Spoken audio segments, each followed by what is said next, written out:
Whoa, girl, shake that body. Show me how it's gonna go down.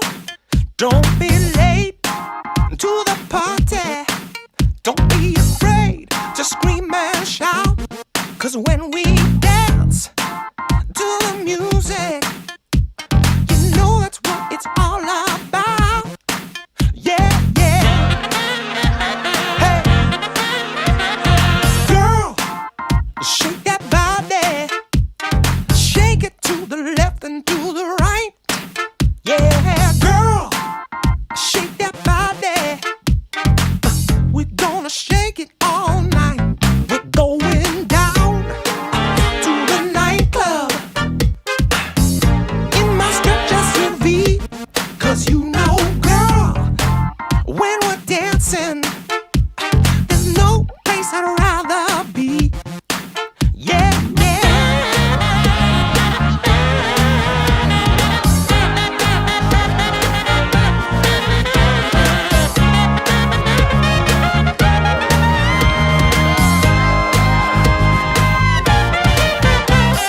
Girl, shake that body.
Take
Deep down, there's only one companion who's there for you when you need him to be.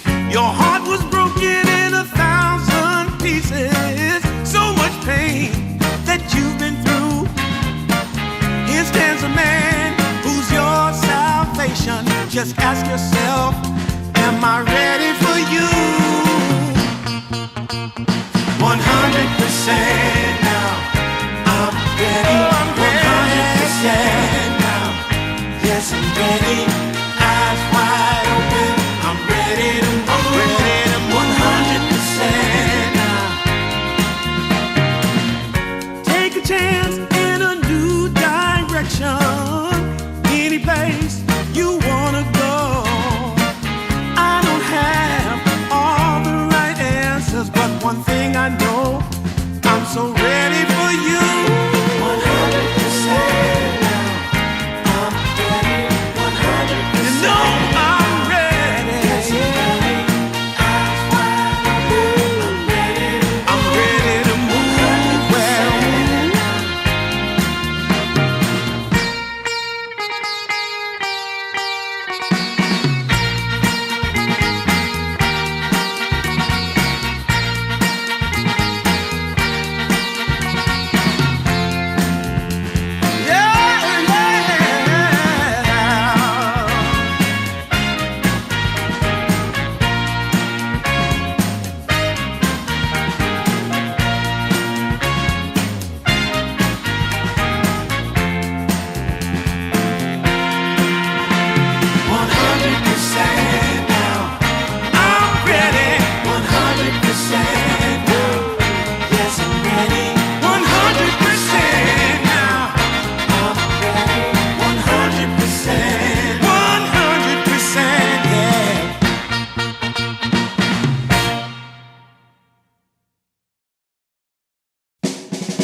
Just longing for a glance from you, yeah. A chance to look in those big brown eyes. No telling what my heart would do, hey. When we met, I sure knew it felt as good as it could be. In that moment, though it felt so good, I wondered why you noticed me. If you gave me just a little time, it would sure ease my troubled mind. Don't tell me that you don't feel the same inside. Don't tell me, these are feelings that I ought to hide. I don't care where you came from, just tell me where you wanna go. If there's a chance to be together, that's all I really need to know. Is it real or make believe that keeps me thinking of you? If you've got time to walk with me, I'll show you how my heart is true. And here I stand, waiting for you. Tell me, baby, what I gotta do. Don't tell me that you don't feel the same inside. Don't tell me, these are feelings that I ought to hide. Don't tell me,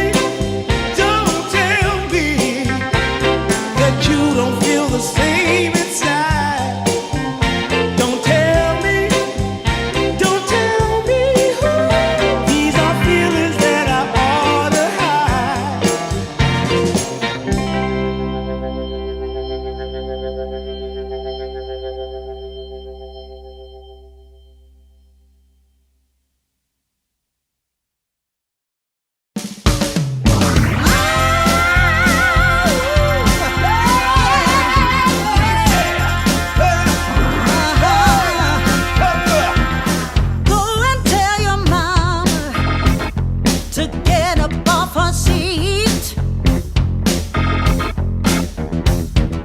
Go and tell your mama to come out in the street. 'Cause it's all going on right here. We're gonna make it perfectly clear. When you hear our voices ringing in your ear. Yeah, yeah, yeah, yeah. Go and tell your mama she better come around. Yeah. We got the mother of all parties, and it's about to go down. Yeah. Yes, we're having a celebration. We're gonna rock the entire nation. It's a win-win situation, so come and lay it down. Hey, yeah, yeah, yeah. Ooh, your mama got to tell. Your mama got to tell. Tell your mama. Your mama, you got to go and tell your mama. Hey, let's be having a celebration. Gonna rock the entire nation.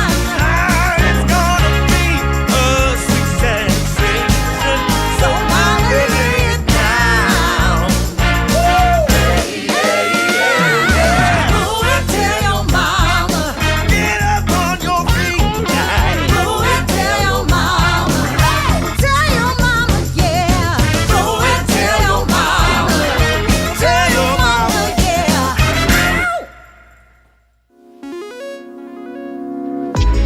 Coming out the gate with the heat. Everybody's playing in the street. We got the summertime magic in this beat.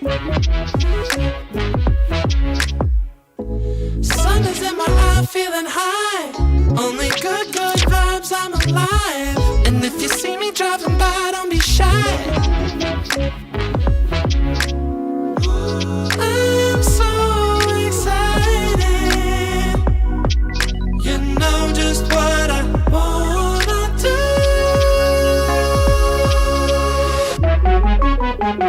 I'm glowing on up, I'm glowing on up, I'm glowing on up. I'm glowing on up, I'm glowing on up, I'm glowing on up. Don't it feel like summer?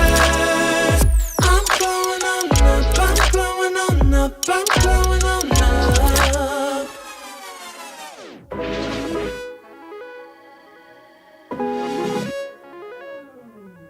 Blow up, show up, soak up, aromas, float to Sonoma, roll up to Nola, trope up, blow up, slow up, show up, get real, choke up, you're flowing, you're glowing, astral samosa, you're landing on Europa, your horns blowing, you're chosen, all the deep cuts you know it, I got the pre-glow and the post-glow, inspiration knows no boundaries where it flows, your fingertips to the globes tilt to the universe on stilts, hold on and chill. I'm so excited. You know just what I wanna do.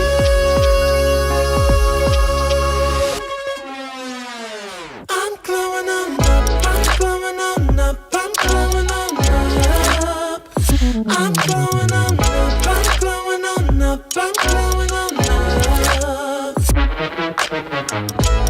Don't it feel like summer? I'm glowing on up, I'm glowing on up, I'm glowing on up. I'm glowing on up, I'm glowing on up, I'm glowing on up. I'm glowing on up, I'm glowing on up, I'm glowing on up.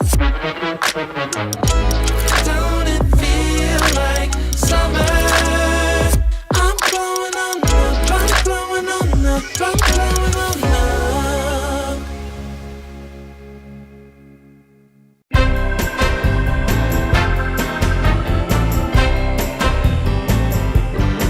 Well,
started with so many teams, so much hope, but now we're down to the wire, closing in on the last few days of Dream League Division 2 Season 4 now. My name is Permasneeze, and I'm joined by Winter, as today we get closer to figuring out which of these teams will take the 2 slots to Dream League Season 29. Welcome, Permasneeze. Welcome to the daily Dream League Division 2. I hope it's a daily fixture so we can see each other more often. Well, there's nothing saying we can't see each other outside of this, but of course, why would we want to do that when there's beautiful Dota to be watched, right? We've come a long way. We had a group stage, it was a bloodbath. There were some teams that just quite didn't make the cut, but now we're in double elimination, which means you only have one chance, and unfortunately, a lot of those teams have faltered so far, just not quite ready to make that jump. Let's see how the playoffs has played out so far. So, starting out, upper bracket, just kind of getting a clearer idea about who's sitting waiting at the top. To nobody's surprise, Winter, Nigma Galaxy and 1win making a pretty smooth journey. 1win, there were a few shaky moments along the way, but I dare say that their opponents were a little bit tougher compared to Nigma Galaxy versus Breaky Cheeky and Zero Tenacity. Feels like Nigma Galaxy is just a league ahead of everybody else right now.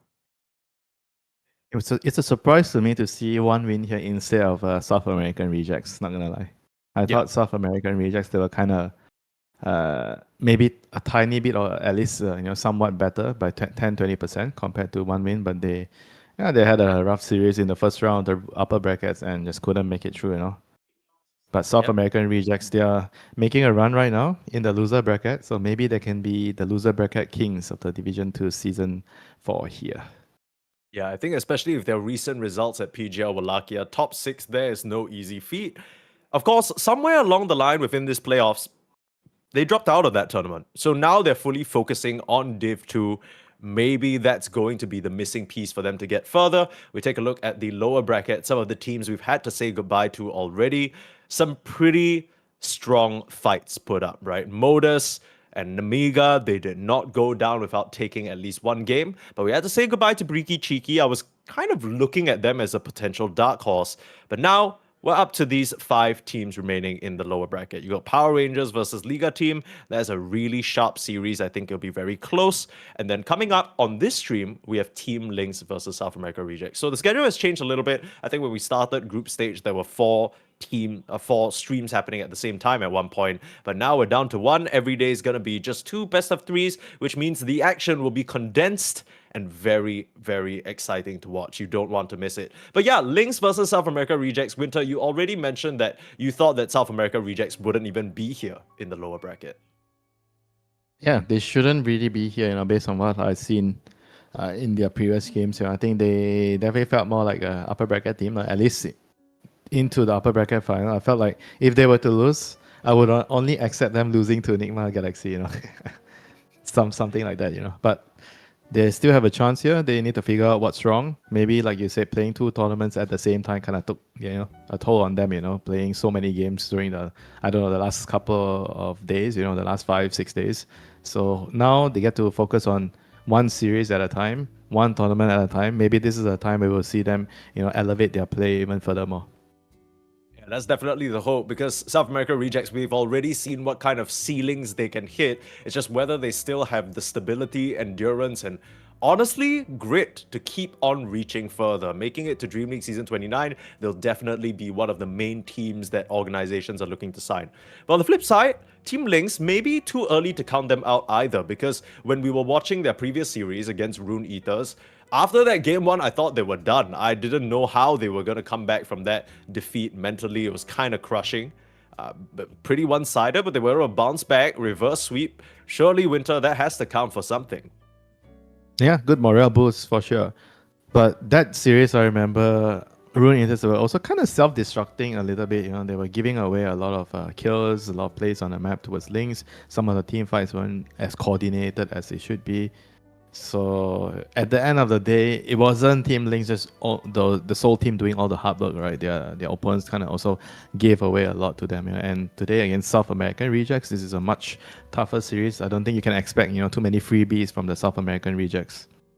Yeah, absolutely not. When they're on fire, they're on fire. You just gotta make sure that they woke up on the right side of the bed. We'll have to see whether that's the case. Now, I guess the upside for Team Lynx is that there's a lot more recent South America rejects material to study, right? Because they've been playing mega games. Like, you can watch all their PGL Wallachia group stage, playoff games. They've been just everywhere. Compared to Lynx, I don't think South America rejects have even played Lynx before, like ever. So it's one of those things where I feel like, but they, yeah, like they you're must- going up against they an must unknown have- quantity. No, but they must have met each other in pubs, right? Because I think I remember seeing a lot of European pubs, South American rejects. The players there, they're definitely playing in the European pubs, Like somehow they definitely met each other for sure, each other hero pools. Maybe you don't scream against each other, we will never know that. But I think just based off pubs, right? When you play with somebody in a pub game, you kind of get, like, even if it's 1 or 2 games a day, you're gonna kind of get like a rough idea on how the other person plays and his hero pool and whatnot, So even if you never scream that opponent, doesn't mean you have zero information about how they play as a team. Yeah, so I think there's a lot to try and figure out, at least for... Maybe you just try and draw whatever you can from the pubs, right? Oh, this guy's been playing a lot of this hero. This guy's been playing a lot of that hero. Yeah. And at least to Lynx's benefit, or rather South America Reject's benefit, we don't know who's going to benefit from this situation. But there's a bit of a delay. Apologies, folks. I know we wanted to get straight into the action, but there's some external issues interfering with that. But we promise we're going to get things sorted real soon. We're going to go for a short break, and when we come back, it'll be game number 1 for real this time versus South America Rejects versus Team Lynx. Stay tuned.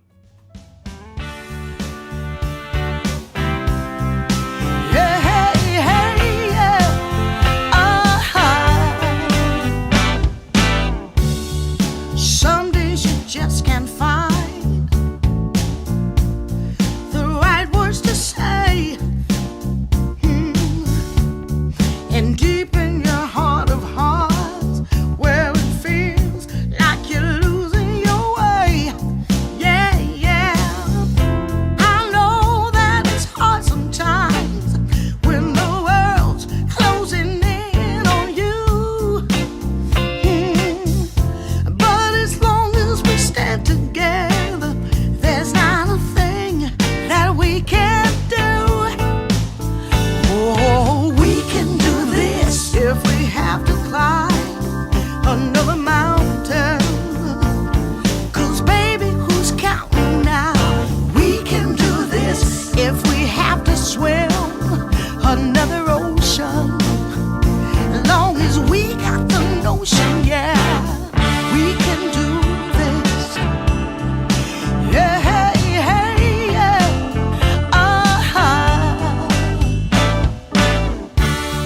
Sometimes you just can't see your way through the dark. And sometimes you're deeply hurt by some innocent remark. Oh, well, I know that this too shall pass, though I don't know exactly how. Yeah, 'cause as long as we stand together, there's not a thing can stop us now. Oh, we can do this if we have to climb another mountain. 'Cause baby, who's counting now? We can do this if we have to cross. See, that wasn't so bad, was it? Just a short little step away, you had time to go grab some water. But we're back for Dream League Division 2 Season 4, our opening series today, all the way in the lower bracket. South America Rejects up against Team Lynx. Now, South America Rejects, we already did a bit of a recap on this just now, Winter, but we just didn't really expect them to be here. But I definitely expect them to be one of the 2 teams probably taking a slot to Dream League Season 29. Yes, they are definitely one of the favorites. The other one being Enigma Galaxy. These are the 2, I would say, like most experienced, stable, stronger teams that look like they, at least Enigma, a couple of leagues ahead of the rest of the opponents here. Maybe not so much South American regions, but I still feel like they are better than what we've seen so far. some of the games I've seen them play, in at least the games that we were casting, they were kind of like all over the place. They're making a lot of mistakes, very loose, the way they were playing. Not very. You're talking about serious. South America rejects, is what you're saying. Yeah, South American rejects. I think if they play tightly, they play with discipline, they definitely have an opportunity. I would say good shot, at upsetting Nigma, taking some games away from them. Because the rest of the Nigma Galaxy opponents, I feel like they were never really in danger of losing. They kind of had some series that maybe they had some long, some long games. Actually, no, the upper bracket games, all their games are 30 minutes, more or less. They didn't exactly have any tough games in the upper bracket run. Nigma honestly were barely contested so far, right? It's starting to feel like a bit of a Yandex case in Season 1 where they just came out of nowhere, they just feel so much stronger, they have this specific style that they play, and it seems to be something that none of their opposition can really break. Now, I agree with you though. I think so far South America rejects, when we've seen them at least in the games that we cast, there is some sloppiness, there is some tiredness, but Winter, we already discussed this. They are no longer playing 2 tournaments at the same time.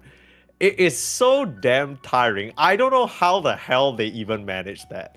Like, sometimes you talk to players, they mention they do 4 scrims in a day, they're already complaining like babies.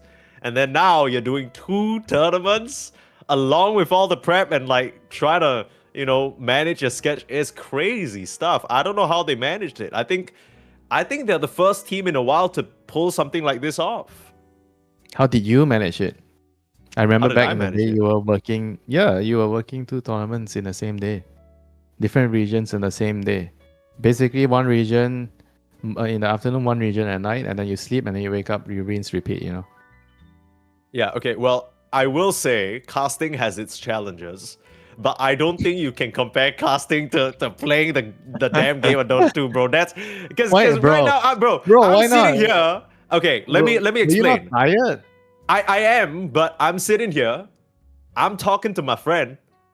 It's fun. I get to watch great Dota. It's a good time. So even though, yes, it is tiring, yes, it is training, it's an enjoyable experience. But if you're playing a best of 3 against, I don't know, Paravision or some shit, I can't imagine it's that fun if they are cooking you in the series or something. If you're losing the series, it's a lot Bro. of mental impact. It's a privilege to play someone like Paravision. You get to learn their ways. You get to Sure. learn and understand Yeah. Dota. That is from another dimension. Playing against Paravision, going from your pubs to Paravision or whoever you normally scrim, let's say for a Division 2 team, right? Like Yeah. going from whoever you scrim normally to Paravision is such a huge jump. You learn so many things that you would otherwise take maybe, I don't know, a couple of months to learn, and then you can just learn it in one series. I mean, why not? Sure. Even if you have to get shat on, you get destroyed, you get whatever happens in the game happens. The lesson is worth it, Mike. It's worth the destruction. It's worth the the pain. worth the pain. It's worth everything. Worth that 15-minute game, whatever. You learn something. It's worth it. You gotta change Nah, your I- mentality, Mike.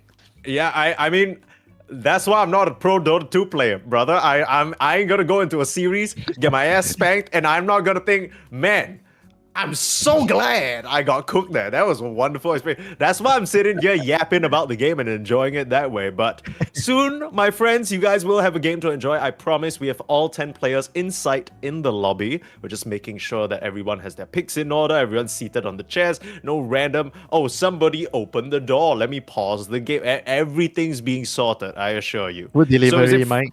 Yeah, no food delay. All the food's already on the table. We got the chicken rice packets. Everything's sorted. Drinks are ready. No pissing. Tie that shit up. We ain't playing around. It's Div 2 time. Time to rumble. Now, we already mentioned this just now, Winter.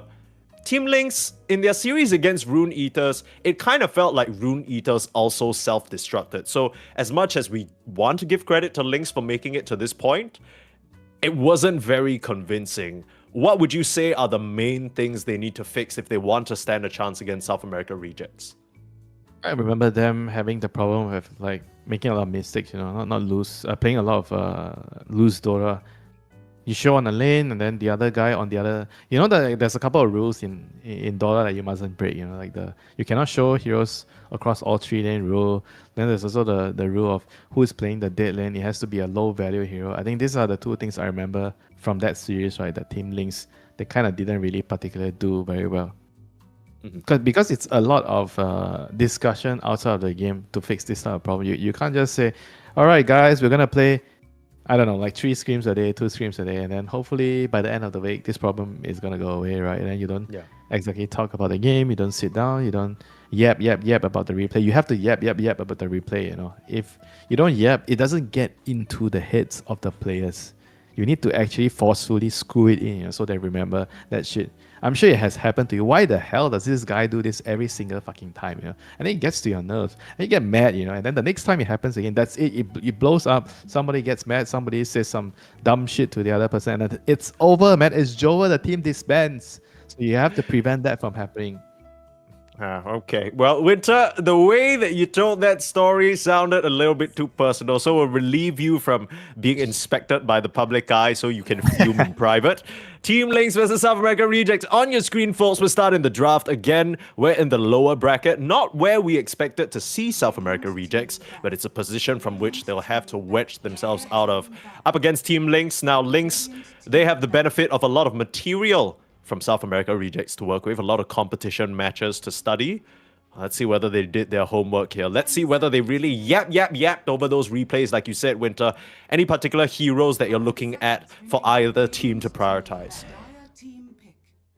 I want to say Laundry, but then I was like, man, do I really want Laundry in the game? Yeah, no, that's not going to be very fun for anyone involved, I think. Yeah, Pango is fun. Despite the complaints about, why is this hero still here? Why? Why can't they just nerf the hero? Why did the hero take a summer break, you know, for 2 months and then now he's back again, you know? Like, why? Why do some heroes get a better treatment from the dev team, you know? Just why, Mike, you know? Why?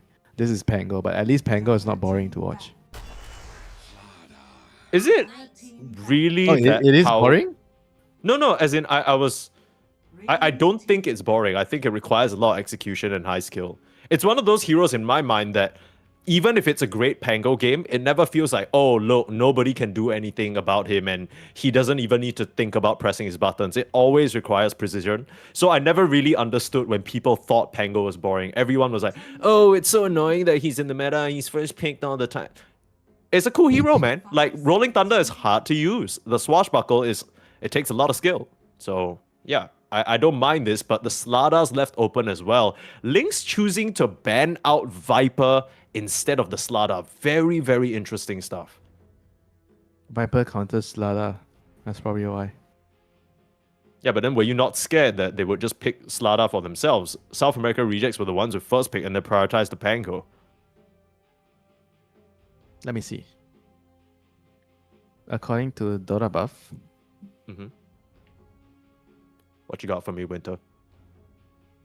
South American. I was looking at the... Yeah. I mean, just straight off the rip, Dark Magol specifically, he doesn't... he does play Slada, but it's not one of his big few heroes in my mind. He's okay. The thing is, if you can click this and find out in Dota Buff, then you'll probably understand why they've chosen not to ban Slada. Because...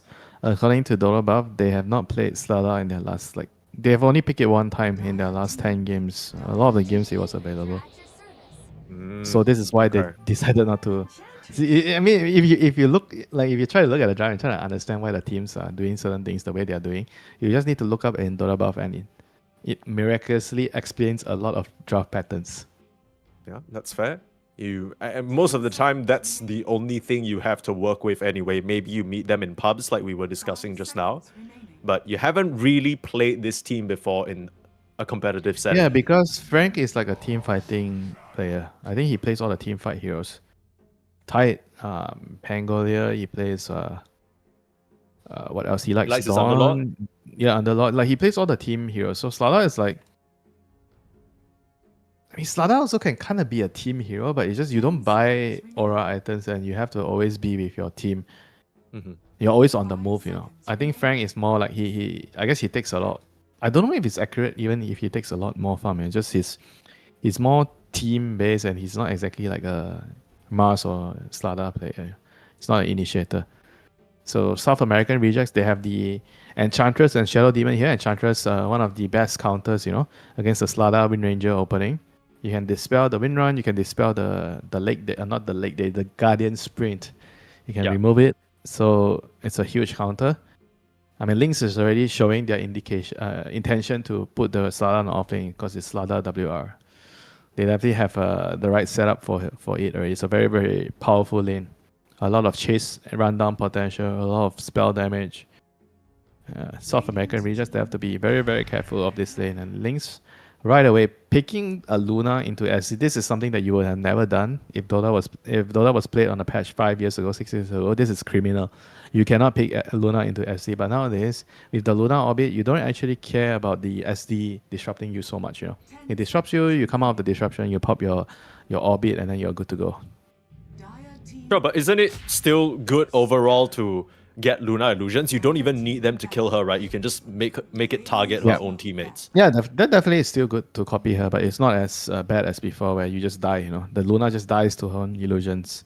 Sure. Now it doesn't really happen, that way anymore because of the orbit. And South American rejects, they move on with their 18 pick Queen of Pain. The flavor of the week, the month. Yeah, the Bloodstone Aghanims build that you keep talking about. Before we talk more about the Queen of Pain, I want to say Lynx, I think they've done their homework. The way that they're coming into this draft is so damn prepared. I thought they would get caught off guard because, as you can see from South America Rejects' bans, they completely banned out Cubify, right? We saw in the previous series versus Rune Eaters as well, when he's not on that Hoodwing, when he's not on that Rubik, it's a bit hard for him to find impact, but they had some backup options prepared. So I'm really liking what Lynx have on the table right now. You don't like the co-op? I thought you were a fan of the hero. Too slow? No, I think it's okay. It's just, I feel like this Shadow Demon Enchantress duo doesn't really set up plays or team fights. It does. Okay, 6 minutes kills the tier 1 tower. Sure, yeah. Look, the early game moves is nice, but then I'm just worried about once these heroes start to get their first, second items, right? I understand that the Shadow Demon save is good into the Slada initiation. I just feel like I'm not seeing the picture that South America Rejects are trying to paint for themselves, especially in the mid game. Like, I'm not sure how that's gonna go.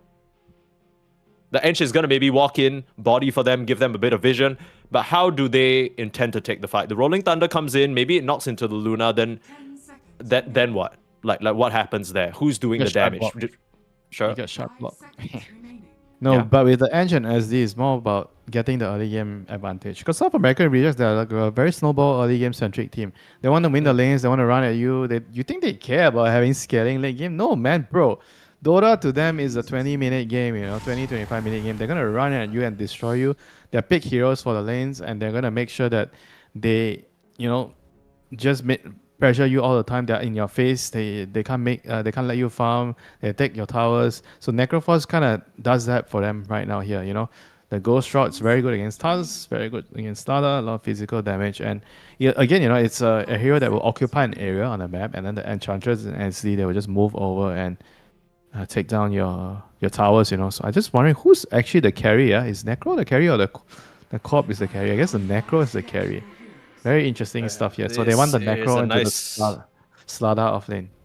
Yeah, but this is a really nice Keeper of the Light pick. He just lights these side lanes up even brighter, right? You already got good combos in the Slada win, the Luna Tusk. The problem is like the Corp just dominates this hero though. Like if you go the dagger build, you actually totally dumpster this hero. You need to have like a vision, a ward across the river, so you see the Kotal charging every time. You just blink next to the Kotal and dagger. This matchup is actually pretty darn hard for Kotal, if the Corp is going the dagger build. Because nowadays you don't really see Corps go dagger build a lot because everybody just wants to, I want to get to my Kaya, Singe, Bloodstone, Arims timing. I don't care about, winning the lane. Because oftentimes when you skill dagger, Shadow Strike, and you don't win your lane, you just farm so slow. So it kind of sucks to sacrifice points away of the blink to do that, So a lot of players just go blink, scream. So if you're going blink, scream, Kotal's happy.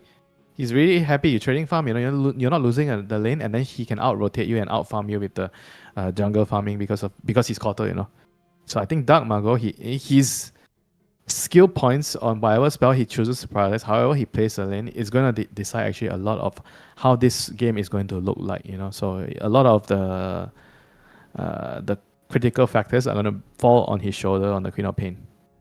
What do you think is the right thing to do here? Because you mentioned that the supports on the side of South America Rejects, they want to be rotating mid and causing chaos. Yes. Maybe take that tier 1 tower really early. In that case, do you think Dark Mago should abandon his scaling potential to try and win that lane? Because I Yes, feel like I if you think just so. go Scream, Keeper of the Light's going to blast the wave over and over and over, and the push is never going to happen. Yes. You want him low, you want him to have his dagger on his back, and then your Enchantress comes into the jungle, puts a jungle ward. Same goes for the Shadow Demon. Then you surround, you kill the quarter over and over and over again, you take his stacks. That is the kind of gameplay you aspire to have with this Co-op Shadow Demon Enchantress trio. If you're just sitting back trading farm, then why the hell not pick, you know, more farming heroes, you know? Why do you pick Enchantress? Enchantress is not a hero you pick to farm. Absolutely. Well, we'll see South America Rejects whether they're able to give us their signature brand of aggression here up against Lynx. I will say overall, South America Rejects, they have the harder ease of execution. I feel like they need things to go well early on. If not, maybe once we get to that mid game, you said they don't care about that. But if they don't manage to snowball, things could get pretty difficult for South America Rejects.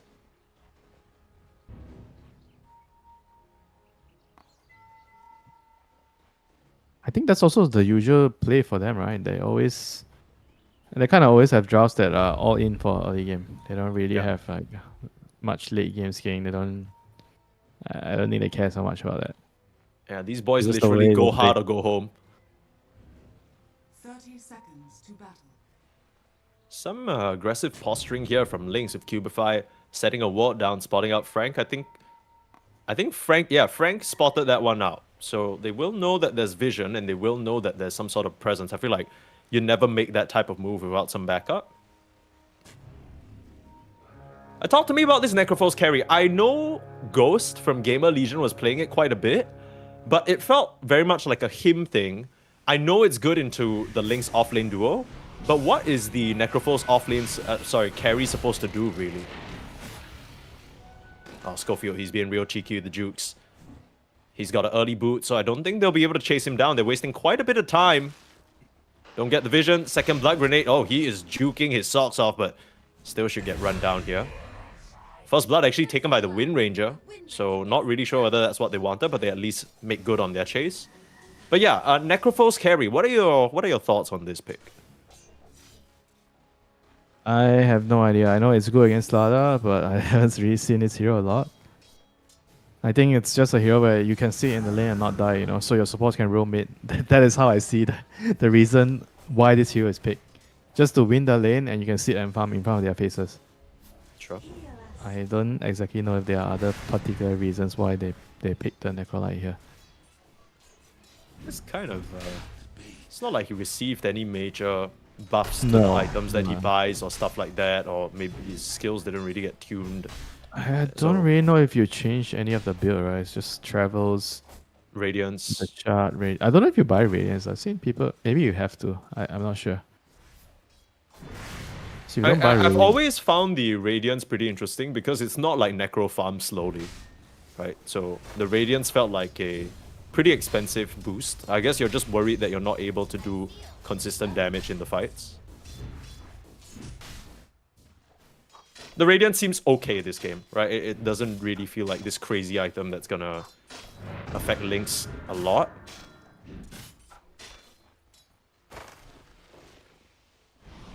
Right, I mean, the way that South America Rejects are killing heroes is there's a lot of initial burst potentially coming up from the Queen of Pain, and then you Reaper Scythe. But then after that, the damage is a little bit awkward in the way that it comes out. You're kind of hoping for maybe an extended fight for the Necro and the Queen of Pain to really go to work.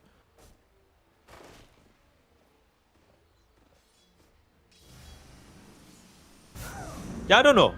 Winter, I'm pretty confused about how this draft is going to pan out in some of these engagements. How are they going to get objectives? Schofield goes down again in the bot lane, so Lynx having a whale of a time. 7 Jesu and Cracker getting it done. It's a very, very strong lane, you know. Tusk plus Luna, a lot of damage. You get so much damage from the tag team and the Luna Blessing. Oh dear, Vladik. Top lane, blood grenaded. No more resources to work with. This is what we were talking about. The Necrophos and Enchantress, a really solid lane that the Slardar just can't really walk up into.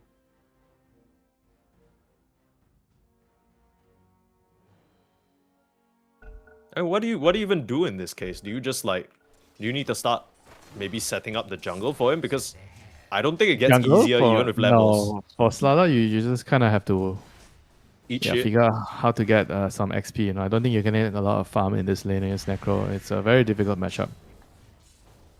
I think all you can hope for is just trying to get levels, and you play with your team. You know, you go fight at the rune to secure the runes. So you basically at least help your team that way, or defend the towers and get your goal from there, you know. Or at least wait for the tusk. I think the most, logical outcome will be the tusk rotating to the top lane at some point to help him out. But apart from that, I don't really see what else he can actually do on the Slardar here. It's not by any means his fault, it's just the nature of the matchup.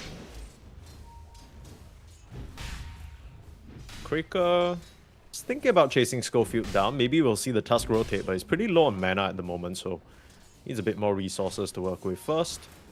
How's this mid lane going? Dark Magol, feel like he's been successful in terms of blinking in and getting the Shadow Strikes off, but I'm not really sure whether I can consider this dominating. I guess 10 denies is pretty nice. Radiant's courier has been killed. And this is about, I think, what I feel like should happen when you get 2 points in there. I don't know if you go for an extra third point. I think usually second point is good enough to pressure the Koto. And you want to even make sure like the wards, you know, in the jungle are going to be there, you know, later to gank the Koto. They've already blocked That some of the was a big miscommunication between Schofield and Frank there. Pretty uncharacteristic. Winter, not sure whether you caught it, but he swashbuckled at the same time that Schofield disrupted him. So it just kind of allowed Kraker to have so much time to line up that ice shards. Cubify comes through with Twin Gates as well. Alright, this offlane duo, it's not really panning out. The Pango and the Shadow Demon, not a very typical combo.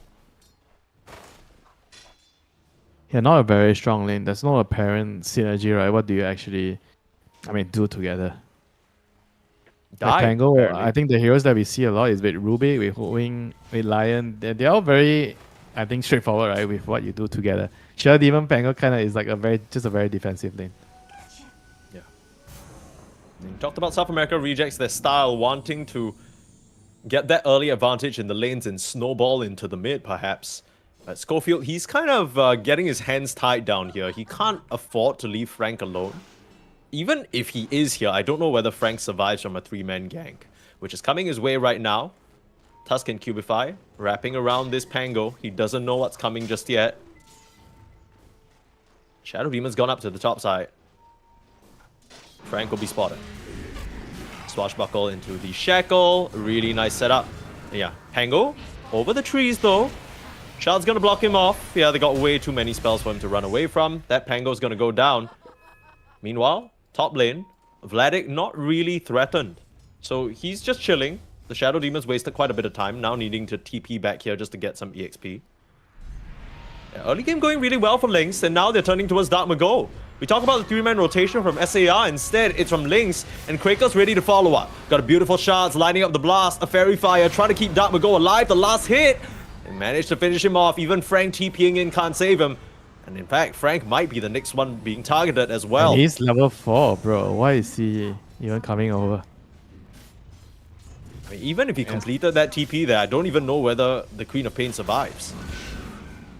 There's no way he does anything here. This Koto plus the Tusk and Green Ranger is looking like they are the ones stamping their authority on the game right now, not the Enchantress, SD, and Co-op, you know. I think Co-op's still ahead, but at that depth, it's like you kind of set him back a pretty big amount. You're supposed to be maybe 300 to 500 goal ahead of the caller, at least 300, around 200-300. But now he's still 300 actually, but you need to be further ahead, you know, with this matchup when you already put points in your dagger. You're supposed to be ahead. Winter, trouble's brewing. Wisdom Shrine. Here comes Jesu with a potential Eclipse, raining it down onto Schofield. The targets are not prioritized well, but Schofield still should go down. The important part is that 7 Jesu gets the Shrine of Wisdom. So even though Schofield manages to survive here, he's not going to be able to stop this TP away from the Tusk, and more wasted time for SAR while they gain nothing. Even Mago coming over, and they don't even get the Shrine? Dude, this early game is awful.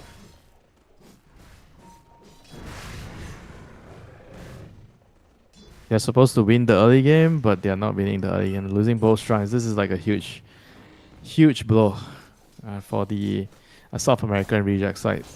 I mean, as soon as the Corp has her ultimate, that she's gonna need one more level before she gets that. She needs to like make a play, right? Because the Necro is not moving. The supports are, I think, they're pretty much done already at this point. They can't really contribute too much. So it's only the Corp that can actually make a meaningful play on the map. You know?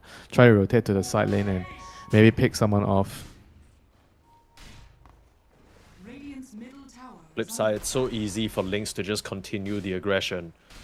Mellow and Kraker on the hunt now for Wits. They're certain he's farming around this area, but they're going to be able to catch him. He's pretty close to the tier 2, tier 3, just around the tree line, narrowly missing the Necro. Good try there from Lynx. Won't find anything this time round, and the Necro stays top of the net worth. Dire's top tower is under attack. Radiant's middle tower is under attack. I mean, all things considered, the Necro's still farming really well. The Queen of Pain is also farming really well, despite her death earlier on. Yeah, but Like I you still were- feel like they're supposed to be somewhat ahead here right now. I mean, they're only Yeah. slightly ahead, but it's still because they are heroes. They don't really synergize very well with each other. You know, in a team fight, they have Rolling Thunder. That's about it. You know, Dire's middle tower is under attack. so if they don't pull ahead early in this early game, if the lane setup, they are gonna have trouble in the team fights. You know? And not to mention your Necro, he's gonna need to farm a long time. He needs both of travel and radiance, and even then, you know, you still need. You maybe need a third item before you can actually farm. Team fight, sorry, not farm. Team fight well, you know. Because if you're coming into a team fight with just a naked radiance, you're probably going to die to the vessel. And Koto is going to build a vessel this game. He already actually has it. Is under attack. Scary business flying out on the courier right now as the aggression towards the mid-tier 1 tower continues. Lynx understand that they can push even deeper the second they take this tower down. Set up onto Darmago. Where's the backup? There's no Schofield in the vicinity to give him a disruption, and he'll just get cut down again.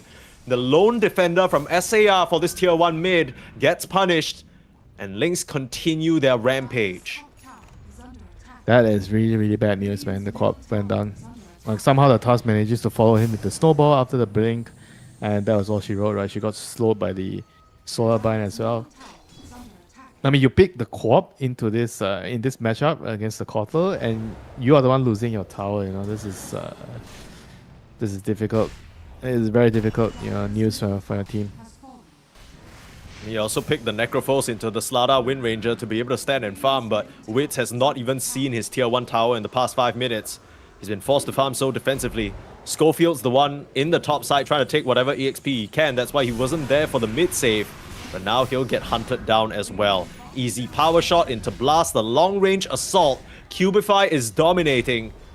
He says, you can ban my Hoodwing, you can ban my Rubik, but I've got a third trick up my sleeve. A third ranged green pulse 4 hero for him to use, and he's doing a great job.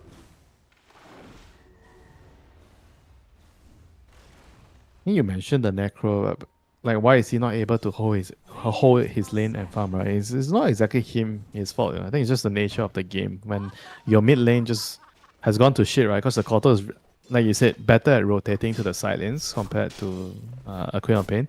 I mean, that's why you feel like you cannot even sit in your lane as a Necro, because the Vessel and the Solar Bind will just instantly destroy you. Yeah. And this is super bad news. I mean, it's like 2k lead, but because of the nature of the heroes, it's actually even more, you know. Like how is South American Reject going to fight in the next 10 minutes, you know, with this type of start, you know, Necro needs to farm, your Corp needs to farm. Your Pangolier is your only hero that can kind of fight. He doesn't have boots yet, you know, still working. He just got his mace there. So, and he kind of also needs someone to play with, you know, and we already spoke about this as well. Pango plus SD, you don't exactly work super well together, you know, to do damage in the team fights. There's a lack of synergy in the lineup. Who is killing who. I don't know how it's going to happen. Right now, South the American Rejects the just being Pango has kited to with- roll in and kill the quarter. I think as SD, all you can hope for is you click your R button on Slada, and then you wait for the task to snowball, punch somebody, and you disrupt and save. There's not much you can do as the SD. Melodru going for a really aggressive item build, the Orchid. So if he manages to tag the Tusk with that, you're not even going to get the chance to... Or rather, if he Let's manages to tag the SD, yeah, you Can't can't heal. even save. Yeah, this quarter is such a menace on the map. Dire's top tower is under attack. And the South American rejects, they basically have to run away wherever the quarter shows up. Can't fight him. Can't fight the quarter at all. Pango is the only person that can kind of deal with the quarter right now, but he's not ready. Nice swatch down to the low ground. Ice shot to block him off, but shoot, crash over. These obstacles don't really matter to the Pango as long as you're pressing a button as well. Yeah, SAR though, really not able to find any space on the map to work with. The mid lane feels scary. Jesu doesn't feel contested down here at all.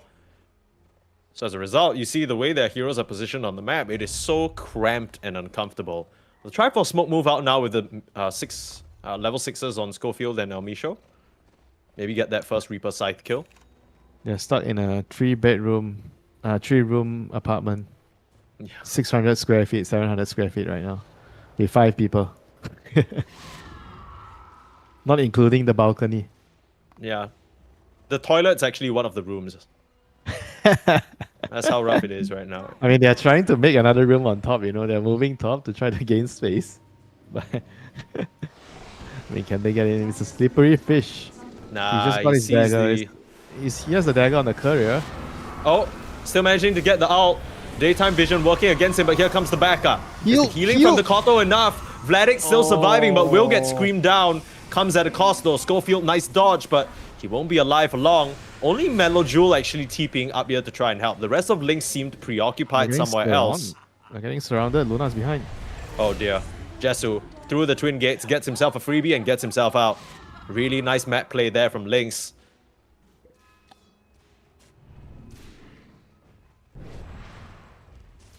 It's a bit unlucky for the Slada there. His dagger was on the courier. Vladik would have been able to blink out, if the courier got there any sooner. I mean, he's gonna have it now. It's time for them to play the game. Find some space, find some kills. Kotter has his spirit form in 30 seconds. They're probably gonna try to wait for that. Wait for nighttime, so you have your Luna blessing being global. Dire are scared. I mean, I guess that's actually something that can be quite impactful, that global blessing at night. How much damage does it do for your teammates right now? 12 damage extra. I guess not that much yet, but eventually it's going to add up to a big amount. Just you wait. All these numbers, they definitely matter. Blink Crush. Amisho's in trouble. Certainly in a lot of pain. Yep, you were Google get bullying punch as me well. just now as a Slada. You dispel me. You hit me in the lane. Now I get my dagger and I have my revenge. Enchantress, not a hero that has a lot of armor. Just disappears to the Slada. Yeah. You gotta remember that this is an Ench that's picked into the Slada, but the timing window for Ench to actually bully Slada has now concluded. So we're now in this situation where Ench very, very much feels like a range creep. She's there to body She's some of the spells peaceful. in the fight. What can you do? She's fish food, Mike, right now. Yeah, that's true. Very carnivorous fish here. Power shot, Wits down to half HP. The Shackle's gonna find him, but the evasion managing to get the Ghost Shroud off. A little bit unlucky there for Cubify. He's not gonna be too happy about that. If he landed those auto attacks, he might have been able to get the kill, but Wits able to dodge out most of them with the Radiance. And the high Bro, ground help. I felt like they almost lost the game. If the Necro went down, I think they just lose the game. Yeah. I don't think you can even blame Cubify for trying to make that play. If he kills the Necro, yeah, I think that is such a big punch into the gut of South America Rejects. Dire's bottom tower It was the game-ending move, Mike. That move there onto Wits. If it had worked out, South American Rejects, they live to tell another tale.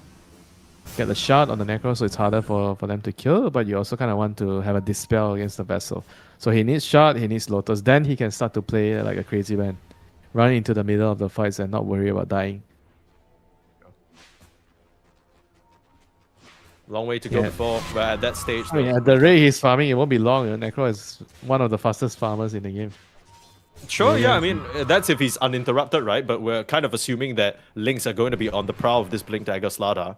They're pinging towards the bot lane right now. Looks like that's the area of attack.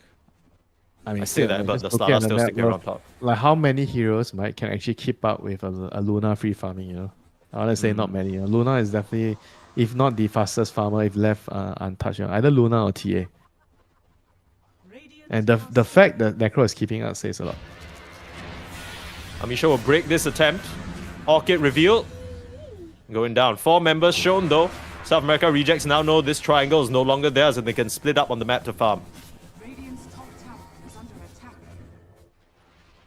attack. Koto's TPing in for the runes. 18 minute. It's Invis. kind of annoying. The Invis Koto coming in to gank with the Orchid. Yeah, Wits is gonna be in big trouble if he's not careful. Darkmago still noted because of that corrosive haze that the Slaughter was able to He's get. gonna die. Silence. Need a save. Nice disruption. That should buy enough time for him to blink away.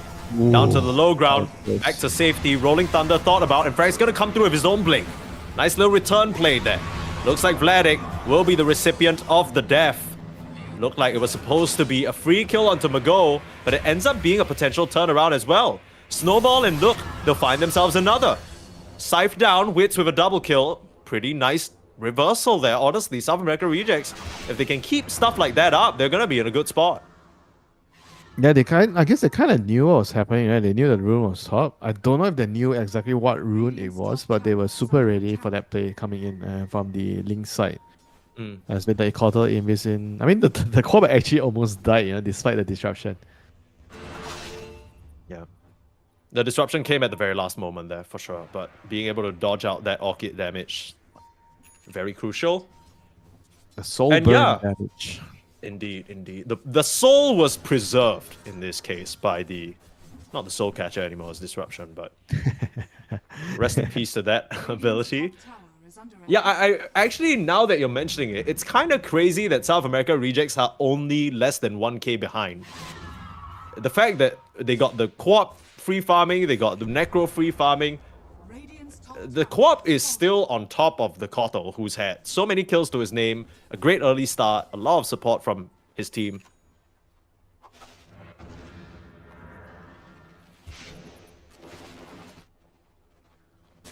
Again, in the team fights, it's not going to be as straightforward for the South American rejects. Ease of execution wise for the team fight, I'm definitely going to be in favor of Team Lynx. They're going to drop their Eclipse, they start jump in, one hero gets blown up. It's just much more straightforward, for them. And then there's the Kotal with the heals. All they need to worry about is that pesky disruption, the SD disrupt that can maybe potentially ruin your whole party. They make that Tormentor look like light work. We were talking about how with the recent patch, the new Torm looks scary. But... Almisho, whoa! Whoa, what the hell just happened there? He forced on well- himself up the ramp? I think so. But to be fair, he baited Eclipse and Spirit Form. So, Yeah, sure. Yes. I mean that's like a small consolation prize, right? Maybe you can now fight. I don't know. Yeah, according to every death that you have in the game, it's all baiting the enemy to use some spell to kill you. Yeah, see that one wasn't much of a bait. That was just Dark Mago getting killed by Kraker with the Blink Dagger reveal. Okay, so what do you call that? That's just a straight up feed? I call that one a feed, yeah. Okay, look. I'm just trying to build the Enchantress's case because, like we said, she's not really that useful at this window in the game. And why are you building her case? I just feel bad for her. I She's just the feel one bad. I just feel bad for buying you Amisho. food. Is she the one buying you chicken rice? I'm the one buying you chicken rice. I'm the I one have who yet to promised receive you. any promised chicken rices. So as far as I'm concerned, you and Almisho are on the same level. I don't know what the hell you're talking about buying Yeah, chicken, brother. at least I bought you Thai food, right? Remember that Thai place we went to together? I bought you the food. All right? right. keeping tabs. And then now. when I came to Singapore, I guess you returned the favor by buying me ramen. Oh, actually, not ramen. I think He some completely kind of forgot. Japanese food. Yeah, okay, there you go. Okay, let's save the audience the travel stories here. The Because travel right now, stories. South America Rejects finding themselves another hero picked off inside the triangle. This is also a travel story for South American Reject that traveled to Europe to teach the European teams a lesson. Do not mess with the South American teams. Well, Okay. right now, I don't know who's being taught what right now, but I think Lynx are very happy with the current game state. Yeah, Yes, super South happy. America Rejects are keeping up in terms of net worth, but it would mean a lot more if they had a way Yeah, of but using it. also this Necro, right, in the late game. Like, what is the Necro going to do against this Luna? If they're all stacked up, sure, he's on eco farm, but this hero is supposed to be ahead. He's like an alchemist of some nature. If you're on equal terms with the enemy carry, you're gonna struggle. This is a very key fight here. Necro has to win this fight. South American Rejects, they're gonna need this fight. Rolling Thunder in, could get a steal off, but he's far too late on Frank. Decides to roll over to the left instead, but now he's going into the pit. Jesu might get bumped out if he's Bump not him out. careful. Don't bump him out. Yeah, don't bump him out. Eclipse comes out. Force staff in. Jesu's feeling strong. Schofield disrupting himself to save himself on the front lines. Jesu still acting as the bouncer up front. Beautiful blinding light pushing Frank back. And so far, it's a 1-for-1 exchange. Crush up onto Wits. Manages to Oh, get the go boy. shot, but the spell damage is overwhelming. Sonic Wave couldn't come out Orchid. because of the Orchid, and Darkmago will go down as well. Jesu, even though he loses that Aegis, it's a clean fight from Lynx. Mike, it's not over. Gandalf is on the hunt. He finds a Bambi. Ruh-roh. This is a massacre. Oh, no, The he's blast like- was a little bit oh, awkward. That okay, second blast, okay, we correct that. That second blast came through. That's fine. Melojoule on a mega kill. Very nice. You get 2 bites on the cherry. Dire's middle tower is under attack. Okay, You got the well, second one. I kind of feel like South America Rejects, the execution had to be just a bit cleaner, right? The fact that they came in just 4-5 seconds late, that ruined everything. If Frank was able to roll into the pit at that crucial moment, maybe Queen of Pain could have come in, Sonic Wave, but instead, the Luna's able to take a fight with an Aegis, very confidently stand up front. There's nothing really that South America Rejects can do. I don't think Wits even had the chance to cast many of his spells. I'm pretty sure he only used his Death Pulse and a shot. No ultimates, nothing. Yeah. He was He's trying to trying to do bait, but the moment the SD died because he disrupted himself, I think that was the end of the baiting, Yeah. Goes back to what we were saying about the lineup of South America Rejects perhaps being a bit higher execution. You kind of need to maintain this formation where Schofield's ready to save Wits, who's baiting on the front line, and then maybe that buys enough time for the Queen of Pain to do damage on the side. I don't even know. And maybe things get easier now with the Aghanim Scepter on Darkmago, though.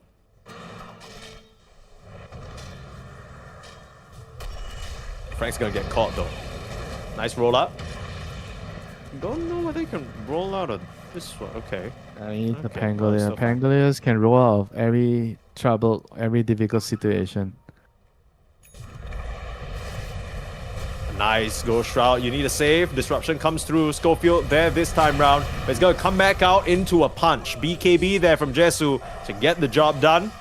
And Almisho, these glaives are hurting him big time. Able to hide under the cover of Invis. Lynx will lose sight of him. And now they caught Schofield instead. Sure, they'll take a kill even if it looks a little bit different. The Shadow Demon going down. This has really not been Schofield's game at all. South America Rejects perhaps waking up on the wrong side of bed, trying to play a fast draft, but they get paced on instead. Yeah, it's a very one-dimensional draft. If the early game doesn't go well for you, like they weren't even like that far behind. They were like ahead even after 10 minutes, but they needed to be even more ahead with this lineup, and to make things even remotely, contestable. Dire's Like if they can't is under attack. pull out a big lead in the first 10 minutes, they're just gonna suffer so much in the team fights. There are very little ways of combating the 5v5 engagements. They don't really have like a way of like going to team fights right now. Like it's just the role, The rest of the heroes, how do you start the fight with the other heroes, And then somebody has to stand in front so that the Rolling Thunder has as a way to come in. You know, if nobody can stand in front because everybody can die, then what do? You know, if you're Frank, it's so hard to actually find a way to just initiate and try to blow someone up. You know, because right now I feel like that's probably their best plan. They see someone, they initiate Rolling Thunder, Sonic Wave, Reaper, one hero down, -1. You know, and then you take the fight. You know. But what if the snowball comes into play? What if the heel of the quarter comes into play? Then what, you know? There's I no know contingency plan for the South American reject side. If they blow all their spells and one hero doesn't die, then you're basically screwed. It's over. And that's kind of been the case so far, but I'd argue to say that South America rejects haven't even been able to blow all of their spells. They're just dying before that even happens. We've yet to see a proper team fight from them because it's all just been a mess. It kind of at the state now where South America rejects, if you had a different set of heroes, there might be an argument to be made about some sort of comeback even at a gold deficit. But Necro, Queen of Pain, Ange, these are not heroes that have some sort of crazy combo play to be made. Maybe the Queen of Pain with a bit more team fight among her peers, but right now all you have to work with is the Rolling Thunder. That is not in order for the inspiring in the co-op slightest. To land a big Sonic Wave, you need people to keep your opponent stationary, right? Yeah. Yeah. And if you don't have heroes to do that for you, how are you going to reliably land some humongous Sonic Wave onto 10 heroes, you know? It's just not going to happen. I just wonder what the plan is because I feel like South America rejects have this aggressive drafting style, and that's something we know is characteristic to the team. But I feel like they rarely end up in situations like that where they are so out of options. So I'm not really sure. Maybe they're What do you testing. mean? I think their drafts are always like this, you know, bro. It's just that they haven't really had such a, I think, difficult early game, you know. I think overall, but at least when we were casting at games, I remember like not really liking their drafts most of the time because they have this very all one-dimensional, all in the early game. They don't have much scaling. They're all team fighting, all stuns, right? All the stunning fighting heroes. I think this is just the way they draft, you know. And then if you draft in this manner and you don't do well in the early game, this is a price you pay, you know. You just lose control of the map, you can't contest in a team fight, and you're just only hoping for your opponents to mess up, you know. I think this is just the downside of the way they draft as a team. When games don't work out first 10 minutes, and especially you have this Enchantress SD with the Pango, it just doesn't really have a lot of like synergy, and especially the Shadow Demon and Pango. You don't have a lot of synergy. Right. I feel like I'm looking at some of the recent drafts that you're mentioning. And with heroes like this Ange, this Shadow Demon, they don't really tend to serve South America rejects very well. Radiant's bottom tower is under attack. Yeah, I just guess think so. like, so what I'm trying to say is I think Elmisho and Schofield, they're great support players. But when you pick someone like the Ange, like the Shadow Demon, it doesn't fit their style of playmaking. Schofield has never been the type of player where you think, wow, he pulled off such a crazy save here. Even when he's playing the a one signature doing the task. killing. Exactly. He's the one going in there. He's landing a crazy shots to block someone off. You don't really say, wow, Schofield with the snowball save. Right? He has had those moments, but the highlights for him on this task, on his Rubik's, it's always the flashy moves. But Shadow Demon, it feels a lot more calculated. It feels a lot more reliant on your team to set things up. And in that sense, I think South America rejects might not have a draft that fits them very nicely. Here's a rollout, but it's an easy BKB from 7Jess, who Schofield's just eliminated from the fight to start, and the rest just have to run. Yule's up for the setup, trying to save Wits. He is slow to a crawl, and they have themselves a dust. Nice Lotus, nice roll. Get some revenge, put a slice out onto Jesu. It's working out. South America rejects able to use their Necro as a front line, and the big difference maker there was his own Lotus Orb, reflecting the snowball and allowing him to give chase. Yeah, that was a pretty like a big deal there. Reflecting the snowball, just buying himself time. And then again, How did also that fight the Luna, even go so the- wrong from the The Luna? Luna used BKB and Eclipse to kill a sub, only one sub, the Shadow Demon. And then after that, they failed to realize that they cannot chase anymore because the Luna has done that, right? They kept going and then they paid the price. I think it's basically that. Once they traded BKB Eclipse for killing a support, they just needed to back off. They kept chasing and then no BKB. The Luna just dies to the Sonic Wave Reaper.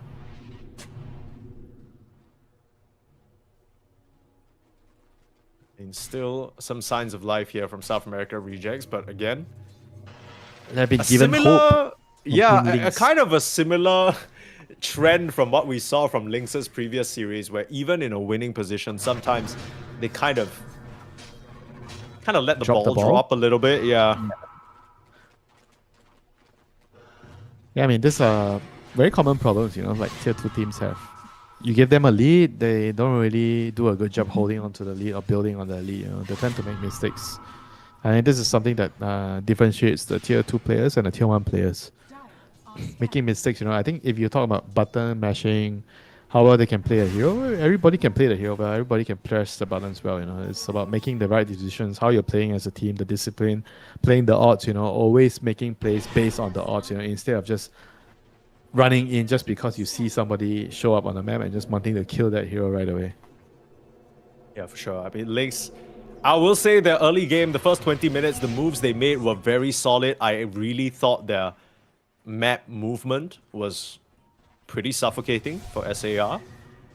But byproduct of the Neko and the Queen of Pain, they're still scaling, still farming. Now, the Queen of Pain's fallen behind just a little bit at this point, but as we've seen, if SAR are able to kite out the fights, bait out these BKBs, the Necro can do a decent amount of work. If you don't have BKB on Luna, you're gonna die. That's pretty much it in the team fights. You need to use your BKB at the right time, use it at the right moment. You can't be greedy. You just need to hit the buildings and not break formation. They have to just stay close together. So the Snowball can save the Luna, so the Cotter can heal and save the Luna. And there's also, I mean, the Gale Force, right? They have to play, with all these big team fight spells. Gale Force is a very, very big deal in the team fights, disrupting the fights. Like getting the Necros stuck in a certain location. So you don't want to overchase, you don't want to break the formation, if you're on the Team Link side. I kind of would like to see the Slada be the one initiating a bit more. So far, I feel like the Tusk has been the main person going in first. And I feel like that removes his chance for the snowball save. We've not really seen something like that come out from Quaker just yet because he's always so busy on the front lines trying to shard block someone in or Walrus punching whoever he sees. He's kind of tag teaming up with the Luna literally, and Maybe you should play more defensive. Just wait behind the Luna. Luna just sieges the... I mean, they try to get Roshan, siege with the Aegis.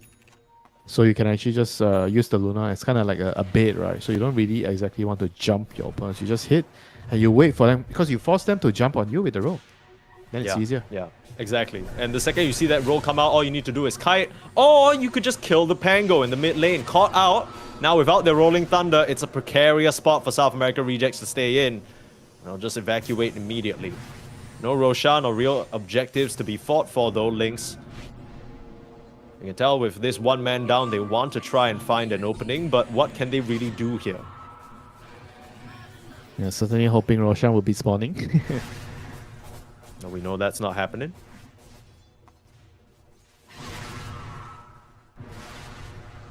I mean, this is why we're going to see a lot more oracles nowadays. You see the runes, you see the Roche timing. It's such a big deal, man. Yeah, it's so juicy, yeah. Instead of operating in the darkness like this, you don't know whether it's already up, whether Lynx might be trying it already. I love it, I love that they move everything to Oracle. Because I kind of feel like, why does the TA see the Roche, right, with the previous patch? That's kind of unfair, Yeah, I like that. Or it fits him too. He's supposed to know. It's the Oracle after all. He's supposed to know everything in the game. In fact, when Oracle pings his innate, I need him to tell me whether I'm actually going to win this game or not. You know what I mean? Like, then I know if I should try. He should know that. The moment players have been assigned teams, right, in Immortal Draft, then Oracle tells you the probability of which team is winning. Yeah. Imagine that. The probability that you'll get reported or you'll report one of your allies based on their past 10 games. Who's been a naughty boy? We'll see. Roche is coming back up in 25 seconds. Frank, after getting picked off in the mid lane, is back in the fray. Just to recap, folks, in case you're just joining us, this is a lower bracket match. I think everybody came into this expecting South America Rejects to perhaps bowl over Lynx given the performances. But South America Rejects, they've struggled a lot in the early game, and they're only now starting to find a bit of footing. The execution is still really hard to pull off, though. Lynx have so here we many go. more tools, and we'll see it come out. Schofield immediately going down, and Dark Mago to fall as well. It looks Rune Bait. so easy, and yeah, into the Roche they go. Rune Bait, he wasn't ready to pop the illusion room on BKB when the Sala jumped in, or the Wind Ranger jumped in on Dark Mago. I felt like when you make this sort of play, you have to always be ready to BKB. You're running down, nobody's showing, you're picking up the rune. What the hell is Definitely Almisho very, very doing? big. He's gonna get caught out, hexed up. Amisho's gonna get prevented from that 4-star by a beautiful It's just blinding a light. Bambi. It's just a Bambi. The important heroes are already dead, Mike. Yeah, true. Yeah, I mean, I'm gonna be real. I feel like Schofield, Shadow Demon, you know, maybe we pick him something else. Maybe we switch it up because he's 0, 9, and 5. I mean, I think the way this game has started, not necessarily his fault, but he's I just thought always it's getting kinda caught his out, you know. fault. The lane one is his fault, where he Yeah. disrupted the Swashbuckle. Yeah, that I can agree. That's miscom though. That he could have been calling for, you know, he could have been saying, "I'm gonna disrupt you," and then Frank didn't really get the memo. Now you'll get a disrupt, but Gale Force pushing you back. Schofield again in some trouble. Again he's going dead. to die. Nothing that can be done here, and the Lunar Illusions are very swiftly dealt with. Darkma goes back into the fray though, but instantly hexed up, having to be force-staffed back to safety. Scary business. Buyback from Schofield. They want to try and fight. Wits on the front line using the Glow Shroud already immediately nullified. That's a bit of a reveal there. You got to be careful. Crush in. Wits will be saved by the Schofield buyback. Here comes Dark Mago. Ready to let it rip, but he's getting ripped up himself. Dark Mago to the physical damage. He ain't got the armor. He ain't got a carry. He's got buyback with South America Rejects. Nothing left to really stand on. Lynx are just out team fighting them, out DPSing. And this long form team fight that you're looking for with Necro Queen of Pain, it is not happening. Lynx are at your door with a 25k goal lead. They're gonna end this game, Winter. Hey, Luna doesn't even have a worry, you know. He has an Aegis still, standing full health, about to pop Eclipse. And there's no way they have any damage to kill off any of this Lynx heroes right now. And the BKB on the task just to keep himself safe.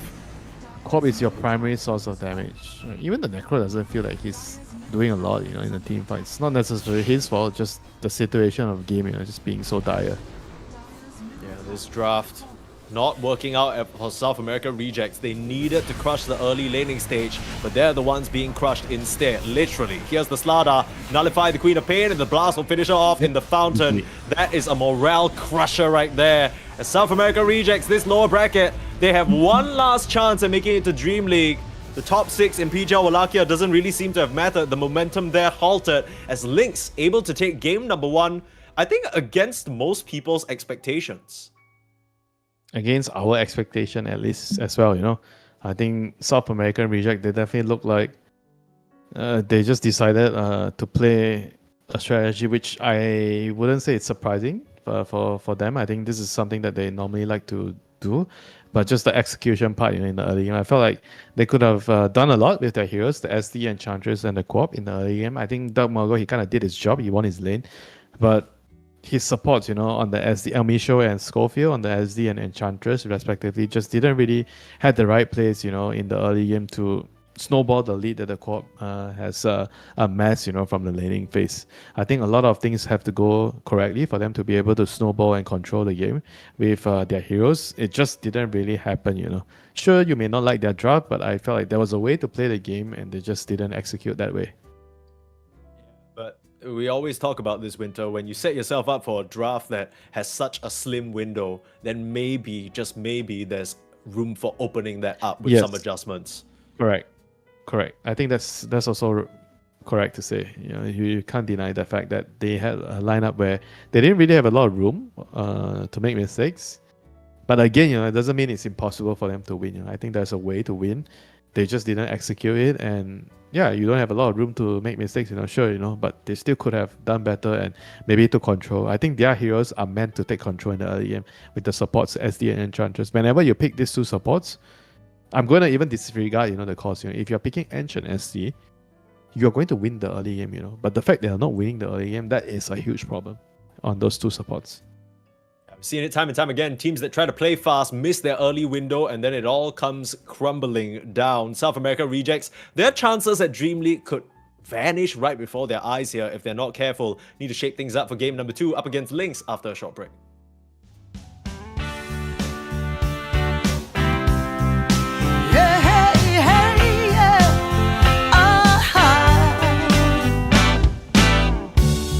Some days you just can't find the right words to say. And deep in your heart of hearts, where it feels like you're losing your way. Yeah, yeah. I know that it's hard sometimes when the world's closing in on you. But as long as we stand together, there's not a thing that we can't do. Oh, we can do this if we have to climb another mountain. 'Cause baby, who's counting now? We can do this if we have to swim another ocean. As long as we got the notion, yeah, we can do this. Yeah, hey, hey, yeah.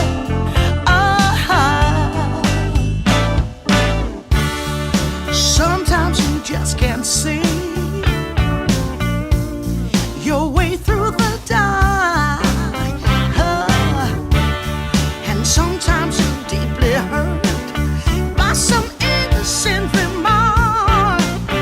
Oh, well, I know that this too shall pass, though I don't know exactly how.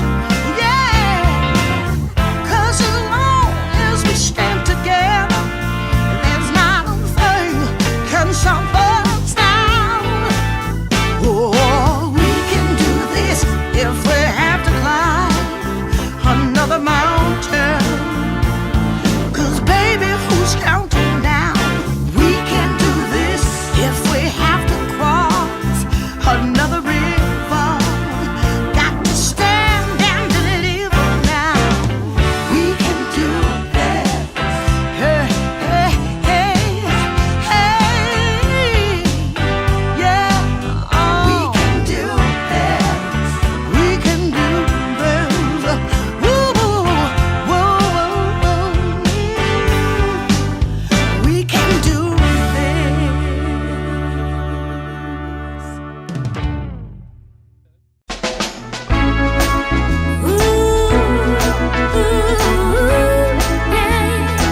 If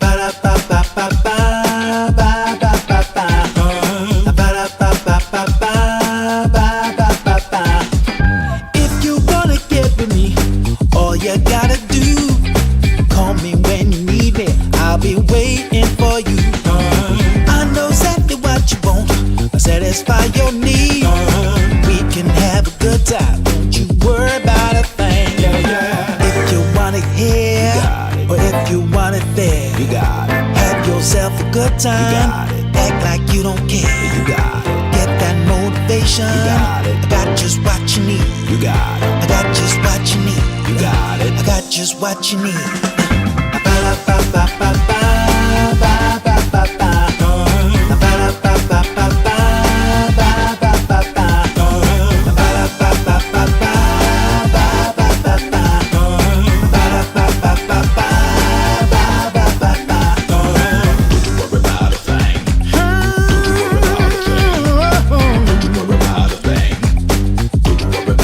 Don't you know you got it, baby? Don't you know you got it, baby? If you want it here, or if you want it there, you got it. Have yourself a good time. Act like you don't care. No, your eyes do not deceive you. Team Lynx are in fact 1-0 up on South America Rejects. Welcome back to DreamLeague Division 2 Season 4. Purple and Winter taking you through the first lower bracket match of the day. South America Rejects, they finished top 6 at PGL Wallachia, but it doesn't stop them from maybe confining themselves a little bit in that Game 1 draft, don't you think, Winter? Yes, I agree. I agree, Glenn. Sorry, not Glenn. I agree, What the hell? Mike. What the hell? I'm right here. Brother, I'm right here. You see my face. Okay, well... I know. No, you know why? Because just before we came online, Glenn was like, don't you dare talk shit about South American Reject. It somehow get seared in my mind, you know. So that was the last thing my mind was registering. Oh, okay, don't ever flame South American Rejects, you know. Our producer is Yeah. gonna be really upset at me, you know. So it just somehow, you know, my mind just kept going back to that, you know. Okay, let's spin this in a positive light here, Winter, so you Okay. don't get shot in the back by our producer. Yes. What positives can South America Rejects potentially take away from game number 1 into the next game? Because you said that They they fought really hard. Okay. Well, clearly fighting really hard is not enough, Winter. Give us something concrete to work with. What do they need to change up? Because you said that the draft was awkward to make work, but it wasn't impossible. Yeah. But you also brought up a really good point where I think the support picks just didn't really I felt like was suitable for the support duo. Amisha on the edge. I think particular just Schofield and SD. I think maybe if they had a different Schofield hero, the entire game would be different, you know. Just one hero. Schofield needs to be on his signature, go crazy, go nuts, go in. Give him the clockwork, man. Don't give him Shell Demon. Give him clock, give him Taz. What else?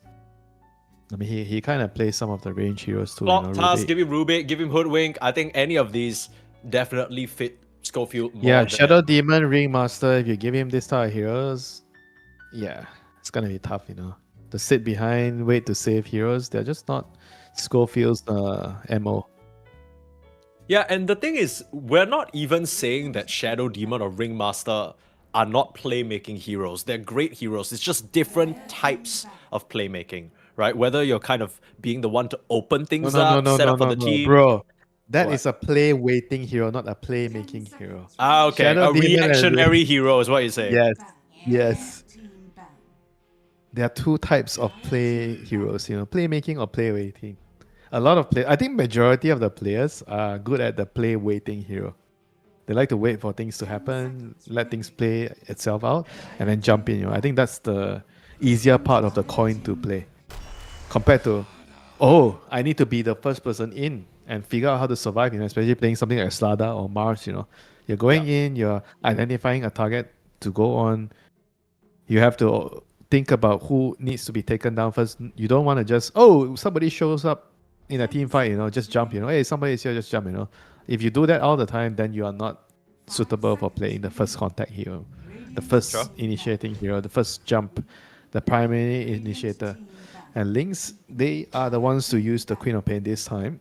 South American rejects are the ones to pick the Slada. So we have a switcheroo here in the second game. Is it a So good let's one? see. Do you prefer the Slada or do you prefer the Queen of Pain, you think?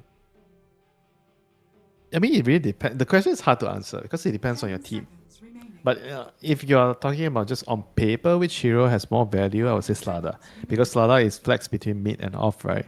Co-op, I mean, I guess you can make the same argument. Co-op can be a carry, but very little teams do it, you know. So I would prefer Slada.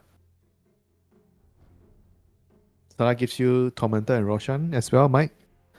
Never want to forget those things. Very, very important. Slada also leads to the fish and chip shop. So also, you know, very important to fill up your stomach before you start the game. Sure, sure. I can appreciate that. And you know the one thing about having fish is also the part where it doesn't spike your blood sugar a lot, you know, so you can actually focus more in the game. When you're playing Dota, I don't know if you actually tried this. If you're playing Dota, sometimes like certain foods actually make it hard for you to focus, you know. The ones that Yeah. spike your blood sugar a lot. And I would say that I can think clearly if I don't eat too much, you know. Sometimes having a heavy meal and then going into a game kind of just makes everything foggy, you know. Yeah, for sure, I understand what you're saying. Although I did have something I wanted to talk about regarding the draft, which I know is your first favorite thing, food being your second, of course. So let's move up the rank here. No. My first favorite thing is my wife, okay? Let's not forget about it. That's news to me. Okay, anyway, whatever.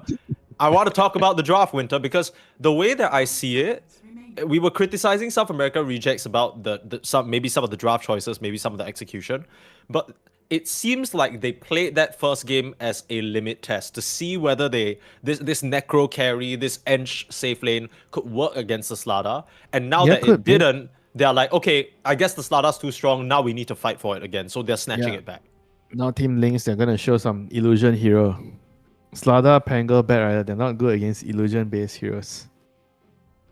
Namely Naga Siren, namely Terrorblade, namely Phantom Lancer. Bang! Terrorblade is out. Uh-oh. Okay, so the 18 pick needs to be some kind of anti-illusion hero. But then you have Slada and Pango already, so you can't pick another mid hero that's anti-illusion. 10 seconds remaining. Most of the So it has to be a anti-illusion carry heroes... matchup? Carry matchup that's very... I don't know if there's any that's good against TB. TB is like the king of like carry matchup. I think there's only one, you know, on top of my head, like some Chronosphere, so you cannot die. You cannot get a Thunder off because you just die in the Chrono. But then it doesn't really work so well with the heroes that have, you know, the game plan wise. So I think it's tough, you know. I think they're already stuck in the corner here. I don't think they can care about countering the TB. They can only care about just making a lineup that works with the Slada Pango, you know. Maybe something like Templar, Weaver, so they can just keep running at them and pressuring them and look for Roshan and just try to outpace them, you know. They can never have another hero to deal with TB in the game anymore. I don't think so. I don't think there's a carry they can actually pick here that can deal with the TB outside of Chronosphere, Faces Void. Yeah, my immediate thought went to Muerta, but of course it's banned. Luna would have been nice as well. The magic damage banned as well by South America rejects, no less. So Tiny Yeah, will be let's go. the play. Yeah. Will be the play that they go for. Probably the carry. I want to say so. You have your 3 calls already selected. Just depends on. Tiny actually not bad against TB because your illusions don't do anything to you. You're not afraid of your own illusions with reflection.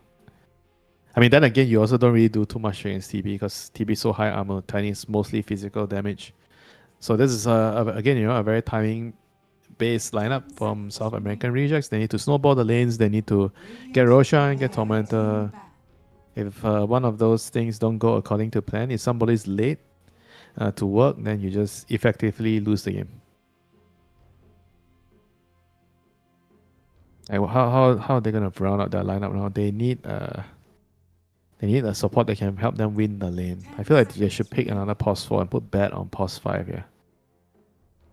5 seconds remaining.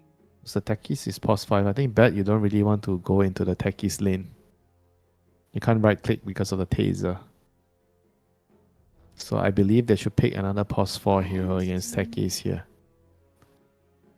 What is there available? Oh, there is one. The Grimstroke, the legendary Grimstroke, Mike. Oh, And it then would you be so nice. You copy the with lineup. Terrorblade. You copy the Terrorblade and then you have a solution to the Terrorblade. Yeah, I mean the silence is also really annoying, right? Because you can't actually manta that off from what you told me. So No, you can. this could be. No, you can. remaining. I Okay. say you can't on top of the. You mean the bug? The phantom? Team pick. Yeah. Oh yeah, we're not supposed to call it the bug. I forget. I'm sorry. Yeah, what, bro? You went into this circle by yourself. I said the Grim Show silent. So Phantom. they go for the Sky instead. I'm pretty curious about this. I guess they want to prioritize the heavy magic damage, and it plays Yeah. a bit better with the Bat Rider, right? It's also a way to kill the Queen of Pain. Like you want a way to kill the Queen of Pain, lock her down with the silence. The seal is amazing this game.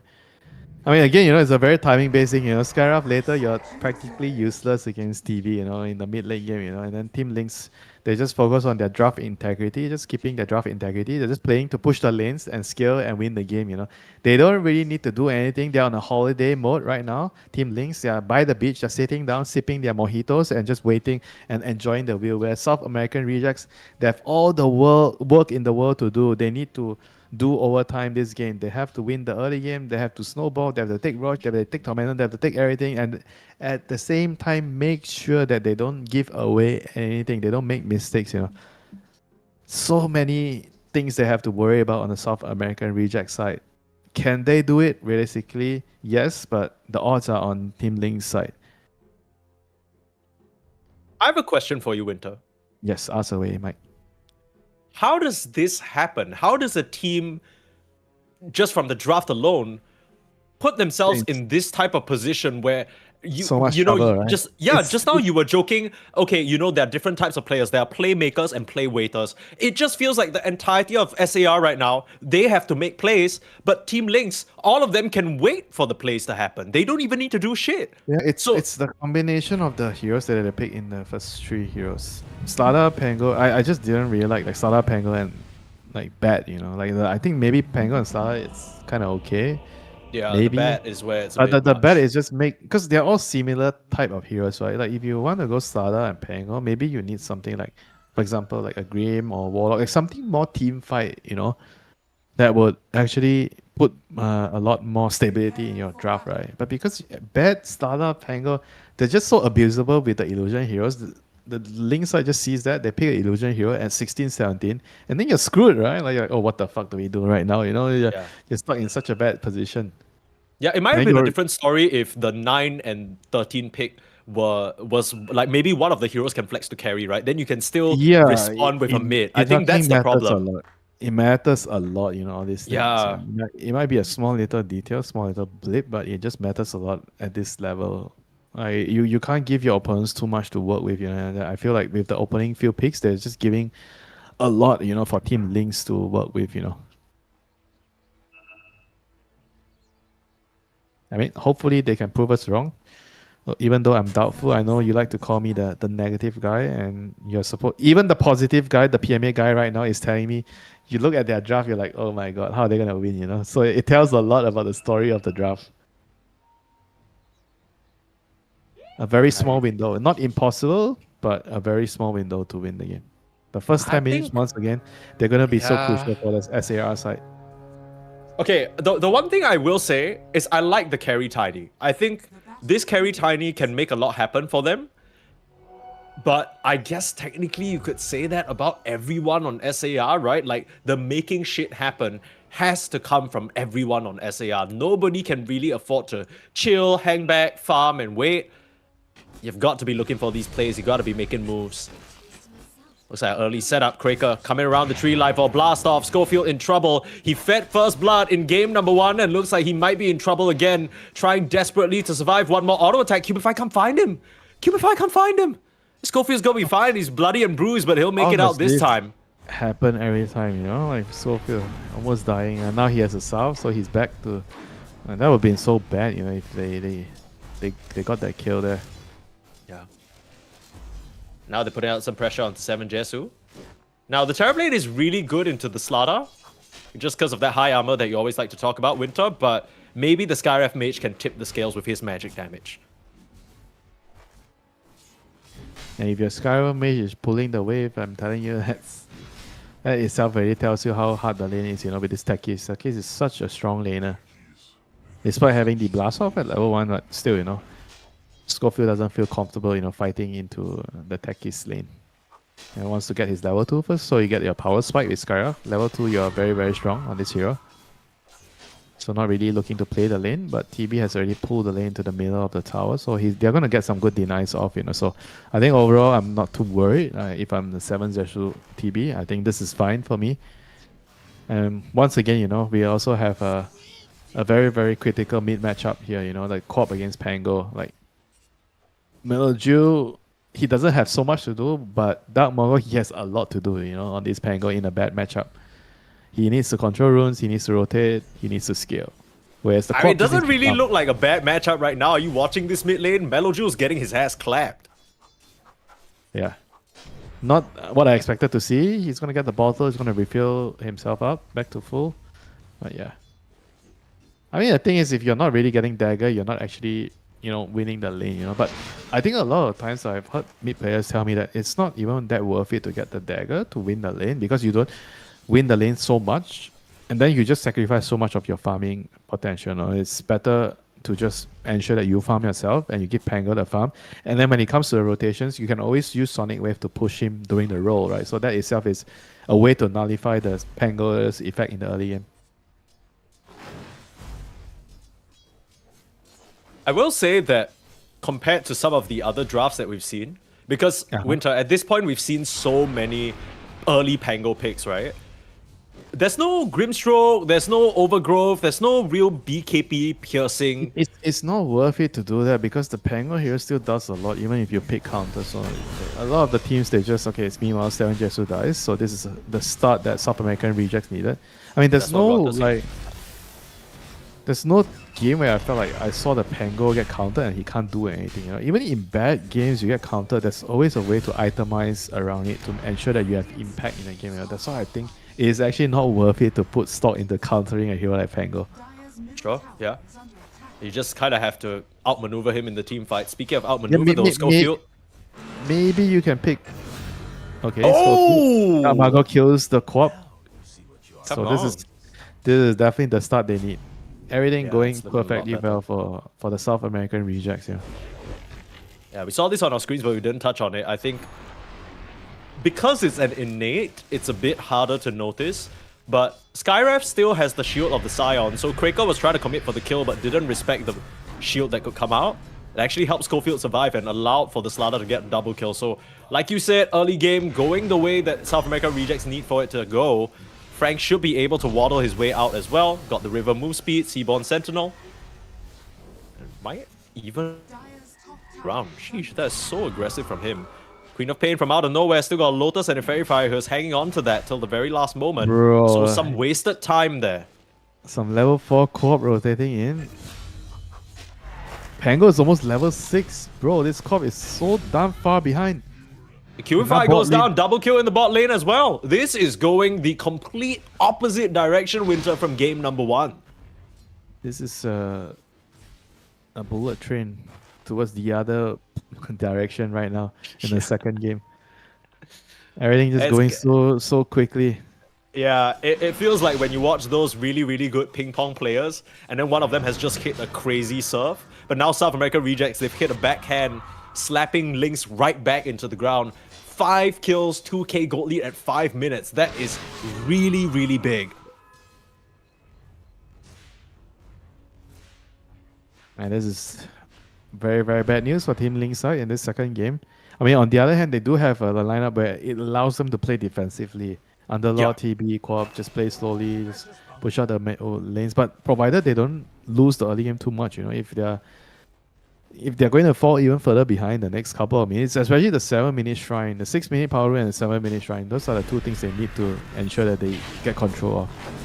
This Underlord, holy shit, he actually almost died to that.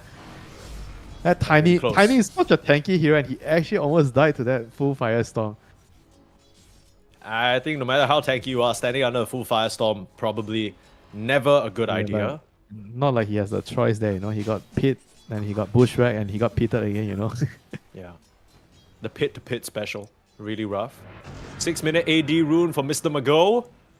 He's doing so well, and I think when stuff like this happens, this is where South America rejects, they've looked the most comfortable. When Mago gets a good matchup, he's calling Schofield over, they're really putting the hurt on the opposing mid. Meanwhile, Frank 1v2ing up here, finds the kill onto Kraker, just needs a few more hits. You got the swatch come through. Dark Mago will finish the job. Thank you, Frank, for all your hard work. I'll give you a salve for your trouble. That's not even his salve, actually. Frank had to buy his own salve. Damn. That's rough. Mike, have you ever seen any mid laner use their salve or clarity on their teammates? Yeah, you're right. I don't know what the hell I'm talking about. Bot lane, full Firestorm onto Wits again. He had just selfed up and now he's low. Quaker showing up post-death, looking for a punish onto El Micho. But the Bat Rider happy to perhaps give up his life to maybe chase down Cubify. Not enough lingering damage from the Smoldering Resin. It looks like Lynx will be able to defend their Hoodwink and their Wisdom Shrine as well. Let's try that. He tried to bounce with the Flame Break to cancel the blast off, but just not enough in the end. And Wits just comes back, casually kills off a support that was low, so they know that there's probably some vision here. But I don't know if they actually can devote it. It's a very sneaky sword in the middle of the lane. They actually missed the devote here already. And he's gonna be so confused, like, what the hell? Where's the wall? Why do they see me? Bro, look at the amount of sentries. They placed 4 sentries in the lane.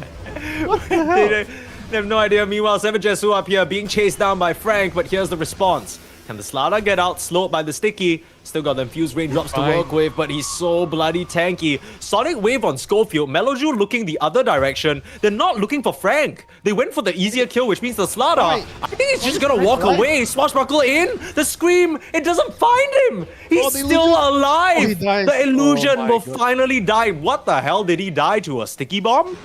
Yeah, he got sticky bombed. Quicker finished the goodness. kill. Rolling Here's thunder. Damago. Rolling on for more. They got the vision on the Terrorblade. Beep, beep. Here it come. You ain't got no thunder. But you got some moves. You got some nice moves. I'll give you that. Still, the Swash will finish the job. Mago took him a while longer than he wanted it to be, but he'll be able to TP out to safety. Back to the mid lane where he can keep farming. Mago, a licensed driver. Confirm. Not a coffee license. Not a copy all license. A real actual driver. For a moment, I thought the TV was going to juke him again. Now we see the Skyrim. This is why the Skyrim was picked. Just to destroy Queen of Pain. Middle tower is under 113 on the Skyrim. I love it. 3 points in the silent here. Getting the extra cast range as well and the duration on the seal. structure. Sealing We're talking the Queen about of Pain's fate. great one, Winter. Excellent wordplay as per usual. Under attack. As per usual, it's a norm. The W right in now. Winter stands for wordplay. Oh, you like that one? Okay. Well, I was gonna say, Winter, I think we were making a big fuss about Schofield limiting his potential with some of these heroes. I think Skyref Mage and Grimstroke are the two ranged heroes he's shown that he's very, very comfortable on. Even if it's more of a play waiter than a playmaker, he's been able to have a lot of impact. You're gonna use that every time now, right? Play Of with. course, it's amazing. Again, the W in Winter stands for work. I love what you've done. I'm a big fan of your work, sir. Like, why the hell nobody has ever used it? Right? Everybody's just saying playmaker, but nobody uses play waiter. Yeah, what about the guys who ain't making plays? Wait, are there playmakers? Are there play losers? Like I make a play and it actually loses my team the game. Dire's top tower is under attack. El Micho going wide on the bushwhack there. Cubify not connecting, which means El Micho will be able to flap his wings and bat out into the sky. I'll tell you, Winter Wyvern is a hero that could easily be a playmaker and a play loser. Yeah, One wrong curse. Yeah, no, that's One real. wrong embrace. Your carry is BK. Oh shit. Instant report. 9 reports on your head. I think Winter Wyvern's one of those heroes where if you mess up and grief your team, even the opponents know it. No, And I feel like the it- thing is, you mustn't be too worried about griefing. I think the more you think about it, the more you will grief the game. You just have to play and use your spell. Yeah. You're saying like you're worried that you get too much into your own head, right? Like Yeah, you shouldn't worry too much. Because I've seen players, they just think, they overthink, they think 2 times, they think 3 times, and then they mess up. You just have to play sometimes. You don't want to be worrying about too much. Just play. If you see a moment you want to go, just go. that's true. I will say that right now, South America Rejects, they were 2k ahead at 5 minutes.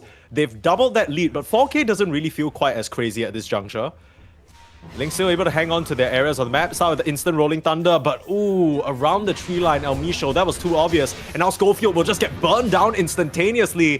Think about the Sonic Wave to try and push Dark Mago back. You got the TP in as well. Sonic Wave out to the side, forcing the rolling thunder out. will just try and commit onto Cubify. Vladik's come in as well. I mean, the Bat Rider, he doesn't do enough damage just yet, especially if the Lotus helping him out, but the Bat Rider, he will have to sacrifice himself for that kill on the Hoodwink. It was supposed to be an easy setup on Queen of Pain, but it ends up being far messier than that. Okay, double. Ward's gonna get spotted. Mago will give away the vision.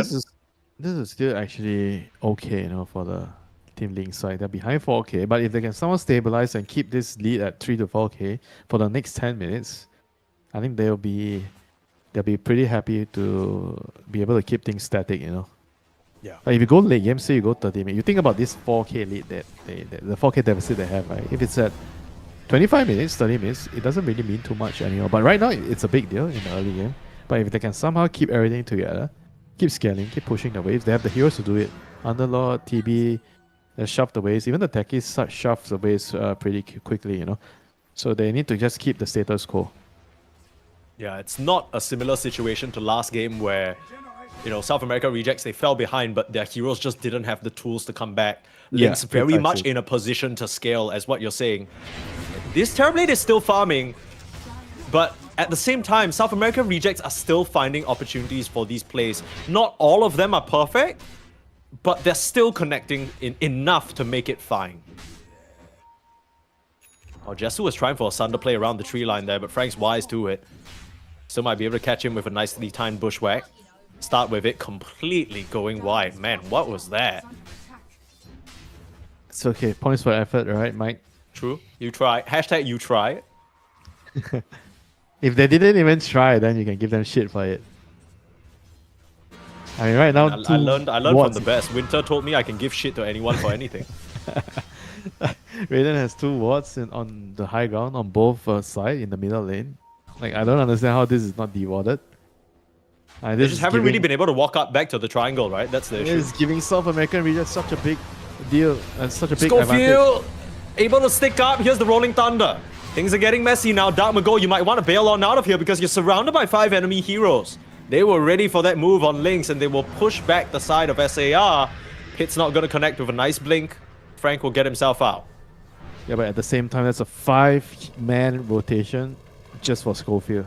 That's precisely what Schofield wants. I mean, they're all coming now to the Wisdom Shrine to try and protect it, and they'll be able to push the side of SAR away. So, using the TPs to their advantage, using the fact that SAR are invading their side of the map, Lynx are honestly moving pretty well. They're holding the game together despite these 2 wards, giving SAR all the information they need. Now, Misho gonna find a Techies, another kill. Lasso up, bring him straight into Wits. It's starting to add up, right? They're building the lead to 6K right now. Just starving and pushing the Team Link side into a corner. If they can't get these 2 wards, these 2 wards are actually just losing them the game, They're just like contributing to so many kills that the South American rejects have gained the last 2-3 minutes. And they need to remove all the wards, Links. I'm not sure why they are not checking every single high ground. Like, this is the thing you have to do. When you're losing, you need to check for wards in the most obvious locations. Rush in, instant silence, Mellow Jewel, this time he'll be caught. Bro, the ward sees the court walk past. Again, another easy kill. Yeah, and they're kind of confused, right? Because you immediately see Mellow Jewel and Cubify ping, oh, they have vision in the lane. They don't. It's on the cliff that you were just at. So, even that cliff ward in the triangle, after Kraker died earlier on the techies, he immediately pinged it out. They put a sentry there, but they weren't able to deward it.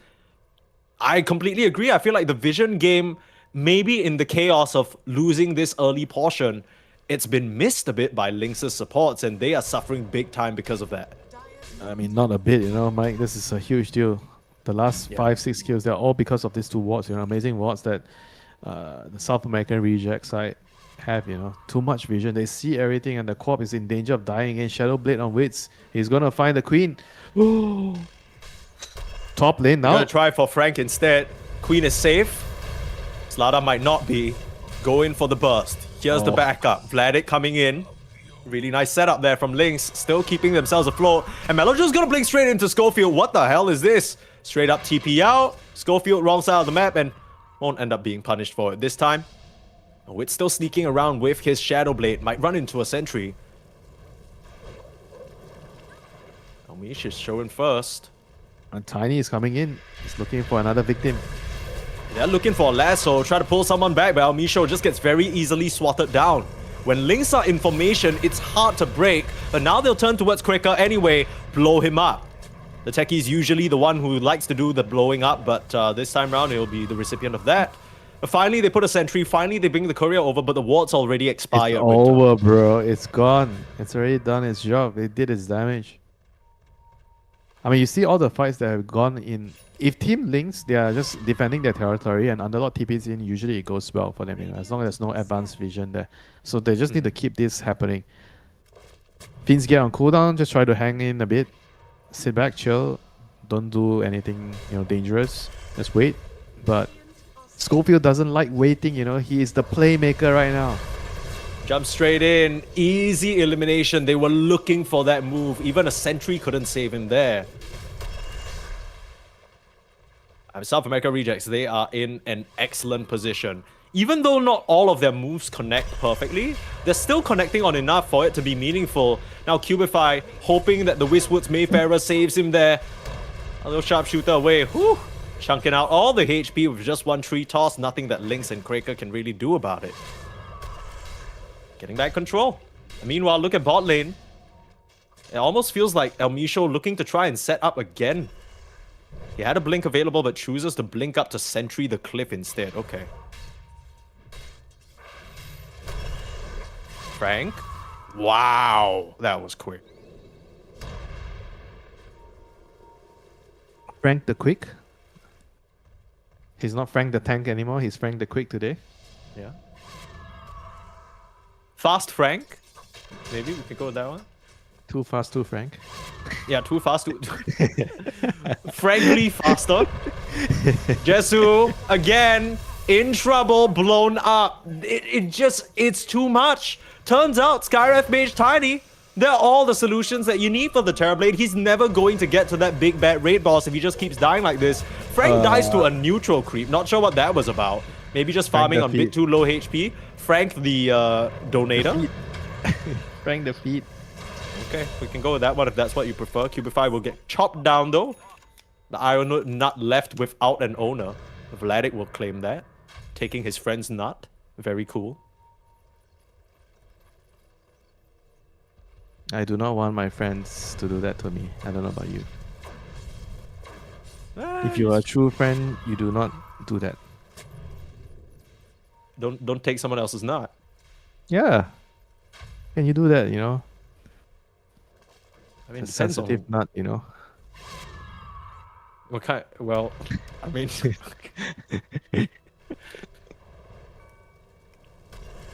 Doesn't belong to you, just Mike. to just to let you guys know, Winter was born in 1989. He's 36 years old this year. Just want to. Why do you have to remind everyone? I'm born in 1999, not 1989.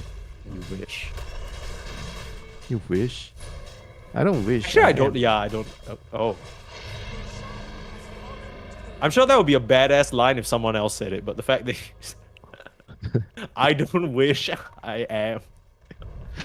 Okay, well, Sa don't need to do any wishing. They were in a bad state after game 1, but they've corrected some issues with the draft, or at least given themselves a bit more room to work with, given themselves some playmaking potential. Now it's working out pretty nicely. Big crush in, giving it over to Frank. Jules around though, looking for potential steal. Uh-oh. Here comes Cubify. Start of a bushwhack. Where's the Sonic Wave? Comes out a bit too late. Frank, he should be able to survive this. They toss him up and silence the Underlord. There's nothing he can do. Vladik, And now no, he'll get Vladik. run down. Vladik, no! Okay, well, at least he'll get a Firestorm off. That had the makings of something amazing for Team Lynx, but it ends up pretty rough. Always have to give points for effort, right? True. Rolling Thunder, again, Dark Mago on his solo support killing quest. He knows there's no Sonic Wave, so really nothing that Lynx can do to stop him. Dire's bottom tower is under Yeah, this hero is just so obnoxious. It's so hard to kill him with a shot. Yeah. I think they should just remove the shot, yeah. That'd be a bit too much, right? Why? You give him something else. What do you mean why? We just were talking. You just said this hero is too hard to kill with the shot. So I'm suggesting remove the shard. Yeah, I said remove the shard. Maybe to like the think- Aghanims or something. Like maybe you should be part of his eggs. Give it the time faceless void treatment. Basis void trick. You know what I'm saying? You got the reverse time walk in the bash now. It's 2-in-1. A 2-in-1 special. Just like your coffee, do you like the 2-in-1 or 3-in-1 coffees? Winter, we've talked about this before. I don't drink coffee. No, we have not. But why can't you just pretend you drink, you know? I'm not a. It's not in my nature to be a poser. To be honest with you. I You've don't never, I but don't you've want never to. been honest with me. You're always leading me astray. Okay, now that is a leading question and a half. Radiant's That's setting up some you know. That's what friends are for, you know, leading each other astray. Bad influence. Oh, Cubify, he's gonna run under some vision.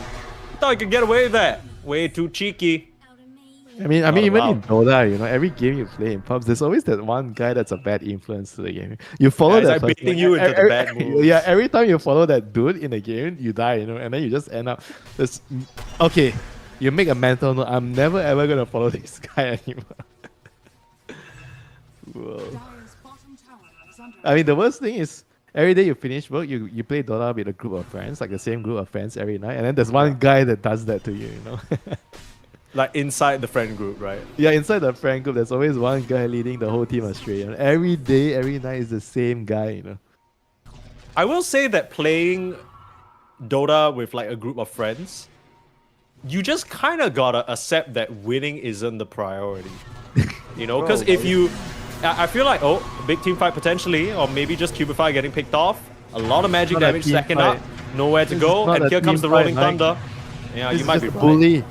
This is just bullying. Yeah, it's a little bit rough. Ladik, rest in peace, brother. Look at the health bar pool of the left team, the Radiant side. Full. Dire side, 2 heroes is gone.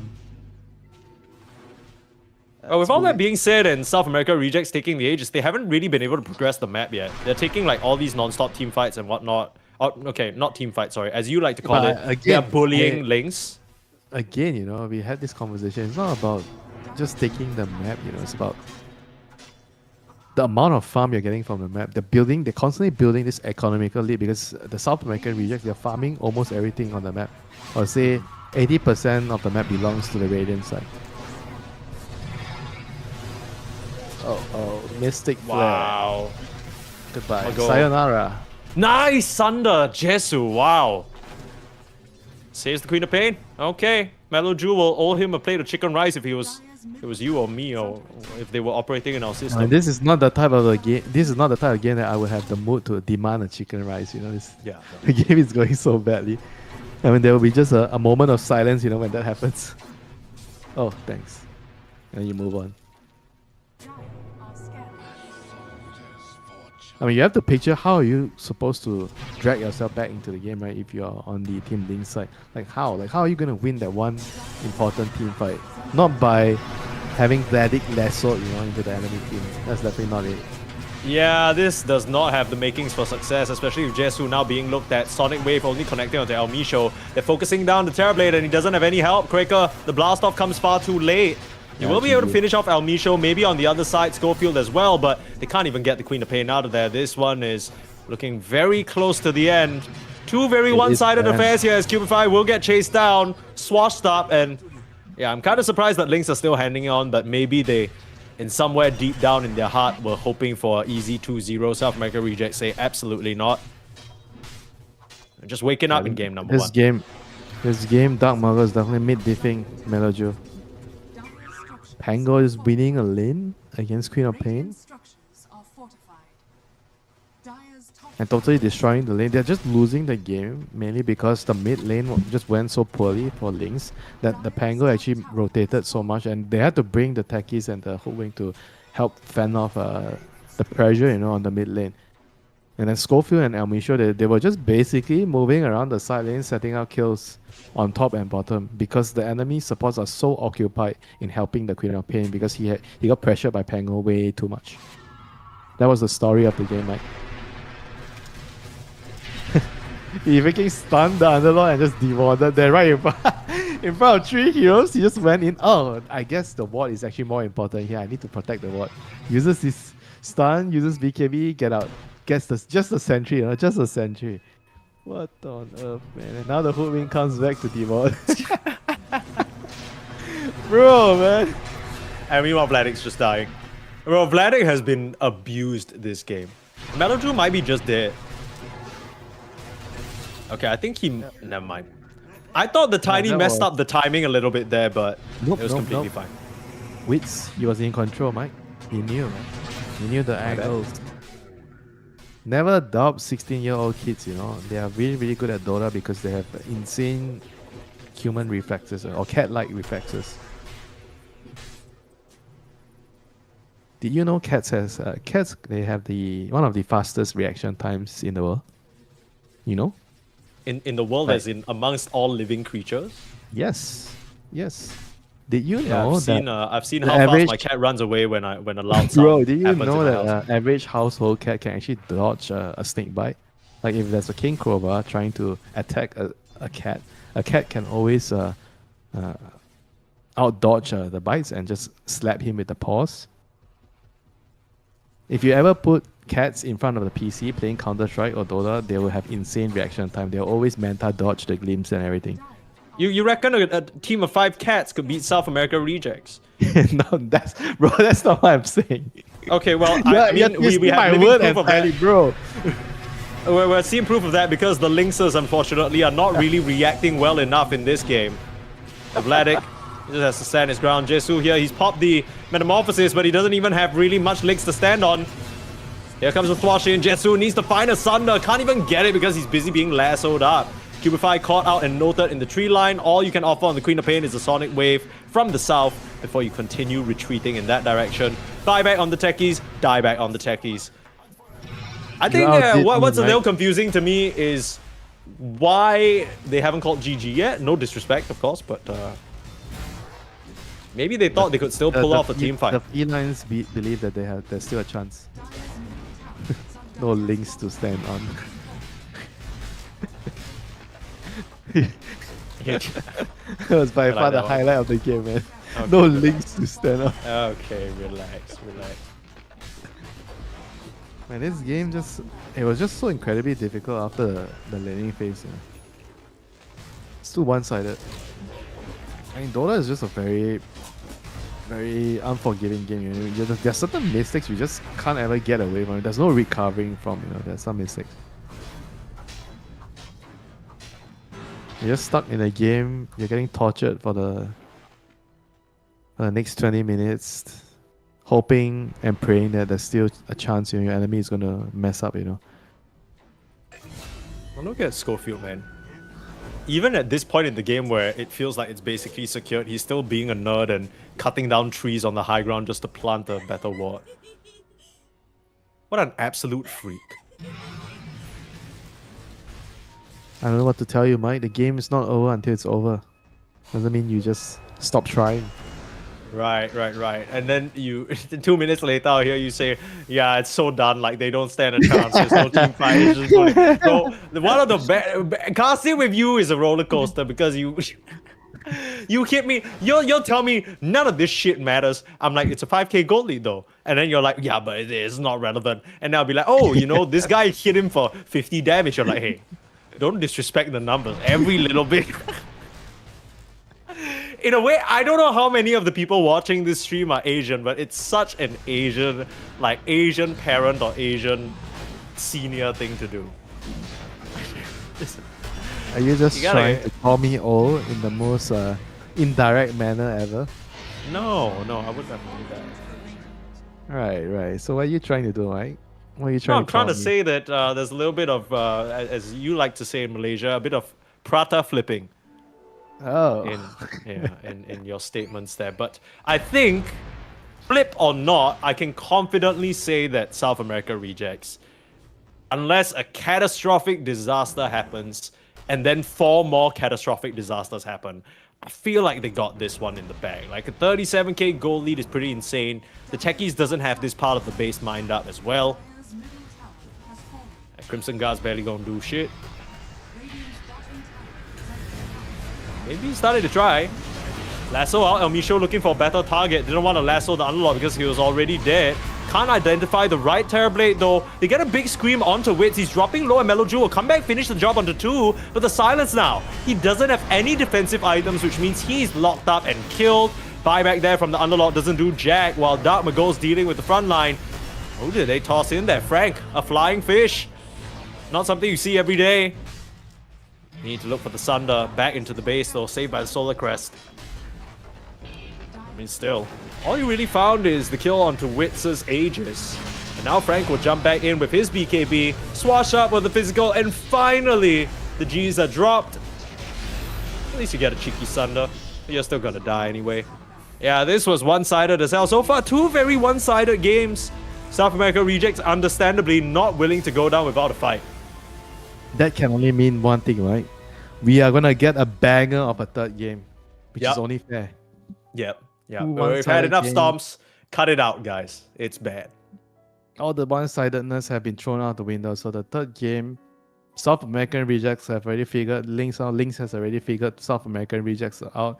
So we're gonna see a totally different third game. It's gonna be a very competitive third game. No kills until minute 15. Everybody is just farming. Yeah. That's like you the guys classic just- third game thing, you know. The first blood happens at 12 minutes in the game, bro.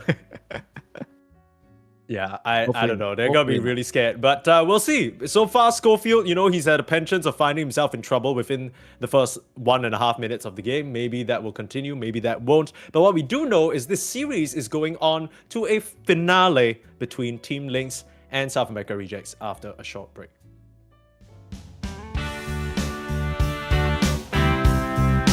Yeah, hey, hey, yeah.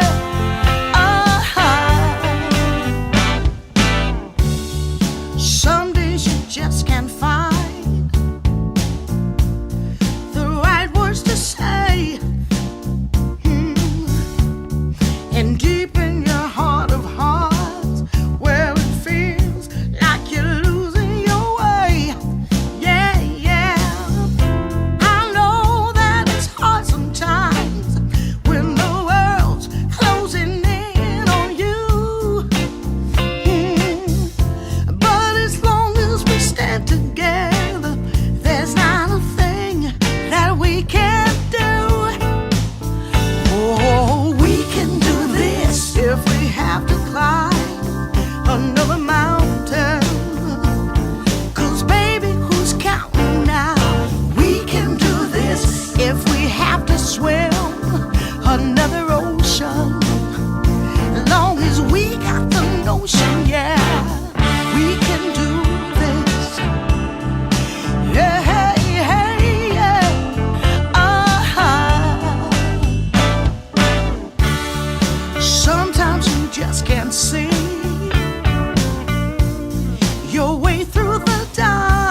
If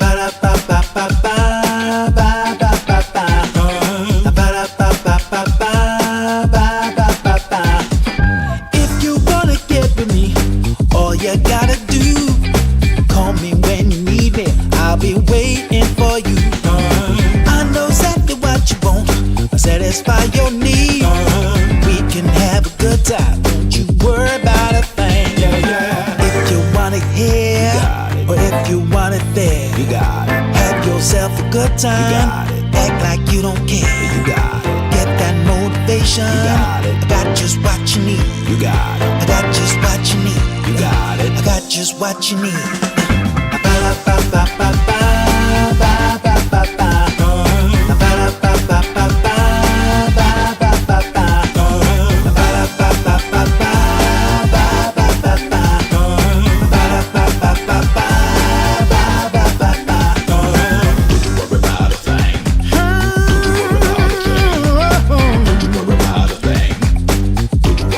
Don't you know you got it, baby?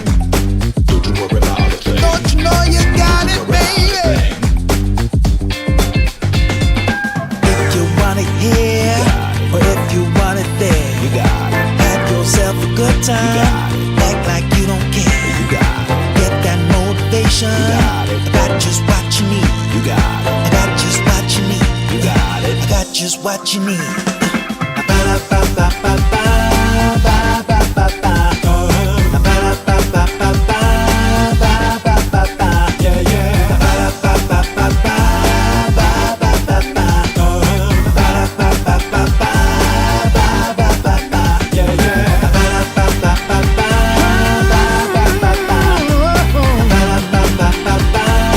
Don't you know you got it, baby?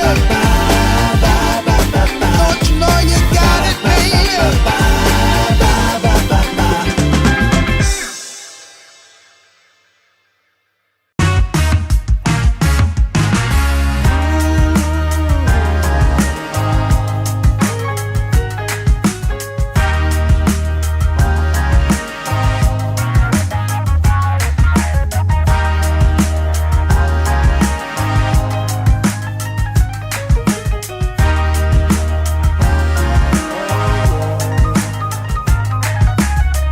Turned on the dime when I saw you walking by. Something about you caught my eye, yeah. Ain't trying to waste my time, just standing in your line. Gotta take a shot for. Two back-to-back storms, ladies and gentlemen. Dream League Division 2 Season 4. I feel like the event as a whole has delivered so far, but this series still leaves a little bit to be desired, which is why, Winter, you've decreed that this game number 3 will be a banger. It's going to be back and forth, and these teams are going to go at it because they only have one last chance to survive here in Division 2. Oh, let's see who has. I can't see. So Team Links, they chose Radiant. What did the South American rejects chose? Man, how do I close this shit to see the pick order? Oh, Bro has okay. casted Dota for 10 years, by the way. Team Links South chose Radiant and South American rejects first pick. I can't believe it, my... Okay. So we're gonna put. Guys. This guy's a professional. This guy's... how long... Hang on, quick check Winter Wikipedia. But why He has are people been a still broadcast picking- talent for Bro, why are people 10 still years? picking Radiant? Isn't Dire the new thing right now with the change to Tormentor and Roche? I feel like Dire should be the new thing. And what does Radiant have right now? I kind of think that Radiant might just be an overall comfort thing because throughout all of the patches in Dota 2 Not history, this I saw a stat excuse before. again. Well, do you have another excuse, Winter, that you'd like to present to the class? Huh? Nope, I don't. I didn't think so. Okay, well, we can move on. If you want to ask a question you don't want to answer to, we can move on. Okay? We can talk Go about how both these teams had their fair share of faltering. I honestly was quite surprised by how Game 1 went. Maybe surprise is an understatement. Kind of subverted my expectations. Made me kind of feel like maybe Lynx have got what it takes. Maybe they can actually beat South America rejects here. Yeah. Did you try and Google during the break the reaction time of an average Lynx? I did not do that. Winter. Yeah, I mean, I'm serious. I'm dead serious, you know. Team ban. Your average household cat can easily dodge an attack from a king cobra. Radiant team ban. They have the hoodwink innate built in, you know, whatever it's called. 10 seconds remaining. Guys, I feel like Winter, you Wait, constantly astound me with Is hoodwink a feline? Hoodwink is a squirrel. Yeah, the squirrel is squirrel ever related? No, Team pick. they are rodents. So the felines would consume the squirrel. Yes. I've Have seen you the never heard average- stories about like cats like I've seen catching the small little average rats cat and rodents and stuff? outside my house catching birds, you know. Sure. 5 seconds. People got different tastes. Some of Yeah, them like you, the you birds, some of them you know like what's the the benefit of having a lot of like stray cats around? Team ban. There's no not rats. so worried about the rat. Yeah. There's no rats. That's true. That's true. They handle them really nicely. Okay, into game number 3 draft. Enough about the wildlife. We got some fish. We got some dead ladies on our table. South America rejects. They tried game number 1 to give Lynx this Slada, but it's proven a little bit too strong. Their counter strategy of the Ench and the Necro didn't work. So succeeded with it in game 2. Looked really great on Frank. And now Lynx are answering with a Muerta that has been left in the pool. So South America rejects make the active decision to ban the Queen of Pain over the Muerta, and Lynx snatch it up immediately. 10 seconds remaining. Muerta is the ultimate counter, my friend, to physical 5 damage seconds remaining. So what's the counter to Muerta? herself, apparently. Morphling and Grimstroke. Is Morphling still a real I know hero? that's one counter X, you know. I think X has been the hero that most of the teams that I think we've watched in some of the what was it the DreamLeague? Was it the last DreamLeague? Or when I remember watching some games where teams will just pick X against Muerta carry. Because you just die, you know, as Muerta against the Blade Mail. Hard counter. I wonder if we'll see that. I mean, judging by the picks, probably not, because you already have Slada. It's weird to have a Slada and X on the same team. But Link still decides, nope, not gonna take that chance. And they proceed to pick the Treant Protector. So they'll have the Treant Protector plus Muerta combination. Best partner in the game. 10 seconds remaining. Dire team pick. Oh, Dire team there's our resident rodent making an appearance.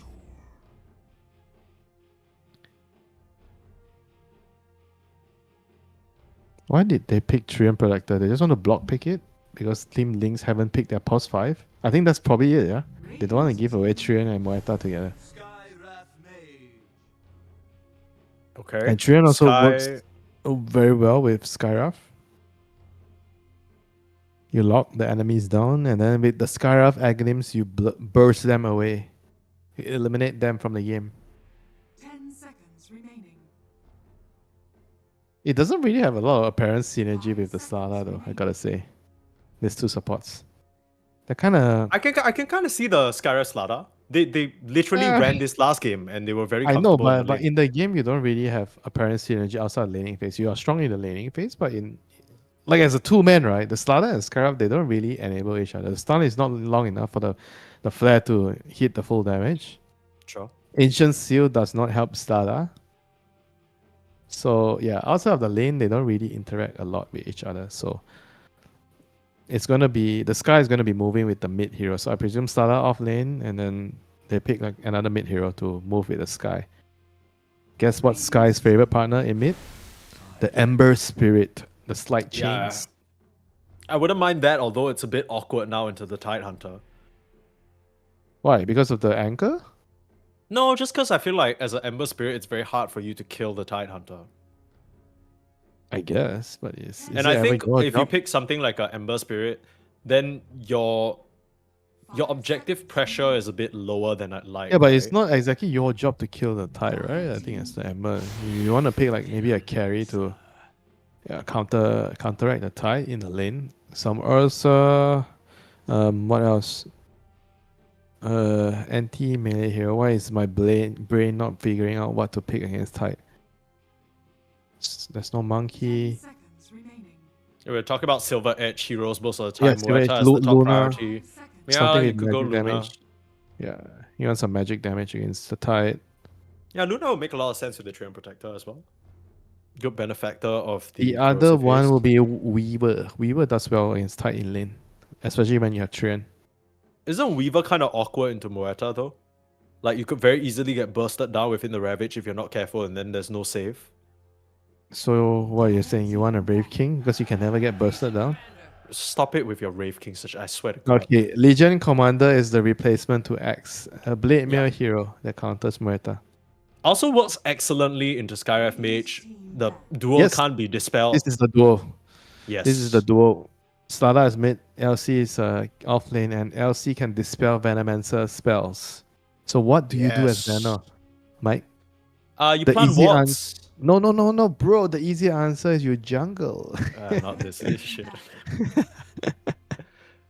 I swear to God, Winter, sometimes the way that you talk to me in these casts, you feel like an NPC with some like lined up, like automated responses. You know, if suddenly Venom comes up, I know you're talking about Venomancer jungle. You gotta find every opportunity to pivot into that. Yeah, but Every time I say a hero counters someone else, you'll be like, what do you want him to pick? Wraith King?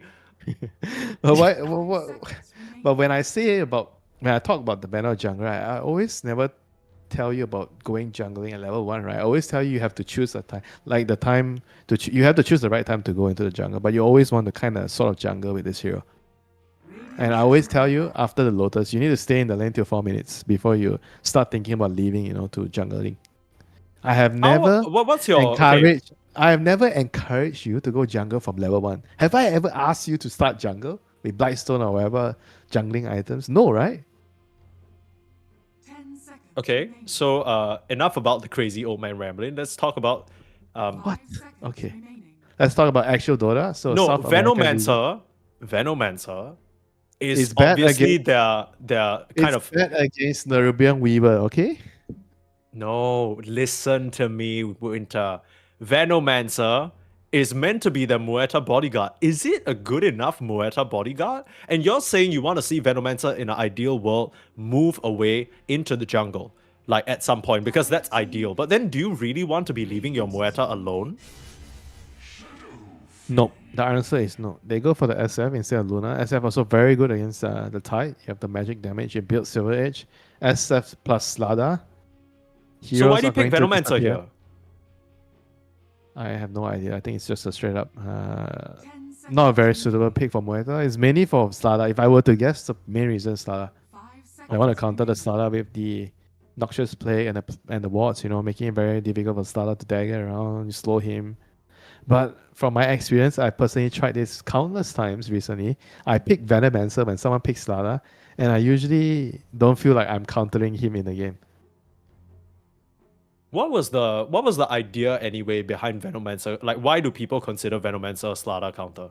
I mean, you just try to slow him in a team fight. He can't dagger, but the problem is he has this slow resist at the start of the Guardian sprint. 2 seconds, right, or 1.5 seconds, something like that. It's very annoying. He hard counters Venomancer. And Team Link's all team fight, Sand King, Tide Hunter, Venomancer. But can they get out of the lanes? That's the problem. I think laning phase on the side lanes are going to be very difficult. Mid lane, Sand King against Stala, that's going to be a wash. Boring lane, I farm, you farm, let's shake hands, global peace. But the side lanes are going to be where the fighting happens. Trian, SF against Hoodwing, Tide.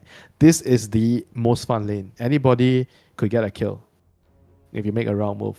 And then a kill could result into a gate gank on the other side and another kill on the side lanes. So the side lanes are extremely volatile, especially for team lanes.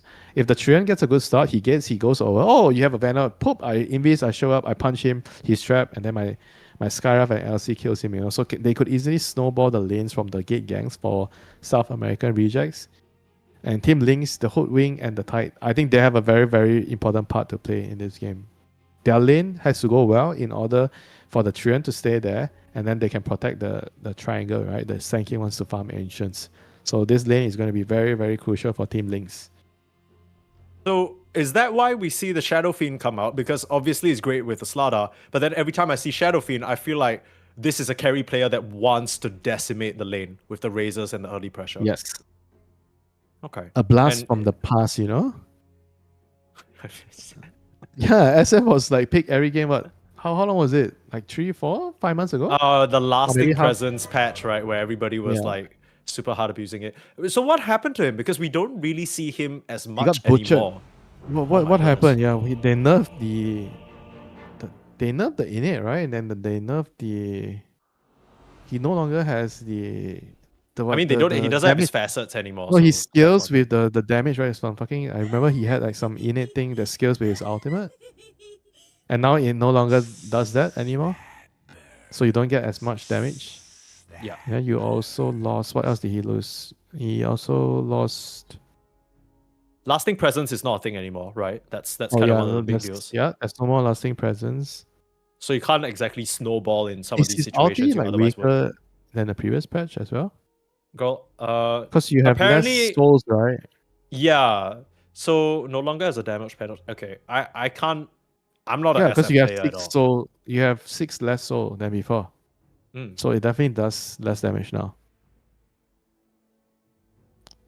On the bright side, now you can use Feast of Souls without using your soul.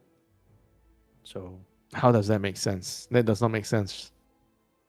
Conceptually, you should be using your souls when you cast this spell. yeah, maybe they switched who's having the feast. In the past, SF was feasting on the souls, and currently the souls are the ones doing the feasting. Maybe they just reassign things. So don't you worry should about lose it. health. You should cost health to cast on the SF.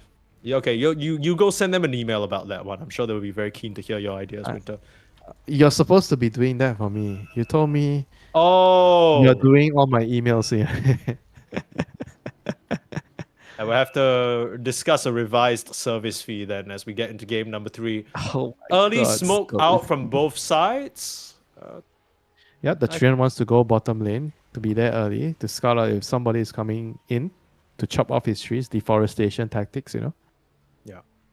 I mean, I think Trian is a very annoying hero to play the level 1 move, you know, the rune moves, because the hero can go top or bot, and then you always have to be very mindful of where you're walking. I think whenever you're playing against Trian, you're automatically forced to stick 5 men no matter what. You cannot split up to see if you can steal runes or get 2 runes. You just have to be together on one side against Trian because he can just scout you.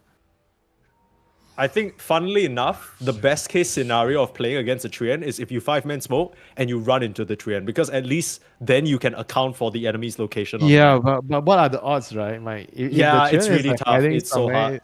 somewhere, like, how are you supposed to find him? It's low percentage play. The they're funniest just part giving- is that Bro, they're even just if giving you... up the rune. They're just only gonna take 1 rune. They're like, fuck this shit, Trian, you know. I'm not even gonna walk out to steal the runes. They're just picking up 1 rune. They're resigning to the fact that we are playing against Trian, we can only take 1 rune. Misho is putting some hands out onto 7 Jesu, so they should know that Trian's at least not in the top side of the map. Esmeralda will take some damage, but Misho will swiftly relocate himself to the top lane to help out the Shadow Fiend. And I don't know, man. I feel like this Venomancer has so much work to do. Again, Lynx, they have another lineup where their team fight is pretty strong and they can scale really nicely. But you get the feeling this early tempo will be in SAR's favor.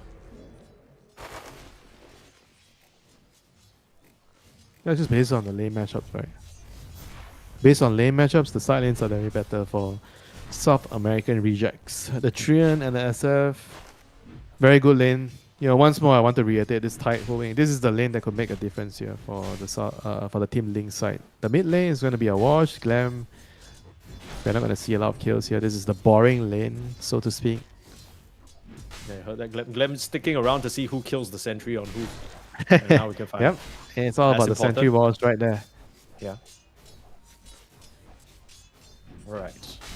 Eyes on this lane then. Could get very hairy. It's all about maybe the level 2, level 3 timing. Who's going to get the Yeah, Lotus. who's going to get the extra deny on the range creep? You know, these are the small little things that would matter a lot. How's it looking at the moment? The Shadow Field's One not getting deny. as much as I thought, yeah. 1 deny on Tide, 1 deny on Hood Wing, whereas SF has 0 denies, Trian has 0 denies. So the Tide Hood Wing, they're winning the lane. They're getting the creep equilibrium. Yes. Yeah, but like... I thought that maybe the SF with his early level 2 would try and, aggress upon his SF opponents. and Trian are no longer the same as before. Okay. So when do you probably only start to play aggro at level 2 race, so level 3. Even level 2 when you have 2 spells on Trian and SF, you're not very impressive, So the Tide and Hu Wing, I imagine they will stay ahead in this lane until level 3. Level 3 is the moment where the SF and Trian they could mount a comeback. And here we go, back in the mid lane. I actually generally just dislike matchups like this, Like Sand King is a hero which you pick this hero not to play the lane. It's kind of silly, yeah. On one side, Yeah, you got a like- large like, pool of you sand. On the have other no side, you got a choice. large You- pool of water. Bro, at least the Sala is trying to play, but water can't go into sand or something, so he can never fight inside the sand.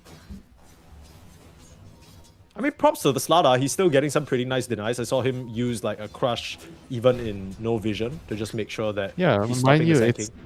Sada against another melee hero, and Sada can't crush the lane. Sada crushes most melee heroes, but not Sand King. Yeah. Sand King's pretty strong.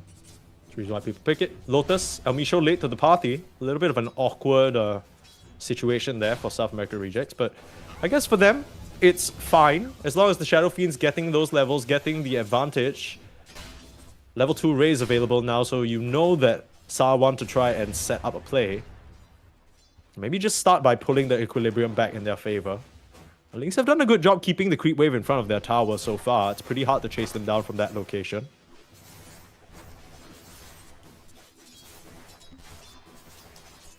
Yep, finally they're gonna be able to pull the wave back. Whereas bot lane, I guess we were talking about how worried we were, like how much the Venom needs to do in this LC Skyraft lane. And he is doing enough. He is the bodyguard that nobody expects him to be. He's not jungling. He is He's not. getting heroes. Against the odds, he's not jungling. Schofield tried to go for the kill on Jesu, but gets shot down. Nice plays there from the Lynx duo in the bot lane to get themselves the advantage. And meanwhile, top lane, looks like Wits got hunted down as well. Elmisha's gonna try and hide in the tree lines, try for a return, but the Mistwood's Wayfarer working against him. Cubify might just survive this, no, the last second Fairy Fire. Vladik had the mana for a gush, but deciding to back up instead. There was the risk of the SF coming in, and he respects that. Man, why did he not try? I'm very surprised Elmisha didn't try to go for the kill. He had a blood grenade there. And then the Tide just used Anchor Smash on the creep, means he could just run in and try to... I mean, I felt like he was gonna just suicide himself, try to trade his life, at least to kill the Tide, Surprised that he didn't even try to do that. Because whenever you're so low on resource on the support, you should try to, just get a free ticket back to base, and get a trade out of it, Yeah. Surprised that he didn't do it. And now life goes on for the Tide Hunter. He's happily farming away. Adamago has been forced to play on the other side of the lane because of this sandstorm. And now that's going to open up the path for Cubify for a nice rotation. Still with Burrow Strike. Don't really seem to have the damage into this fish He's boy not in running. the river though. He's He's going to not turn running. things around. Crush out onto Cubify. Treant Protector's finally going to get some mileage out of that blood grenade. And Mellow Jewel he's still still being alive. killed up. He's going to survive. What Mellow the Jewel will hell? go down. Sandstorm subsides. And the fish will stand supreme. The leech seed, that little bit of a hill just saving the Stala's life right there, I mean, he's so tanky with the puddle and everything. And you think you have the fish, but the fish just gets the last laugh, Can't get through the thick scales. That's how we should do it here. Just put in a ward early on, try and steal as many creeps as he can, be annoying. I respect it. Yeah, you want to see the Sand King, doing the stack. So you can go and Sure. steal it. All the supports are here. Dark dear, Mago, he's Mellow level Jewel. 6. He's just come back into the lane. He's not going to have a TP. Great Again, response yeah, there from Sa. They kill him one time, stick around, and kill him the second time. Dark Mago just stalling on Meloju once more. Yeah, maybe that's why Meloju wanted to play Sand King, because last game he actually got stalled on, and he's thinking, okay, I just need to play Sand King so I don't have to play the lane. But now Wits is going to Wits- get hunted down in the top lane. Nice rotation from Jesu and Kraker. No way for the Shadow Fiend to survive this one as he'll get hunted down. Oh, get the fish. Oh my god, your hard-earned fish. He gets it. He gets it. We're good. We're good. I mean, good move there from Lynx, right? They recognize that the two supports have just moved to mid and they don't have a TP to save the SF. Speaking of the supports, they've brought Dark Mago over looking for some This is revenge. important. They need to TP the Muerta Shrine. in potentially. They They need to don't save the look- shrine. They don't look very confident though. Dark Mago would rather snipe a couple of couriers instead of go for that play, and understandably so. Saw too many enemy heroes in the area. Misho's still parked in a very strange Scorpio is location. still here though. Yeah, here's the wraparound. Oh, this is dangerous. Breaker will get How about caught. Gil? I think they're fine, Winter. I think they're completely fine. Who's fine? Somebody's gonna die here. Oh, Misho tried to hide away. Fortunately, his mid laner is no longer around, so he gave the That's kill not over worth to it. Melojul. No, that is not worth it, man. That kill was 500 gold on the Trian. The Venom kill was only 200 gold. Not worth it. Top tower is And then they get the D-Ward. So that exchange was 600 gold to the Sand King and Hoodwink. Only 200 gold to the other side. Dire's top tower. Negative 400, Mike. Right there.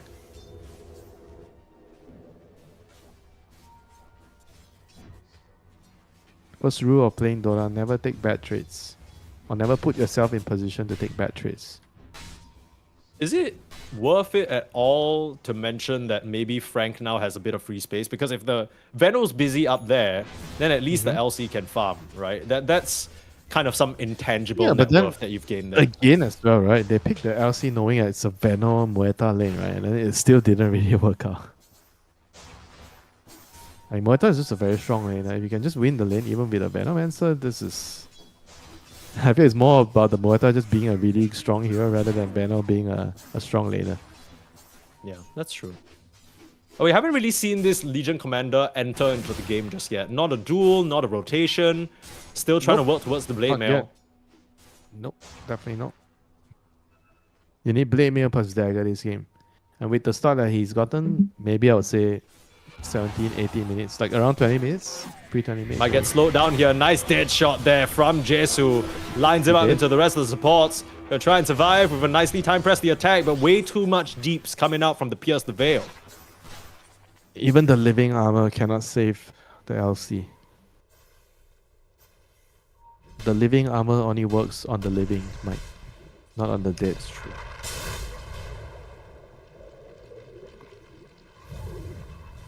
I thought it was Living Commander. Well, not for long, unfortunately. She's had a rough time down here. So Jesu has been able to spread his influence. I really hope that we see the Slaughter come down here soon, because Jesu's just free farming top of the net worth. It's here. The fish is here. Dark I don't know Margot's if it's a bit behind. late is the problem. Dark Mago with the wraparound play. Frank's gonna dodge the bullet. Now looking towards the Muerta. They know she doesn't have the Pierce the Veil, and those two supports, they're gonna have to give up their carry. Nice bait It's a play big there one. from Frank. Very big kill there. And I still be looking for meanwhile, more. Amisha picks up the Invis rune, so they don't even lose the rune. And Cracker is dead. Go for a second one. Line it up for Dark Mago. He's not gonna get the crush, but Frank, much needed recovery gold for him. And Mago can now head back to the mid lane to defend it against this potential catapult. pressure. Amisha's level 6 though, so maybe they might be able to do something mid lane. He has an Invis rune and he has level 6. He has overgrowth available. He's looking for a big core kill here. Big juicy core kill. Who can he get? It could be- Can he get the Sand King? I was That would gonna be the say, I question. feel like it would be pretty risky, right? Because you still have the threat of the Tidehunter TP in and Ravage. That's probably something you're thinking about right now, so I don't know if Elmisho really wants to try for this play. Then what do you think he's trying here? A career kill? Or he's just he's- waiting to see if he can find a move onto the Sand King perhaps. I think he's just taking a cheeky break, I'll be honest with you. Might be smoking a cigarette, I don't know. I don't know if he saw the dagger. If he saw the dagger being delivered to the Sand King, that would have been like very useful information. Maybe that's why he was like trying to follow him, trying to scout if he has dagger. Now The Sand dagger's King's gonna come back TP. out, so they see him now. They should You know he's here. Okay, Overgrowth? he's dead. Very nice. I Nicely mean, done. Elmisho just did it so patiently. He waited and waited and waited, and finally he finds him. I guess a courier as well. He might pay with his life, but I think it's worth it because he forced all the TPs down here. For sure worth it. Not This is so everybody much can space. play Treant with that much patience. I'm telling you. Yeah. Radiant structures are fortified. Like he waited there for him for 1 whole minute, bro. Radiant's bottom tower is under attack. It's so nice to see when players' patience get paid off because you kind of don't see the full picture, what they have in their mind, and then when it plays out nicely, you're like, this is why that's you're why the he pro was player. ready. This is why Yep. he is on a professional team, and this is why he's competing at the very top tier. He sees something that us plebs do not see, you know? Yeah, us mere mortal, we can't understand his ways. Under attack. He's seeing 5 seconds into the future. We don't know shit. I'm sure Frank would hope that he can Bro. see 5 minutes into the He future saw right 1 now minute because in he's the so far. future, bro. He's plenty more than 5 seconds. Here's Frank making a beeline for this Muerta, but now the kill gets hard with the Pierce the Veil pot. Mago being relatively saved by the shield, but Melojul coming in for the counter. Here's Wits from the Twin Gates. They still will find Jesu though. The full wraparound now trying to salvage their Slada. They can't chase up to him on the high ground, especially not with the living armor. Looks like Kraker will be easy pickings as well. Slowly but surely worked down. Melojul still being spotted. Wits gonna get surrounded though from out of nowhere. Big Ravage. Vladik has shown up and Wits will go down, but his Death Requiem doing a lot to Melojul. Still hiding under the cover of the Invis, but he's spotted by the Corrosive Haze. Overgrowth comes out. The problem is, they don't really have a lot of ways to dump damage into this Sand King. He's still hiding with the backup of his bodyguards left and right, and they can't bring it in. Melojul will be able to blink out and survive. Dark Mago will take down Cubify, but Frank still trying to make a beeline in. Gets the duel off with the Blade Mail. This Muerta is about to shoot herself to bits, but they can't find the last hit at the moment. Frank will finally get it, but he ends up getting tagged by the Venomancer. Still Oh my managing God. to survive for so long Melojul. ago, not getting Melojul because of the Ash Legion shield, and Melojul will get the last touch. Ends up being an Outplayed. ultra kill for the Tidehunter, and this Sand King, he was dancing all over them the whole damn time. It's Leviathan catch buffet right there, you know, 7 catches on the tide right now, and he's walking in, he's gonna pick up a Wisdom Shrine. Oh, yikes. Melojul, he might have gone a bit too far though, going for that Arcane Rune. Schofield will get it delivered. Meanwhile, El Misho just kind of standing his ground. Bro, tight. Vladik, Don't- this is not worth it for you. Yeah, no, don't do it, brother. Just go Don't far, do bro. This- Dire's bottom tower is under I mean, that aside, what a fight, right? I think the fact that Vladik was able to come in, get the Ravage out, stop Wits in his tracks, it's not even over. They're still battling it out down here. Mago going for more, knows that there's no Sand King to respond, and with the backup of El Misho, he'll be able to get himself another. Oh, Is another Frank duel actually coming incoming. in like this? Frank the tank, he needs the duel. Give him the duel. He needs a crush is what he needs. Mago needs to find the angle, but here comes the TPs again. Wits, you gotta watch yourself. You're running into a trap. The silence is there. Epicenter out onto Frank. He's not able to get the duel. He's taking far too much damage. Requiem pushing them away though. All the heroes on links are far too low, and they'll find Melojul. This time round, the Sand King won't be able to dance his way out of this one, and Sa will overwhelm them in the bot lane. Second time's the charm. And they know that there's still no Ravage, you know. There's no Ravage, there's no Noxious Plague. 2 big ultimates not available on the Team Link side, you know. So South American rejects take full advantage there. They have all their spells, they're just running at them. I mean, overall, their spells are lower cooldown, you know, compared to the Team Link's draft. Like, your longest cooldown is just your Requiem. Everything else is pretty, I guess, Overgrowth. Overgrowth and Requiem, they're pretty long cooldowns. But the rest of their heroes, they can kind of fight all the time. Yeah, I'm gonna be honest that things looked a bit hairy for Wits. It seemed like Lynx had noted his location and were starting to wrap around him, but too many distractions. I thought the epicenter was gonna go onto the SF, and then he just started going onto Frank instead. Couldn't even I finish off that don't- kill on the LC. I don't think he knew the SF was around there. You know, like I think maybe he knew he was coming, but he didn't know his exact location. Right? They didn't have a ward there. Sure, but I mean his team was pinging it out, and epicenter is an AOE ability, Yeah, so maybe- you just blink in maybe he that general should- vicinity. Yeah, I guess. Yeah, maybe he should just be more patient. You could learn something from our Misho's Treant Protector, that's for sure. You actually think somebody who plays Sand King would be somebody who plays like they're completely different personalities. You know, if somebody plays Sand King, they're not gonna play Treant Protector. Well, at least they have like defending towers in common, and they're both Invis heroes. Yep, that's actually Maybe if already you're two. Invis hero enthusiast and you like defending towers, do I have the 2 hero suggestions for you? And I think Sand King does require patience, right? He's not a hero that you can just jump in without really considering. You guess. need to wait for your opportunities. Yeah, you need to know who you want to blow your epicenter on, you know, like which important hero. Yeah. It's gonna get franked. Radiant's Yep, top big There you kill. Hoodwing Sandcake. This is the classic duo, popularized by Falcons and Tundra. The Hoodwing has not obtained the shard yet. Oh, Wits. Whoa, That is very Nice ballsy. try. That was a nice try. They would have actually killed off the SF, I think, there, if everything went off. Yeah, I was All talking you about really the needed shot. was a little bit of help. I was talking about the shot on the Hoodwing. I still think that you have to buy shot early. You want to buy shot early when you have Sand King. It's just way too much damage. A little bit disappointed that he has opted to go for the ATOS. I mean, I can understand it. I feel like right now, Lynx, apart from this Blink Burrow Strike, they're lacking a bit in the catch department. The Tidehunter's not going for a Blink, so you're relying on the Walk Up and Ravage. I mean, the fact that Melojoule has had to be the one to blink in to potentially start the fights has made things rather complicated for the Lynx lineup, right? They can't keep the formation that they want. They basically have to sacrifice their Sand King out in front. Wits is closing in on this BKB. He is really farmed on this Shadow Fiend. Like, it's disgusting.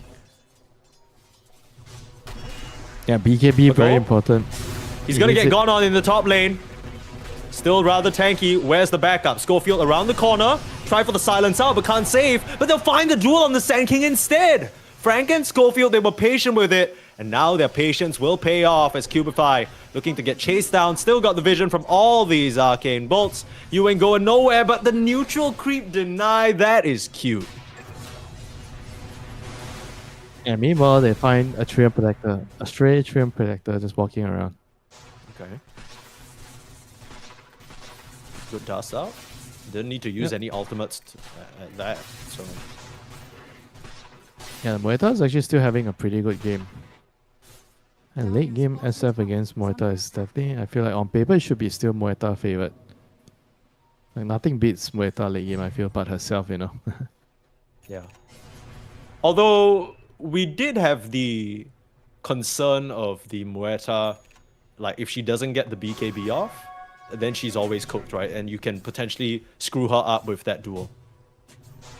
Oh, what the hell? What was that? Dire's bottom I don't think he saw the banner, but he's gonna know now. I mean, bro, what? You just walked past? Okay. I think it's just night vision. He didn't see him the last Here time. comes Magoo. Cracker will die now. Take the kill, Amisha. Take the kill. Oh my god. Playmaking tax, you know, that's what I call it. Yeah. All that Magoo there was he play weighted. He did not play make at all.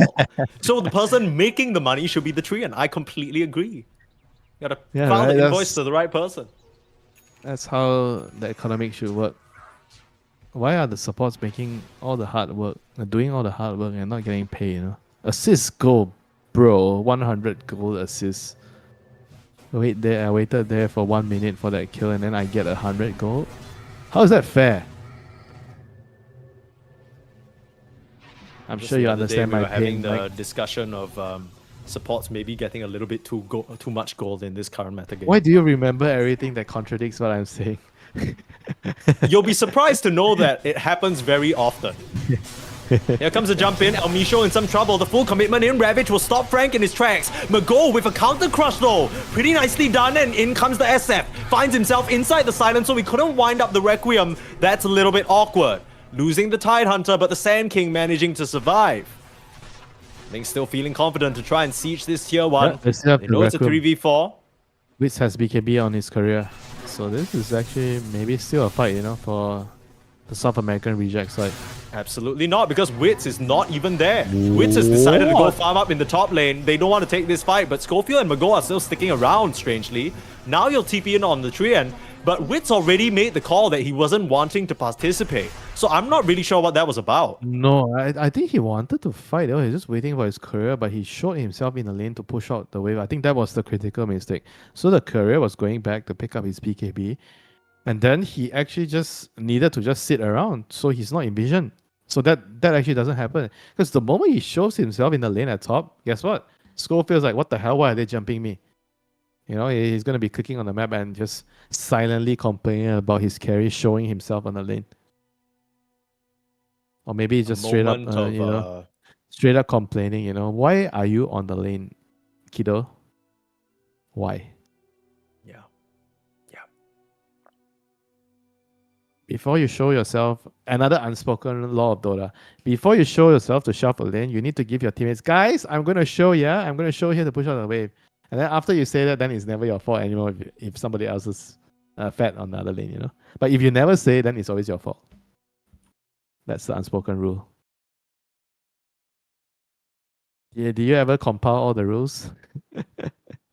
Every rule I'm I giving should at this point. You know what I have compiled here though? I don't know whether you'll find this familiar. It's a set of rules that someone wrote once. I'm not sure if you know where this is from, but rule number 1, never give up. Okay. Rule number 2, winners win because they never quit.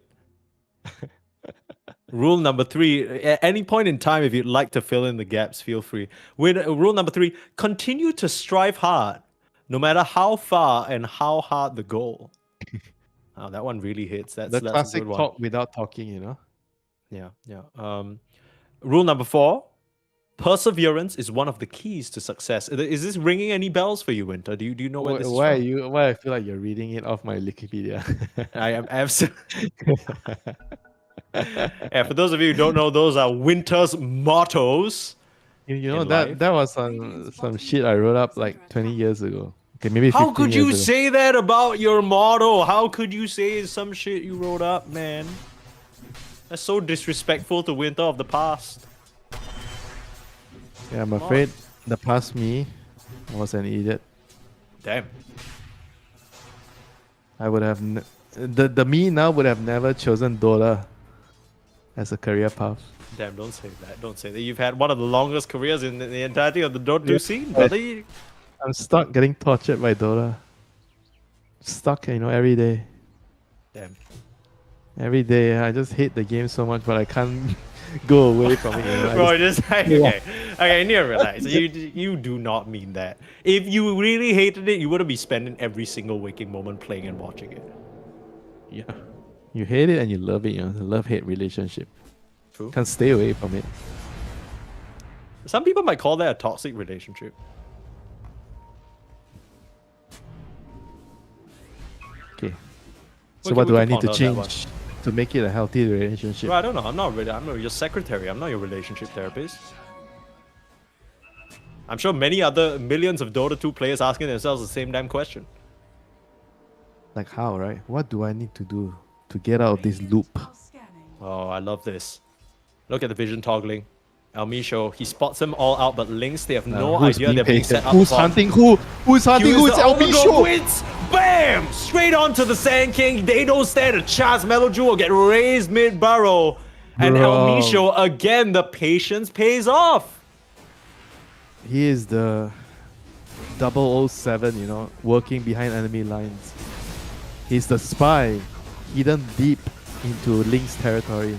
Radiant's top tower has fallen. This is why Invis heroes are so much fun. That's true.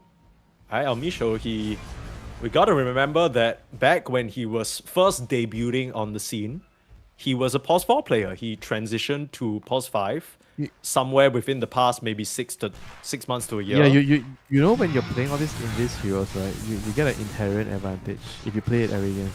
You know, in tennis, they always say that or even in badminton, right, you know about the advantage that the left-handers have? Because you're playing against right-handers and the majority of the population, they are all right-handers. So they have no idea how to play against a left-hander, whereas you are the left-hander and you're playing against a right-hander every game. Yeah. So So this how is does the left hand, right hand relate to Treant Protector? Is Treant meant Because to be your left hand? you're an Invis hero, you don't play against an Invis hero every game. And then if you are the one I see spamming the Invis hero, the bounties, the Treants, the Nyx, you understand how to deal with this mentality because you are the Invis hero. Inherent Jesu. advantage, Mike. Jesu's about to be caught. Daytime. He's being very careful. Smoke's gonna break. Instant silence. Schofield was quick with it. And they don't even need Skyra- Dharmago. Skyroth is the Muerta counter. God damn. Or LC, which one? Or I think together it's, they are I the think it's LC. Oh, Melojo. Is he gonna get caught again? Where's Elmisho? See, again, Same another place. Invis. He doesn't He's on his know. way. No, but he's showing on the wave. Well, okay, well that was that that was was- never gonna work. It's that I don't know about that one. Radiant's courier has been How killed. on earth was that gonna work? I don't understand. I think he was hoping that the sand because pro players they always love to tap their camera left right left right left right. Sometimes when there's nothing happening to your hero, you're looking elsewhere on the map. Perhaps maybe he was hoping for that kind of instance from Melody. Okay, And fair that was point, Mike. ambitious to say the least. I gotta agree, but we always say if you never try, it will always be a failure. True. Yeah, I mean you gotta give him props for trying. That's part of the winter motto I heard. Perseverance is one of the keys to success. I've always tried being friends with people. So you gotta give What me does that have to credit. do with? Yeah, you gotta give me credit. You say I don't try, but I try. Wait, okay, you gotta stop turning all this into a personal story. I feel like there's a bit of a buried trauma within those words. that you're saying to me. Dota is my personal story. The game is my personal life. You know how many hours I've spent in the game. I'm sure you already know. Even that my Steam ID has a number that you don't usually have because it's such an old ID. Okay. You're aging yourself right now? Bro, you know how many... Do you ever wonder why my ID has... I think your ID has 2 extra numerical digits than mine. Yeah. Our ages also have 2 numerical digits apart, brother. But it's not news to me. South America Rejects, they are doing a good job They at sweeping see- the map, keeping they this see them. advantage. They The do. ward. Oh Spotted no, out. they won the Muerta. They're playing it chill. King! Bro, was that intentional or he was just trying to run away? I think he was trying to run away. BKB up, but you don't got the vision, so you resort to the Requiem, push him out of the Sandstorm, and raise him down. Wits, what a play there from the Shadow Fiend.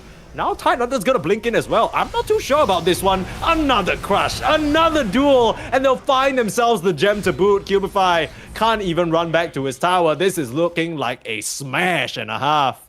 South America Rejects, they are doing it here. They might have lost game number 1, but they were just waking up. Even with this LC pick, they're making it work, and they're going to the Roche for free.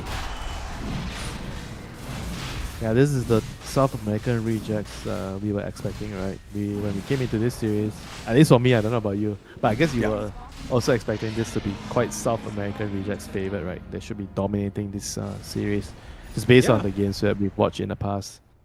And it's not even like favoritism or bias or what. It's like you legitimately look at their results recently versus Lynx. You could argue to say Lynx, they're the recent EPL winners. They had a great 3-2 win over Namiga.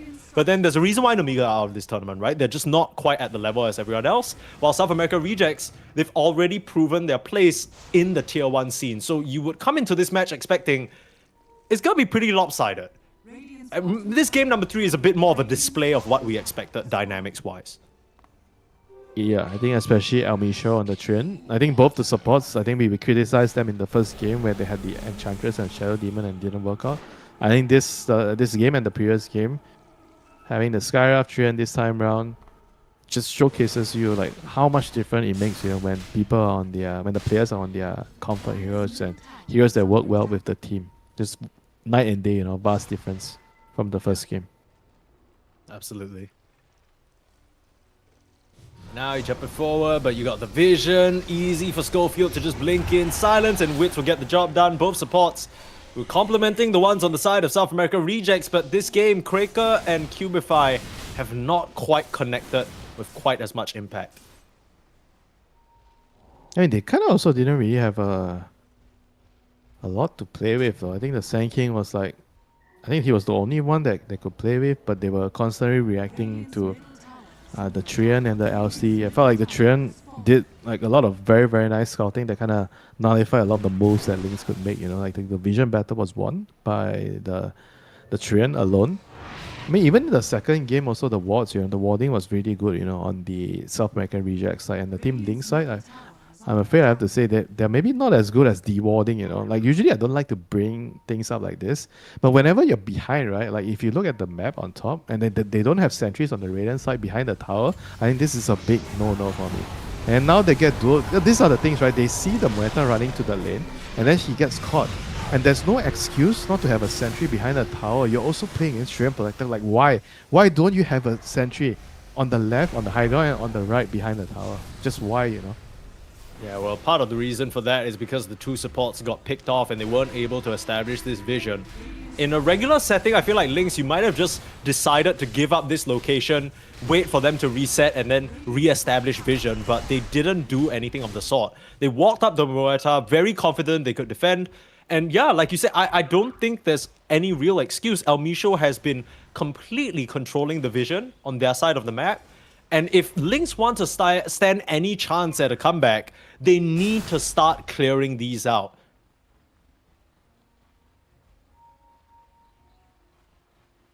Hi, this is Shrimp also one of Protector. the... Okay. The SFSA. This is also one of the things that I think I talk to players a lot, especially like support players. Even though you don't see the ward, but you cannot take any chances. There are certain locations on the map. You have to always make sure that you have a sentry covering the area.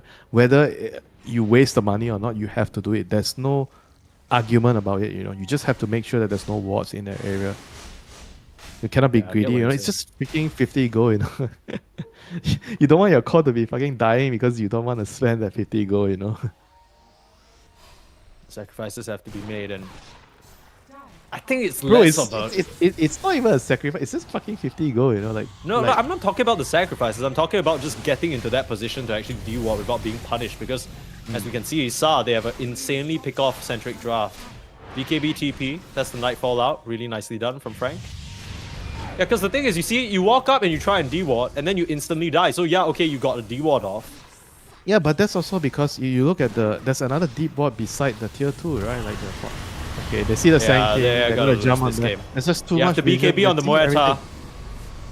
Has to BKB if he wants to get away from Wits. Shadow blading up, looking for the auto attacks. He has the barrel strike out. Wits still very strong, ready to put the hurt out, and he manages to do so. Schofield goes down, but we go in with another crush, another kill. And only Vladik able to TP out, but doesn't even have that privilege. They get wiped.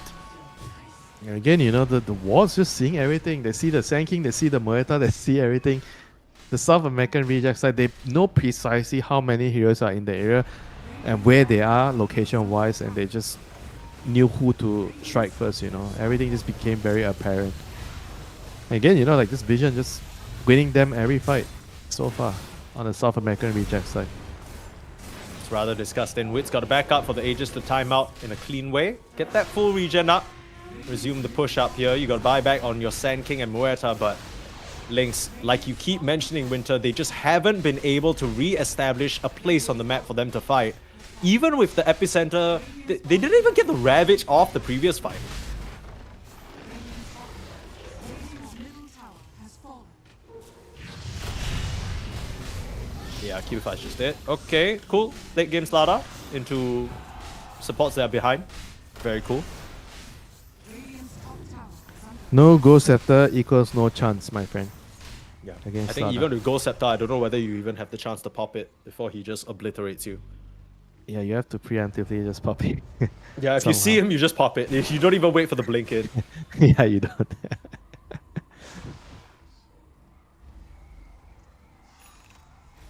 Alright. Don't even think you can react to the blink stun. Just use it. Yeah, a real This is Lynx again, would be this- able to blink. bro. This is again another thing. What differentiates like the top support players and the average support players. The top support players, sometimes you see them. What the hell? How did they react with the 4-star of the Ghost Scepter? It's not reaction. They are just predicting what's happening in the team fight. They know when is the jump coming. Yeah. We plebs always think that I'm just gonna look and react. You fools, you can never react. It's all about reading the plays, seeing it coming from a mile away. Alright, now we're in another situation just like game 2 where it feels like this win is closer rather than further out of South America Rejects' reach. Been able to trample on forward. 150. bonus damage from LC. Oh my goodness, Dark Mago. Stop! Who are you talking to? Who are you Dark asking to Mago. stop? Stop What? bullying the supports, Dark Mago. Ah, Enough is okay. enough. Oh my goodness, wait, he's just in the damage! Oh, Shadow Fiend! He's making them pay for it. He is really doing a number on them. Dark Mago onto the back line. You guys have Ghost Scepter, but that just means you fall to the Mystic Flare even faster. And now Schofield, he can spam you out in the fountain. He can just keep this going for days. But they don't have to. South America Rejects back on their target. Straight into the fountain. Why not? And GG is called. Unfortunately, we'll have to say goodbye to Lynx as South America Rejects. They'll keep themselves alive here in Division 2 and continue their lower bracket run. They live to fight another day, after the disastrous game in the first game of this series, Well, at least it was a pretty, I think, informative game, for South American Rejects. I think that game, you kind of understand your team a lot better. You understand a lot more, There's certain lines that you shouldn't cross. And I think you also mentioned something that was kind of important. It's the first game of the series. Maybe they wanted to, see if they could expand their horizons, try something out of their comfort and see if they can actually find a way to make it work. So props to them. If they were actually looking at it from this angle, they want to try something. In a BOG, the first game is always the game to try it. So props to them to try to utilize every single game in the series. And I mean, they knew it didn't work out. So in the second and third game, they kind of went back to things that we've already know their supports being able to play, like this Elmisho, Trian, Schofield with his Skyrav. Those were the key heroes of the second and the third game. Yeah, really, really good plays here from the two supports. Definitely redeeming themselves from a bit of the slander we were throwing their way. But like our producer said, don't talk shit about South America Rejects. We certainly had to swallow our words. To be fair, we weren't necessarily counting them out, but I think all of the SA Dota fans will be very happy to see them proceeding on forward. They keep their hopes at DreamLeague Season 29 alive here. And that is going to be that, at least for them for now. They'll continue on to play tomorrow, but we're moving over to another side of the bracket with some new casters. Coming up next, we have none other than, if I'm not mistaken, Power Rangers. There you go, Power Rangers versus Liga team, and that'll be brought to you by Bilmov and Rojo. So stick around for that. We'll be back after a break.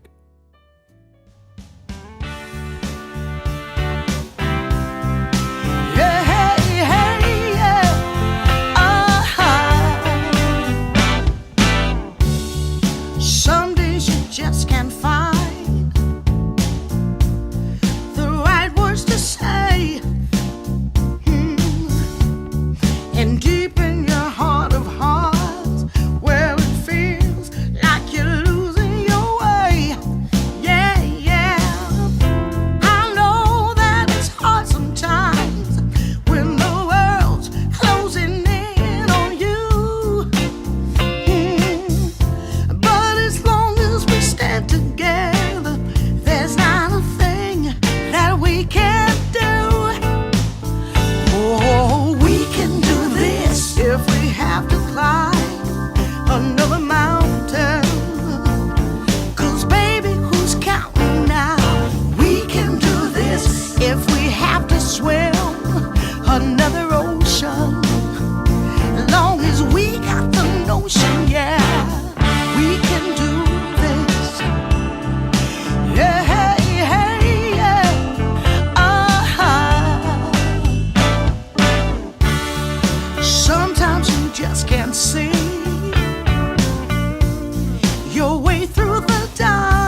If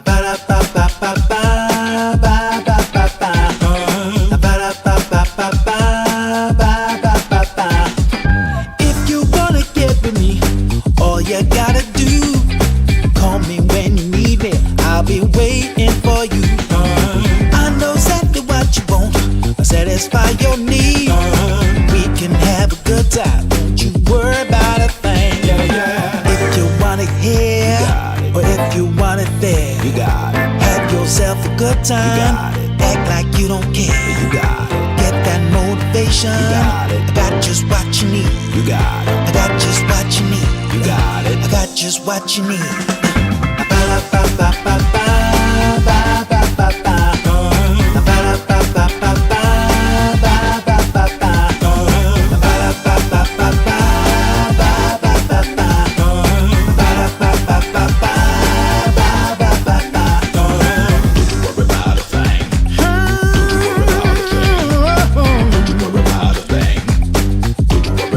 Don't you know you got it, baby?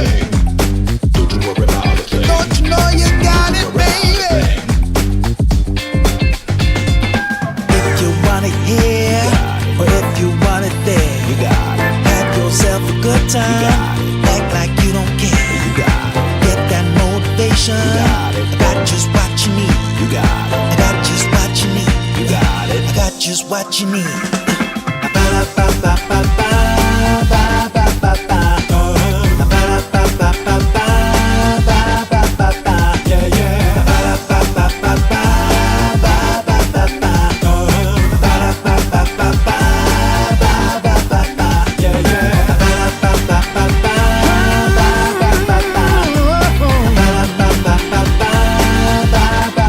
Don't you know you got it, baby? Don't you know you got it, baby?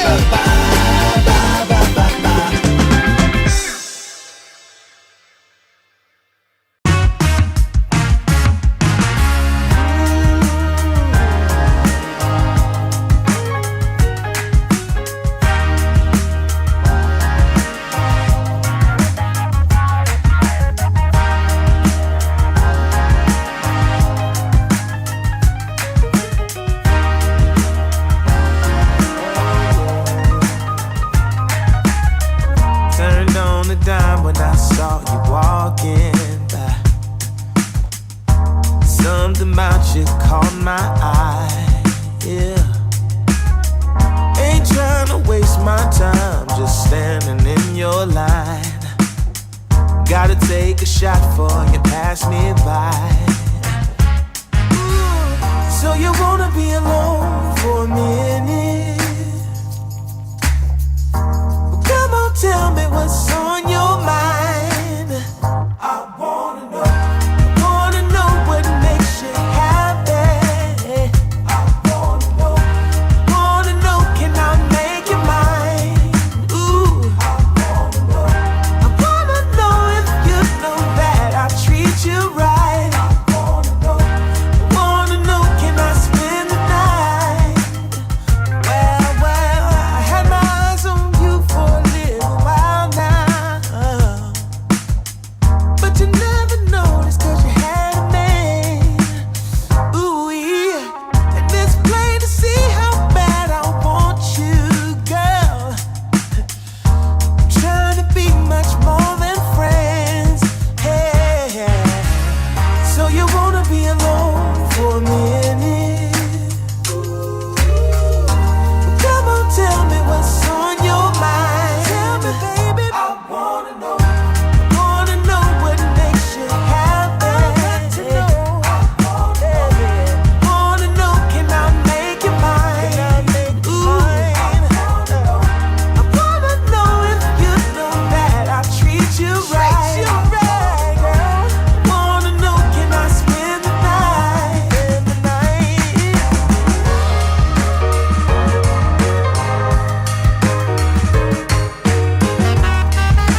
'Cause when we dance to the music, you know that's what it's all about.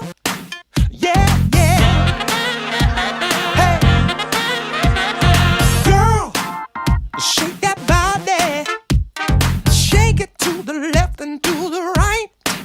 Yeah, girl, shake that body. We're gonna shake it all night. We're going down to the nightclub in my stretch SUV. 'Cause you know, girl, when we're dancing, there's no place I'd rather be. Yeah, yeah.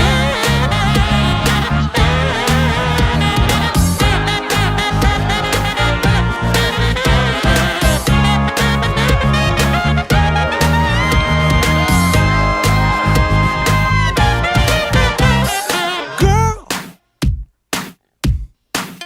shake that body. Ooh, girl, shake that body. Yeah. Ooh, ooh, ooh, don't be late to the party. Don't be afraid to scream and shout. 'Cause when we dance, dance to the music, we're gonna know what it's all about. Hey, hey, girl, shake that body. Ooh, girl, shake that body. Oh, girl. You're gonna be a cold winter, baby, without your loving around. I will be waiting until you come back home. You're gonna be a cold winter, baby, without you here with me. So don't keep me waiting. I need your company.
We blindly chase, but lose the natural way.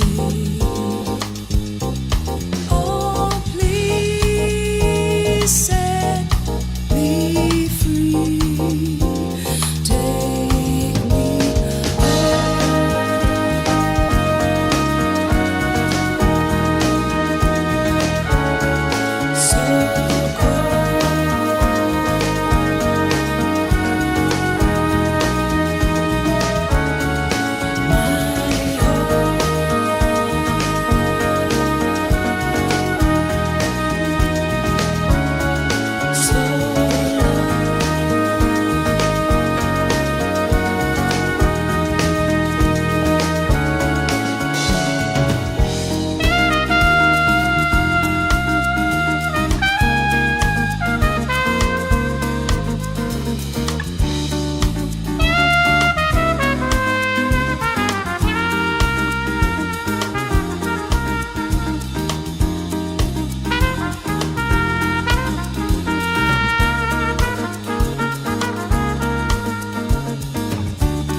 Welcome back to Dream League Division 2. SAR just completed their 2-1 victory over Lynx about 15 minutes ago. And now we get to continue. My name is BML. Rojo is right there. It's Liga team, Rojo. It's Power Rangers. Two teams that I don't think we're too messed up in saying very hot, but also very cold at times. Definitely. The nature of these teams, I think we both knew that we were going to respectively kind of comment on it. That they have pretty high highs, they have pretty low lows. We saw Liga team the last time around we watched them for us in the tournament, where they had a really, really rough game one, and then they let Mirage get stormed 2 games in a row, and then there was a Snowy Monkey King they threw in the mix, and things just looked really easy at that point, and they had a really, really comfortable game. Mirage probably had one of the best Storm performances I've seen in a really long time.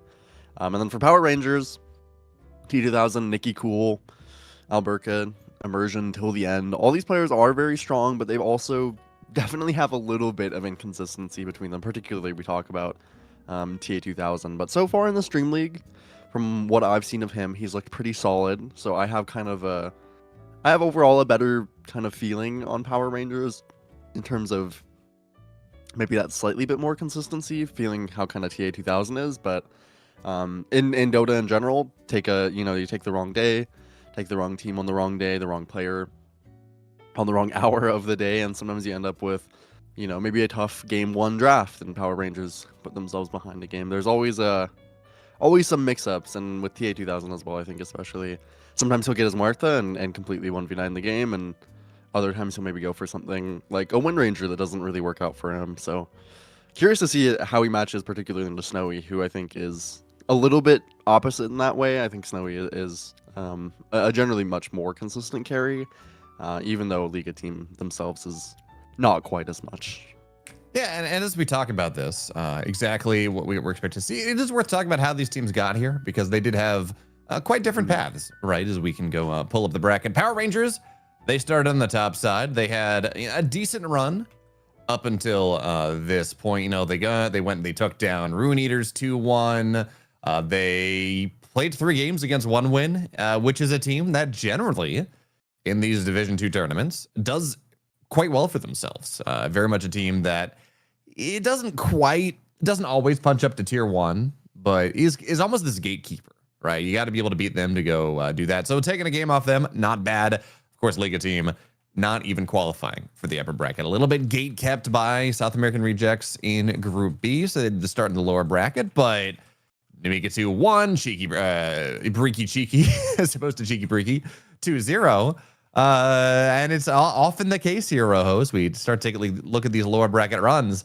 Sometimes these teams that are sent down to the lower bracket early, they get hot and become much stronger than they were in the group stage.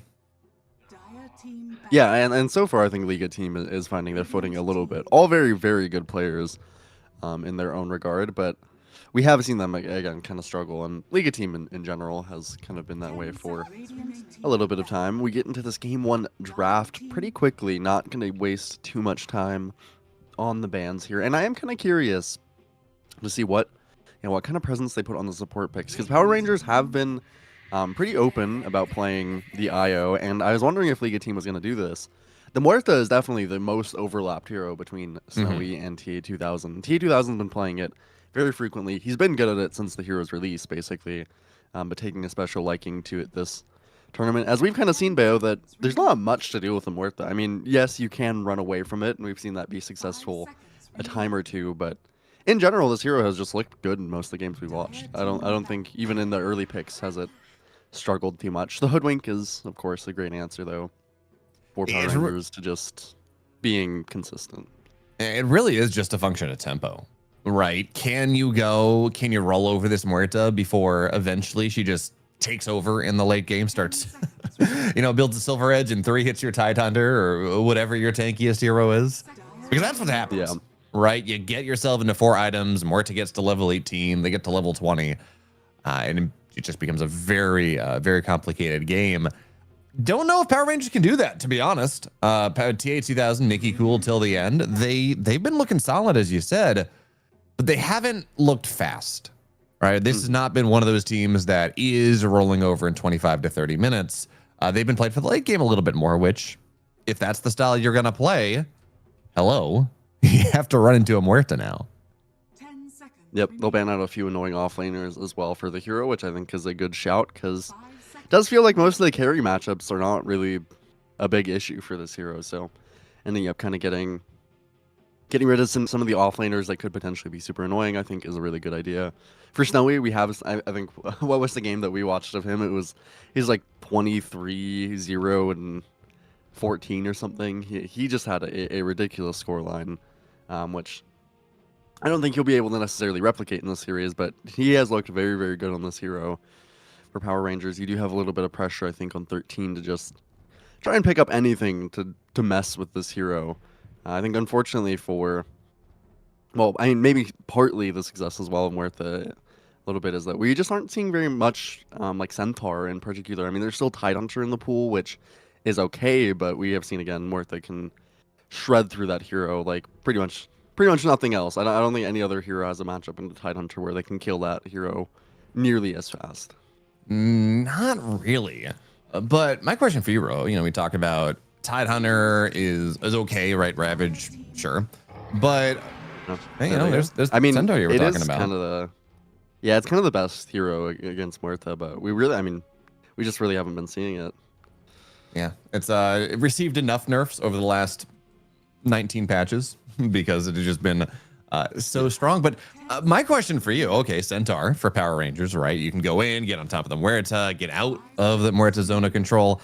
But what are you picking as this offlaner from Liga to body in front of the Muerta, right? Because a lot of those heroes, it's not certainly a hard and fast counter, right? It's not unplayable, but you're looking at these Tidehunters, these Bristlebacks almost, although Bristleback's been pretty unsuccessful in the games we've seen. These heroes that are tanky and in large part tanky because they're passive. Well, there's a Hoodwink first pick, so that's not as strong as it might otherwise would be. Yeah, I mean, I think the Tide is fine. I mean, you have Corrupted, so you can still go for things like the Primal if you want and maybe play a little bit more without having just that full frontline tank. But Underlord, Tidehunter, we've seen these heroes do pretty generally solid. I don't mind having them in much regard. Probably the things I'd be looking at for consistent kind of frontline. The Ringmaster is something that Liga team has looked particularly good with, so I'm not too upset to see them pick it up. They have 2 saves now into the Hoodwink. Doesn't make me too upset here, although I'm very slightly worried that there's some opportunity here for Power Rangers to potentially pick up maybe something like an Alchemist, which is still left in the pool, and maybe have that be a little bit unanswered now that they've taken both supports out. There still is also an angle for potentially a Rubik on Power Rangers if they want. They have IO open as well, which they've been playing.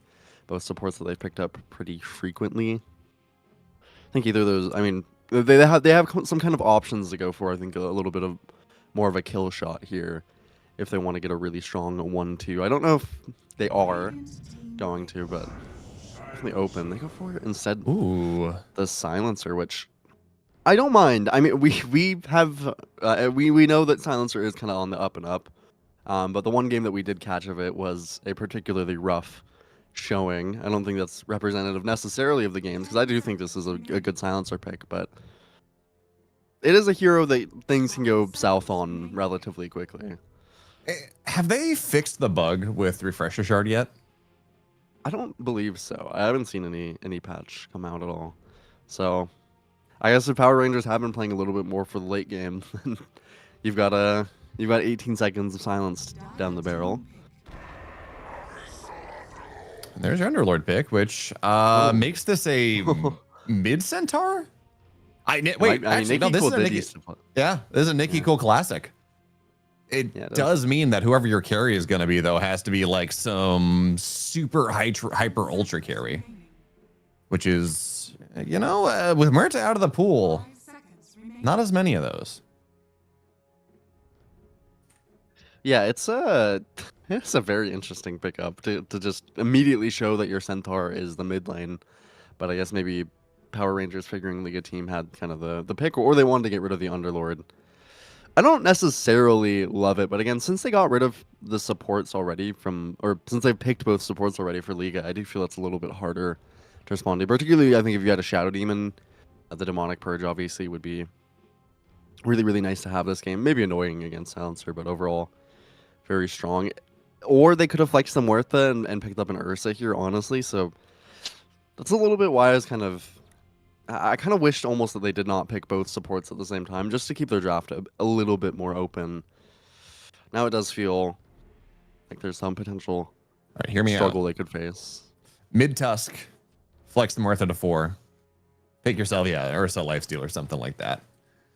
Unlikely. I don't think we're in a meta where you can, Mid-Tusk is really excusable. Yeah. But you're into Mid-Centaur, so... Yeah, that sounds really... strong. I mean, honestly, maybe just Tusk. Oh, okay. That's okay. I mean, I don't hate it. I mean, obviously it's against Centaur. Should be decent against these heroes. It makes the map play, I think, feel a little bit awkward, but with Viper, you can sometimes you can mitigate that a little bit by just being ahead and just playing on the side of the enemy, taking a decent net worth lead. I'm just kind of, yeah, I don't know. In theory, it's strong, but I almost feel like I would have maybe just rather seen Mirage just play Storm, even if it was into an Underlord Silencer kind of thing. Just give him that tempo to play with a little bit. Having worth the Viper, it just feels like you are really giving the opportunity for Power Rangers to really abuse your draft. And now we're banning a Prophet, which is, Yeah. I mean, we saw Liquid play it and got rolled over in PGL. Is it in hyper carry state right now? My impression was that Prophet is just this hero that has been nerfed into the ground with what it's able to do. I mean, it's definitely better with Underlord overall. I do think that hero helps it just a little bit with that kind of innate synergy and having that extra global presence.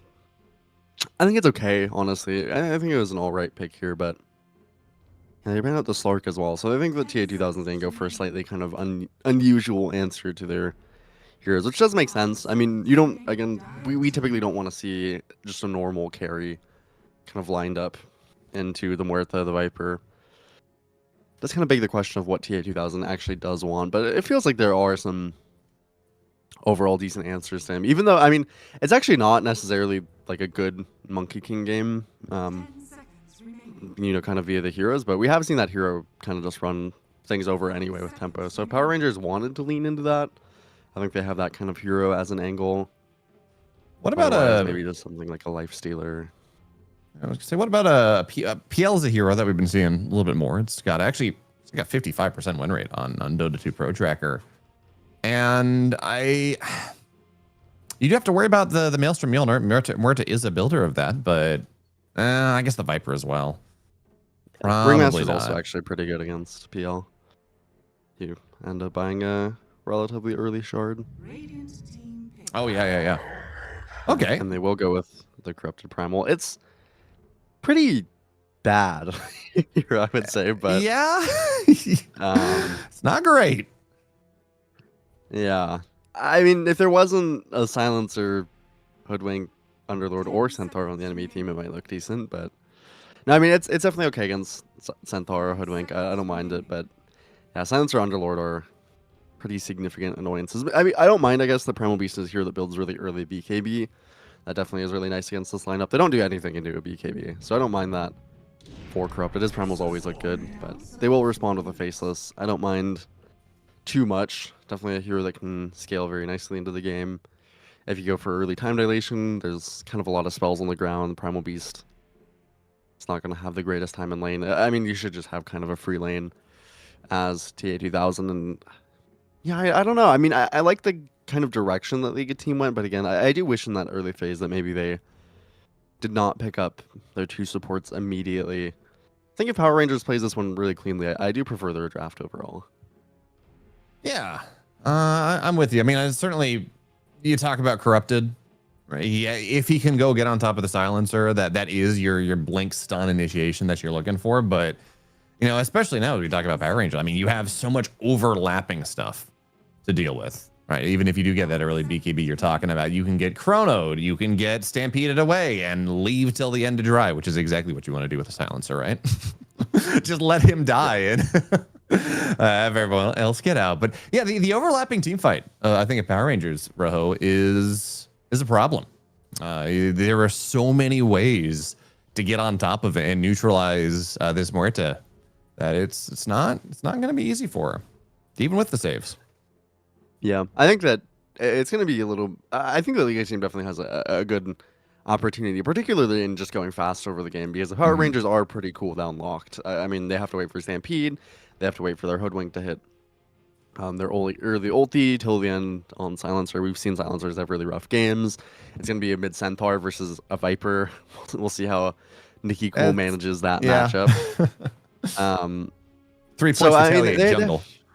Yeah, it might be an early boots and some creep shenanigans. We'll see how Nikki Cool does look towards it, but Yeah, I mean, Liga team definitely has they have the ability, I think, for tempo, absolutely. But if they can realistically do it, I think is a little bit of a different question.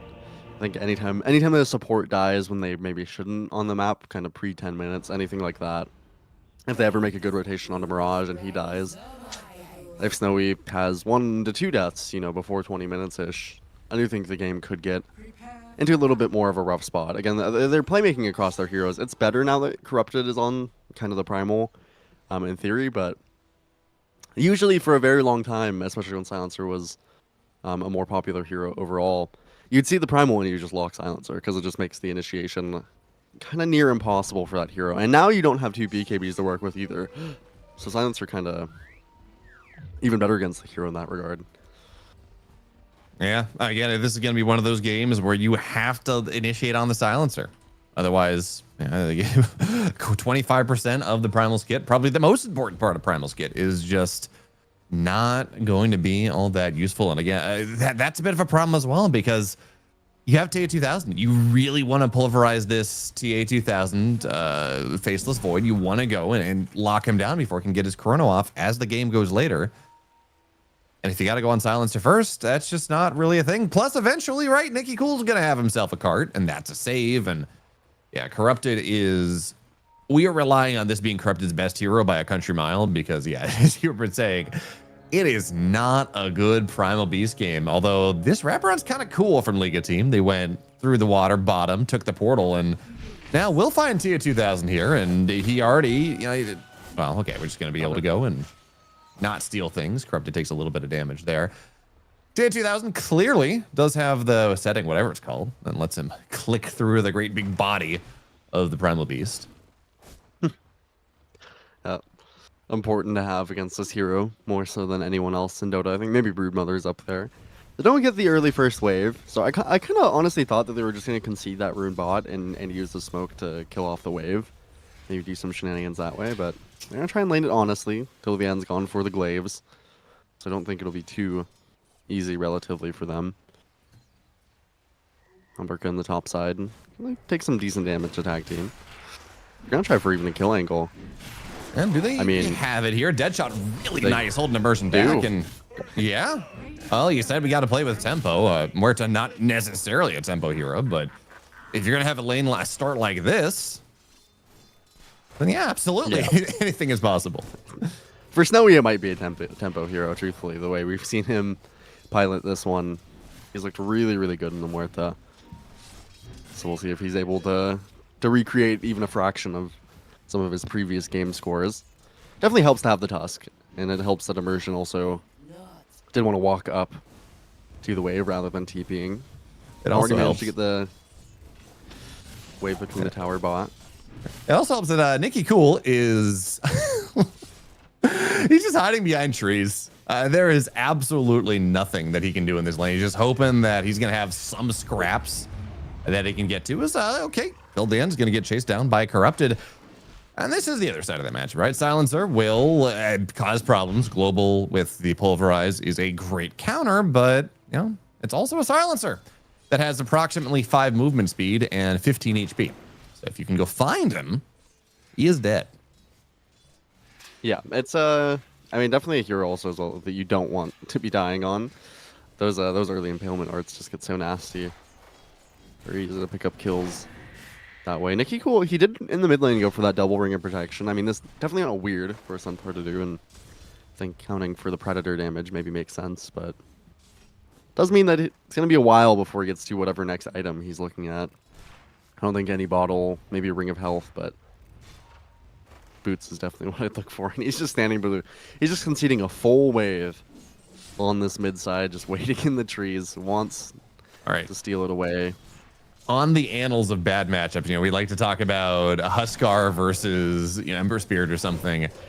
Hold that thought, because Root top side, Blood Grenade as well. Snowy has to find his way on out of here. Deadshot in 7. But Respect moves forward, buys just enough space. Snowy is unfortunately low, but is alive. But yeah, Rojo, talking about bad matchups, probably the worst mid matchup I can think of is Huskar versus Ember. Where does Centaur versus Viper? Where does that land? In the spectrum of mid lane matchups, it's pretty close in terms of how it feels. Can't say there's much. I mean, Nikki Cool again. I'm a little bit surprised again that they I think they wanted to deny the Underlord, but it does mean that they kind of slimed out Nikki Cool on this pick here. He must have known this was coming, so he'll relatively try and probably grab some wolves and from the jungle a little bit, but he is currently at 5 CS. Immersion has 4, by the way, so.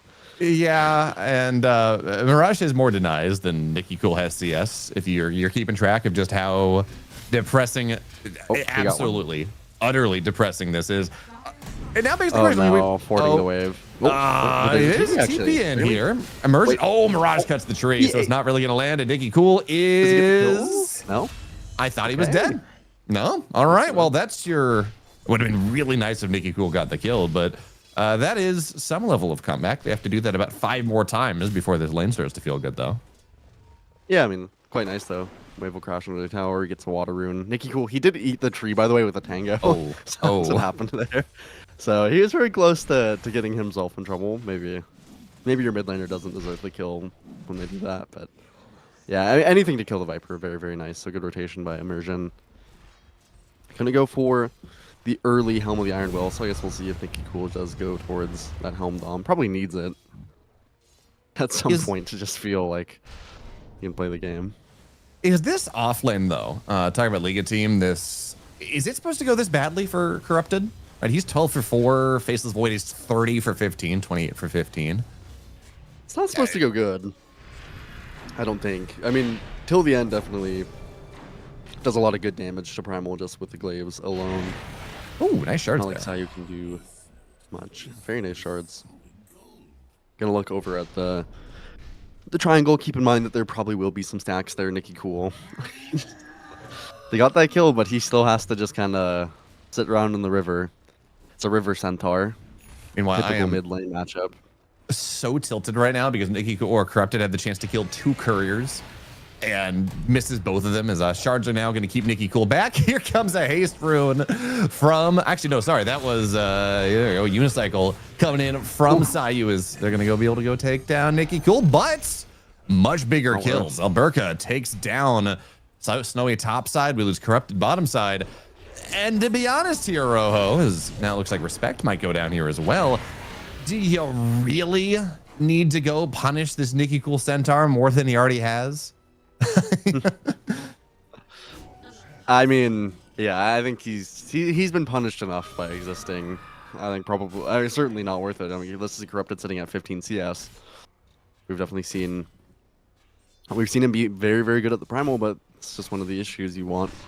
You want to get those kind of early kills, or those early kind of random kills.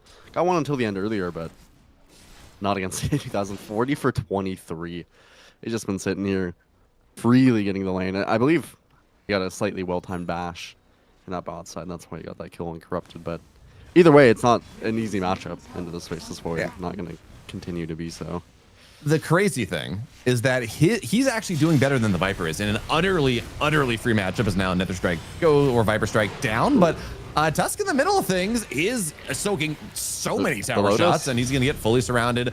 Will get taken down, and now everyone is in the mid lane because this is a matchup that needs some help, and Viper is dead. I certainly still Nikki Cool's not having a great time, but these side lanes for Power Rangers in particular, top 2 net worth, I don't know that you should be letting Faceless Void get away with this much, considering again how just naturally this lane how good this lane naturally should be for the Viper. And I understand that Power Rangers are committing a lot to that, but punish the side lanes. If you're going to bring 3 or 4 heroes mid, that leaves your room elsewhere. Yeah, I definitely think that it's not. I mean, just bringing both the supports over mid like that is a move that is so obviously going to get punished. I think you'd much rather just leave Mirage isolated, gonna put some pressure on the side lanes and look otherwise. But now Alberca has gotten to the point where he's not really threatened by Respect plus Snowy up here. It's a place he feels very comfortable in. Mirage, again, dying a couple times does mean that this net worth lead is not gonna feel that impactful. Already 2 deaths on him. That's one of my conditions for kind of making the game very easy for the Liga team. Corrupted, of course, as well. He's similar net worth to Nicky Cool, all things considered. Doesn't mind as much potentially on the Primal, but it's going to be quite a while before he gets that Blink. Hunter's going to have 6 definitely before he gets anything significant enough to try and play.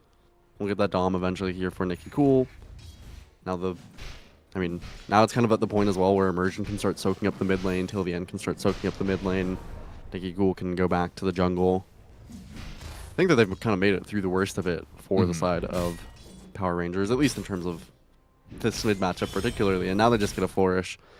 Otherwise, T2000, by the way, he's decided as well that he's going to go for a Battle Fury this game, which is a little bit interesting to me. I mean, the Battle Fury build I do like relatively. Toro seen do it a couple of times, but I don't know. I'm a little bit interested if there's any other kind of better angle given how good of a game he's had, or if he thinks that that's because of the good game that he can just kind of go for this and still play pretty strongly on the map. I think he also doesn't, again, considering you're looking at Muerta on the other side, who's having a good but not great game. Your tempo heroes and what this Viper would like to be able to do has been pretty shut down. You don't really feel a lot of pressure to go be able to have these earlier fights that, Mask of Madness would enable.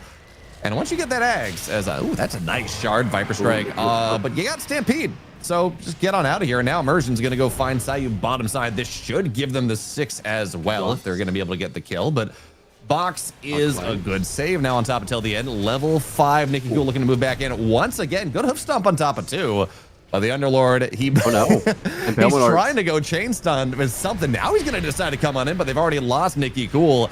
And Mirage, this is the pressure he's been looking to find. Certainly they bring the Faceless Void in now. But it's tanky. It's a very tanky Viper. Here comes Corrupted as well. Looks for Time Walk. Not going to get it. And now Burka. He was so slow rotating into this fight that he's going to go down as well, all on the island. And what looked like it might have been pretty fun. Yeah, good counter. Viper Strike used. Stampede on out of there.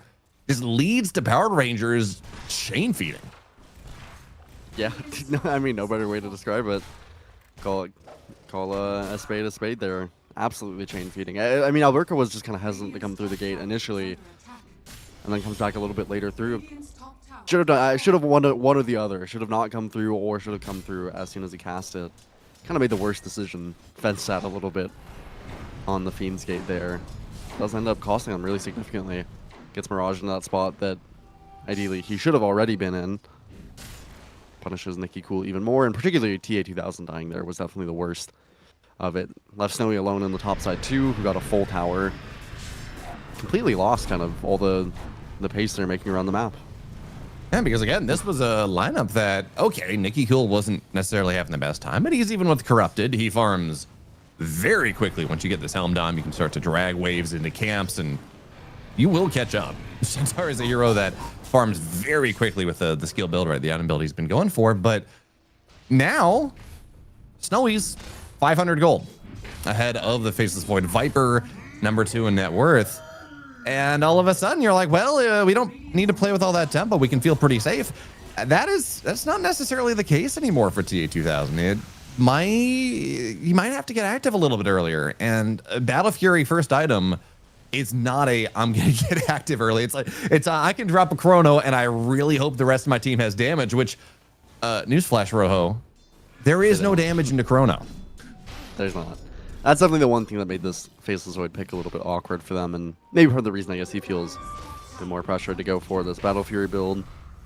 So you don't have to play around chrono. You can go a little more for the Ags.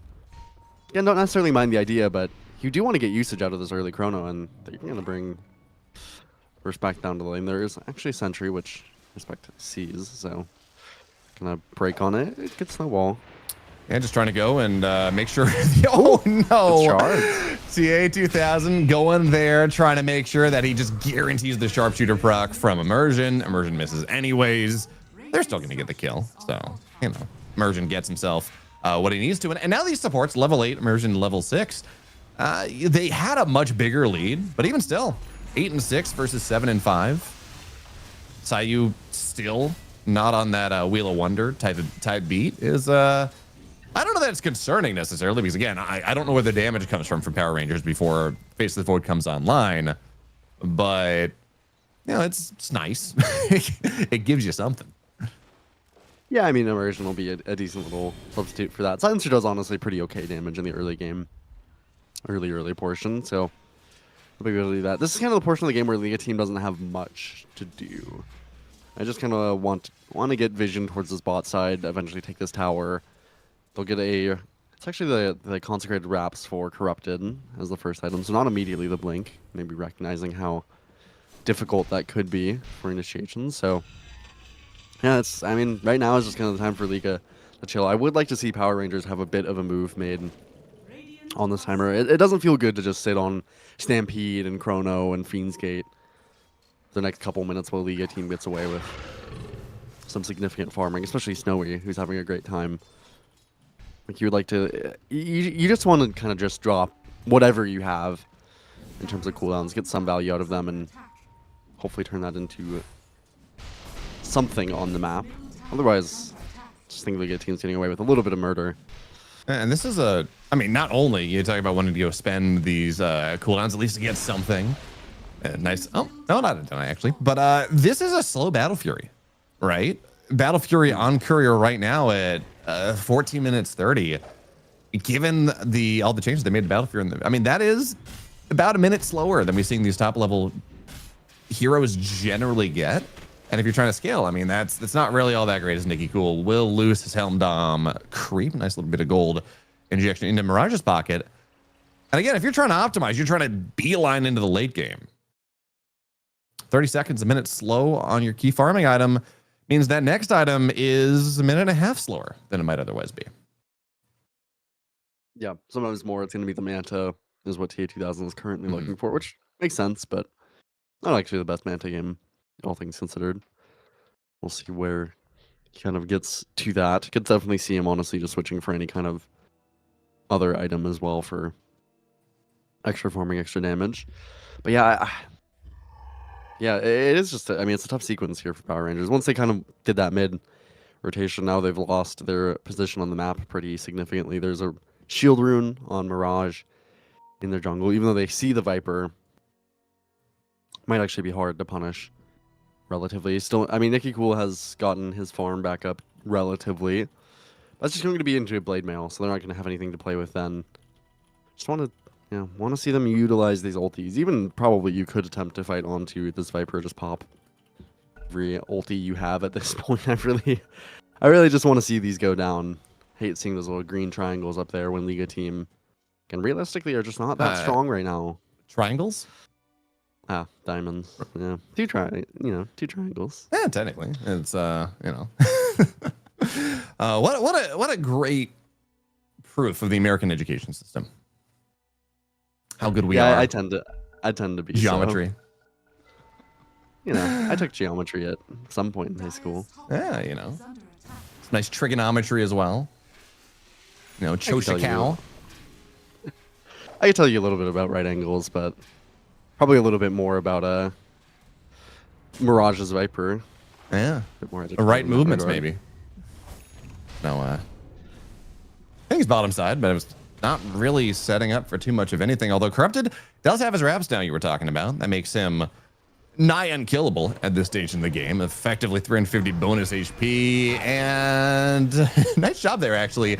Nicky Cool working together with Immersion, trying to get the kill on Sayu, but that's not going to happen. They're going to keep going forward. They will be able to go to Sayu right side as Alberca shows up as well. Good bushwhack to hold him into the pit much longer. And this Viper is eventually dead, leaving the kill to Nicky Cool, or the TA2000. And now, again, we're talking about how comfortable you feel with your timings. Anything you can do to speed this Faceless Void up is going to be very nice. They're going to find Nicky Cool left side. And with Pierce the Veil, Blade Mail, a little bit slow. A little bit slow on popping it because of the stuns. Otherwise, yeah, Muerta might just be dead there. Yeah, this is part of the reason Centaur is so good against that hero. Yeah, till the end, at least, for Corrupted. It's a really nice pickup. So all things considered, doesn't go actually as good for set of Power Rangers as they would have hoped, but a double kill for TA2000 I will take, but they'll rotate now. Snowy gets back through the gate, should be able to get this bot tier 1, which they really, really appreciate. Is getting up to this bot tier 1 on the top side for Power Rangers, not too easy. extended some of their cooldowns, which again I like. I still haven't really found an effective use of this chrono. Found an effective use of the silence yet. I mean, that's because there These are is heroes no, where, yeah, there is no effective use of the chrono with there's nothing to bump into it. So chrono is, I got to make sure I can get the last 15% of a hero. It is not not really something you can open up with, unfortunately, at least not in this game. Eventually, right? TA2000 is going to have Battle Fury, Manta, Ags, some other items.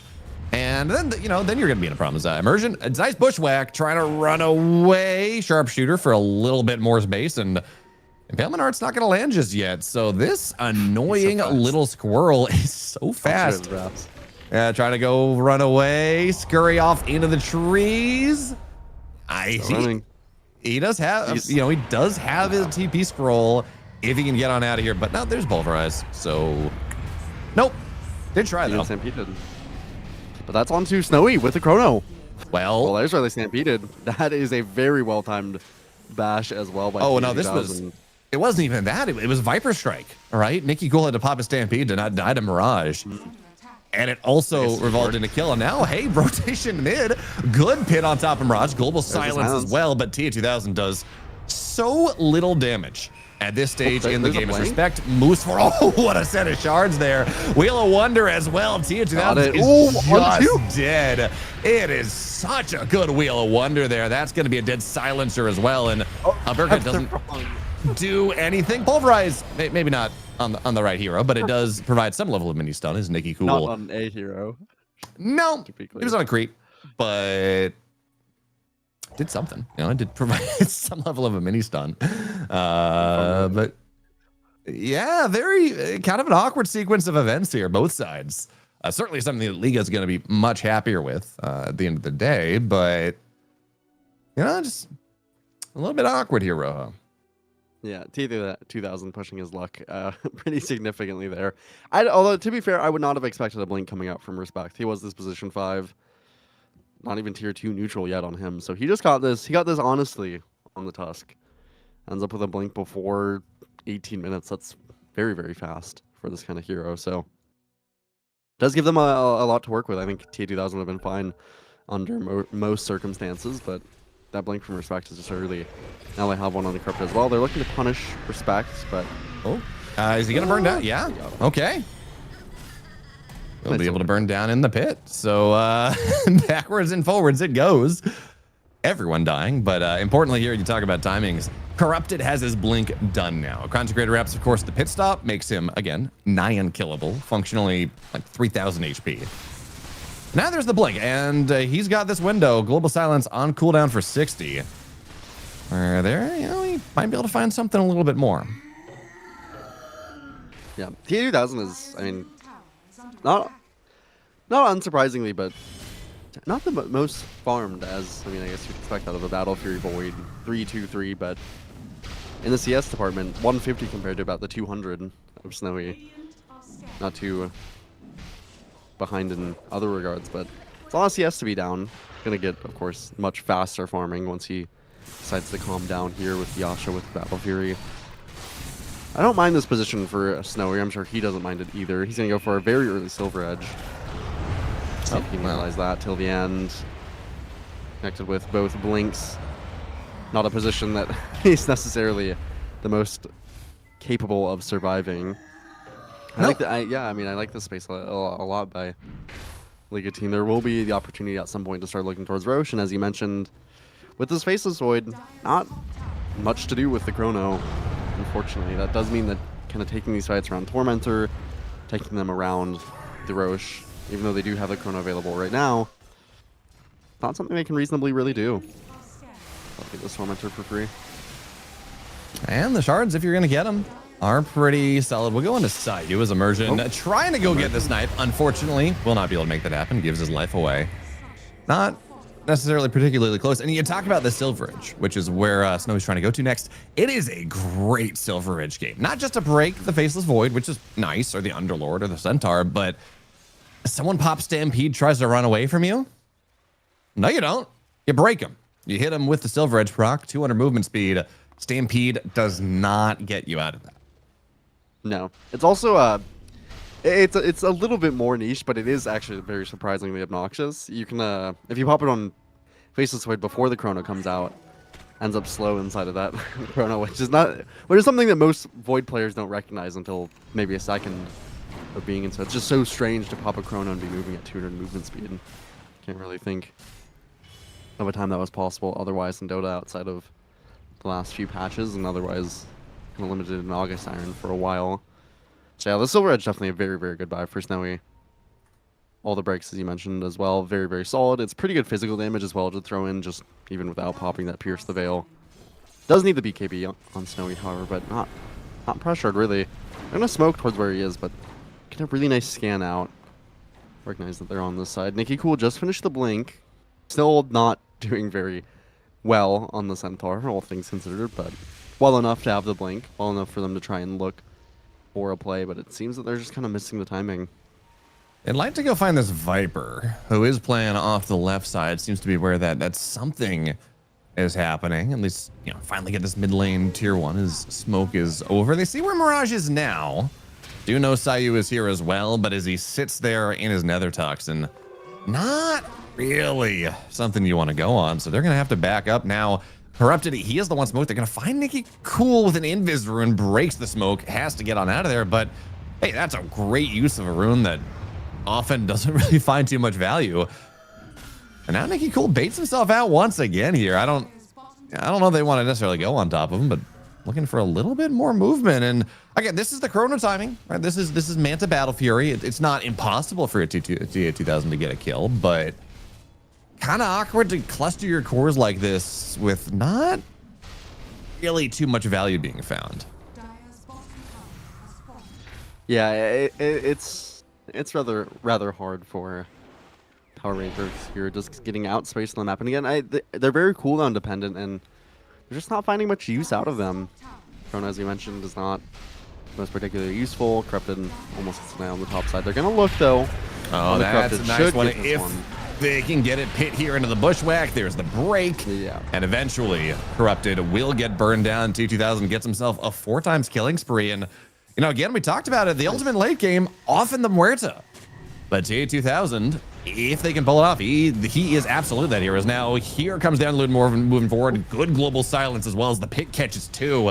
And T2000 does have, it's actually almost a perfect chrono, but still a very good one, as the Viper will get taken down while the rest of his team can actually do damage, which is not the easiest thing, again, considering how little is there. They're not going to get Sayu. They will get the mid lane tier 1 and a couple very important kills. Yeah, all 5 of those diamonds, as it were, empty in that top side. Really, really appreciate that from them. They get the Ags finished for Alberca, puts them into a great spot now as well. Really just like, again, that kind of way that they showed up, just using all their abilities, does feel really nice. This blink from Nicky Cool helping them out pretty significantly as well. But Snowy's really strong, level 18 with a Hurricane Peg, mind you. Can they get into this to stop it at all? No spotlight yet. I'm surprised. No, here comes Corrupted. Good pulverize on top of the silencer. He will die immediately, but the pit is causing problems.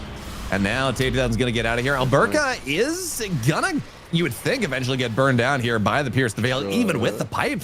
But the dead shot doesn't land. And Alberca will, Corrupted will be able to go take him down. They lose this Underlord. They get themselves an Aegis. Rojo, worth it? I mean, I think probably ultimately, considering that they had no ultimates, they kind of got away a little bit with murder there. T2000 will be very happy. They do give some stacks over to Snowy. He gets even more gold relatively, which is a bit worrisome. I'm a little bit shocked that I don't know why Sayu didn't spotlight earlier. Would have given them a lot more information, would have slowed down the Roche. Just kind of, honestly, I feel like that play could have gone disastrously with just a little bit of extra utilization by that shard. Either way, very nice that Liga team pick up anything on that timer, considering how poorly that mid fight went for them. Corrupted did just finish the BKB, I believe, so that'll be going on to Corrupted here from the Courier in a second. Looking for a Yule's next on Respect. I'm not entirely positive that that's the best item for him, but definitely nice against the silence. Yeah, I think I'd prefer a Lotus. Just again, Well, actually, as I say that, there's really not a lot to reflect. So Yeah. I think I would just go BKB, truthfully, as he hasn't queued up next. So maybe he won't buy the Yules, but generally Yules into Underlord is something I try not to get too much, as Are scanning. Arcane finish for Mirage. And they're pretty comfortable not doing too much right now. Snowy is level 20, so he's got that extra Pierce the Veil duration that can matter a lot. On No, top I'm of too corrupted. That's the Axe. Great Axe pit, absolutely. But the Wheel of Wonder's going to try to hold this Faceless Void back. For now, it's getting Ooh, that's a lot of low. damage. And it's so much damage on the back line. 2000 Chrono's will hit a one. pretty Oh, good no. chrono, but I'm not sure that he has the Broken. damage to take this Tusk down. He does not. Has to find his way straight on out of there. It was a really nice job there. Dead shot on Snowy 2000. He Maelstrom will rock. lose the Aegis. Corrupt is here. He is ready to go. Sayu as well with the calling chain and the stuns together. And what a punish. It looked great from the start, right? Ags pit from the Underlord, but this is the problem. You just don't, the Faceless Void's all your damage, and he's not there yet. Yeah, not that much damage yet either, relatively, to be honest. Level 17 with just the Manta Battle Fury going for that Ags. It's not significant. The rest of the team as well. I mean, there wasn't a Global Silence that went down. Mostly it was that catch on the both supports that really kind of settled it. Corrupted charge through onto multiple as well with the timing from Snowy. It's not the circumstance that you want to fight to be happening under. Most of that damage, or a lot of the damage, is coming out from the supports, truthfully, that you wouldn't necessarily expect on till the end. There's a Glimmer. Snowy gets another. It's pretty quick. 7 stacks to the Supernatural now. The Liga team are certainly making the most of it, and it feels a little bit like Power Rangers are just in that last fight. They kind of just gave them that opportunity. It wasn't like Liga team went looking for a fight. They just happened to be set up in a decent spot to be able to get it. Really need that Ags now. It just really feels like a draft problem, right? Yeah. Modern Dota, you need some active playmaker from the mid lane, especially if you're going to pick a Faceless Void going Battle Fury Manta Ags. You need the space. Nikki Cool Centaur he's a save. He's disengaged from the Muerta. He's a stun. He's an offlaner. Right, you have two heroes that functionally do the same thing in this Underlord and the Centaur, and we also didn't really see them. One of the times we see this happen, we have like this offlane style mid laner, it's double auras, right? Someone gets flat, or someone gets pipe, someone gets crimson. You kind of ball up on that timing, but again, Faceless Void is not an early game enough hero to really make that happen. And now T2000 has to be very careful here. But it looks like he will be able to dodge the gank for now onto the low ground. It's Snowy's Doggin's footsteps. Not going to be able to go find him. It's scary. It is very scary. And as you mentioned, I mean, definitely a lot of overlap and awkwardness between their draft, but just these cooldowns again, not really.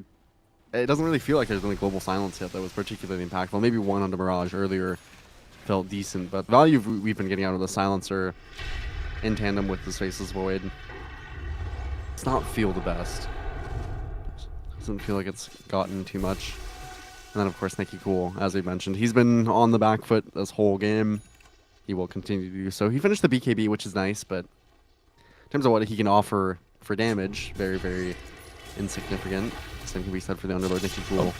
Might be forced top. Yes, Stampede, but looks to go back in on top of Mirage, who has a shield rune, so really not a target.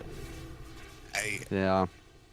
You talk about this overlap. I'm almost surprised, and I understand the value of the Ags, the pipe, incredibly valuable this game on Burka, but I'm kind of surprised we didn't see him buy a Blade Mail as well, right? You talk about the amount of spread damage that Liga team has. You have Muerta, you have Viper, you have Underlord, or not Underlord, you have Primal Beast even. I mean, seems pretty valuable to me. Again, especially if you are overloading this kind of offlane style, yeah. Yeah, Muerta alone definitely always a good reason to. But Zoe's game being so good definitely has made that a little more difficult as well. So he just kind of joins things on his own time. Doesn't really wait around. It's been farming very comfortably. He's at 380 CS, almost 100 up from where T80,000 is with this Battle Fury. Finally finished the Ags on T80,000, which really enables this playstyle, but Immersion's going to die on this timer. Corrupted has also managed to come into a very comfortable game for himself. This Global Silence not pressuring him at all. And he's 1,200 gold from an Ags, Bayo. Gonna catch a huge top wave as well. It's a really early timing for a Primal Beast. Yeah, that's a really nice one. At least Faceless Void is almost level 20 as well. You talk about these timings. That's a big damage amp into Chrono, but also, as you talked about, this playstyle is not about the Chrono. Nikki Cool moves in, good stun onto the Muerta for now, bashes up, goes back, and hey, this is great. Forcing out the Pierce of the Veil without really committing too much. Now will force Liga team back out of there, will allow time for this, for the Hoodwink to go back in. Is now walking forward? Respect. Yeah, it's a little bit crazy. Does have Stampede to get out of there. Now back in to look for Hoofstomp on top of two. But the box will keep this Viper alive for now till the end with the global. Good Chrono on top of two. Really nice Chrono, actually, as the Viper will eventually get taken down. And now the pin on the backside. Here comes this Faceless Void, but he's about to get taken down. Has to go on the high ground, back and away. And the kite jump here is impressive. Certainly Snowy will be able to get out with the BKB TP, but they will get corrupted backside as well. And again, that all goes down to forcing out the Pierce of the Veil so early on, but zero value. This kite job was impressive, Rojo. Yeah, I mean, truthfully, I don't know why Liga wanted to commit it back in. Kind of in and out and in and out. Very indecisive on that play. Might actually still find something on the Snowy. Oh, can actually hit with the Veil. Void. Oh no. Bushwhack will land, but again, you don't have damage if there's no Faceless Void.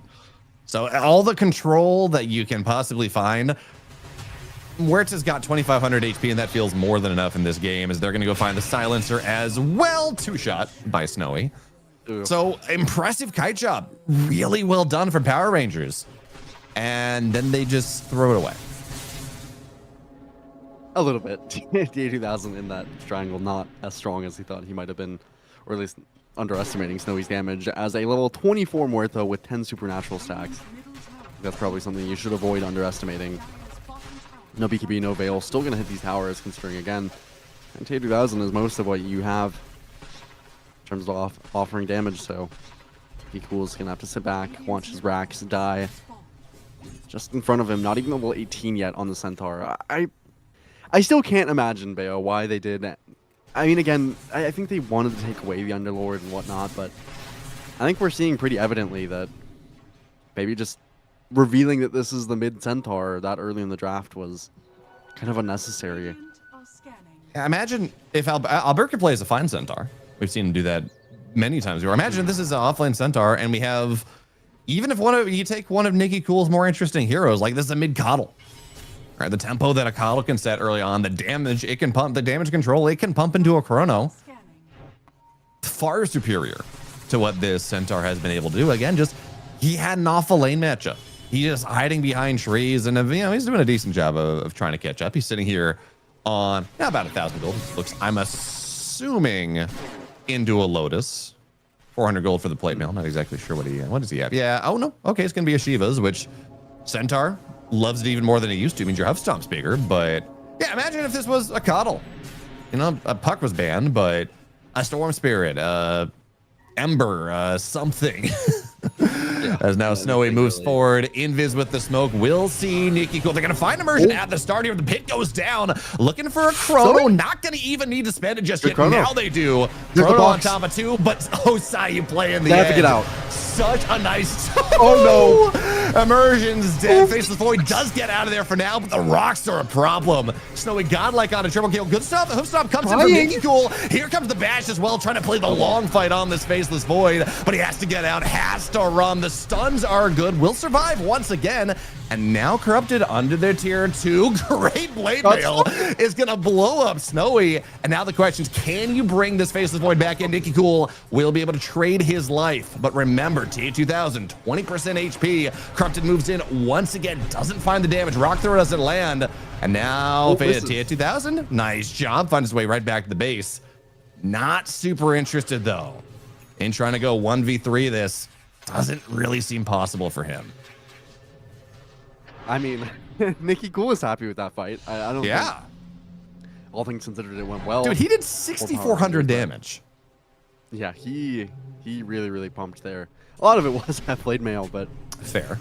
Maybe you're wondering, Alberca, if he should have picked that one up for himself.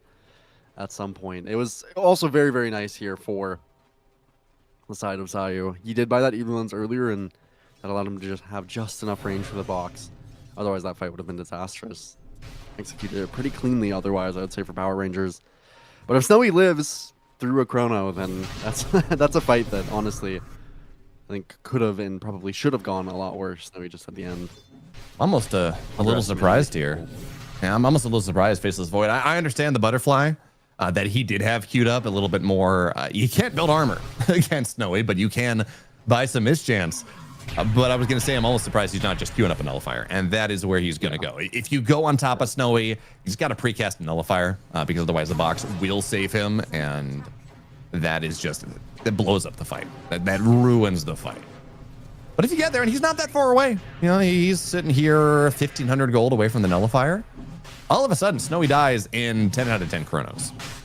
And that makes life much more viable for Power Rangers, even as they're going to try to go and take this Roche, and it will take approximately 2.5 seconds because you haven't done. Oh, Nikki Cole goes on. Good hoof stomp. Mules lifts him up for now. Pierce the veil. BKB has to get out of there for now. And on the backside, probably is good. Pulverize. They're trying to finish. Chrono does land. Does he get the Aegis? Oh, no. Respect.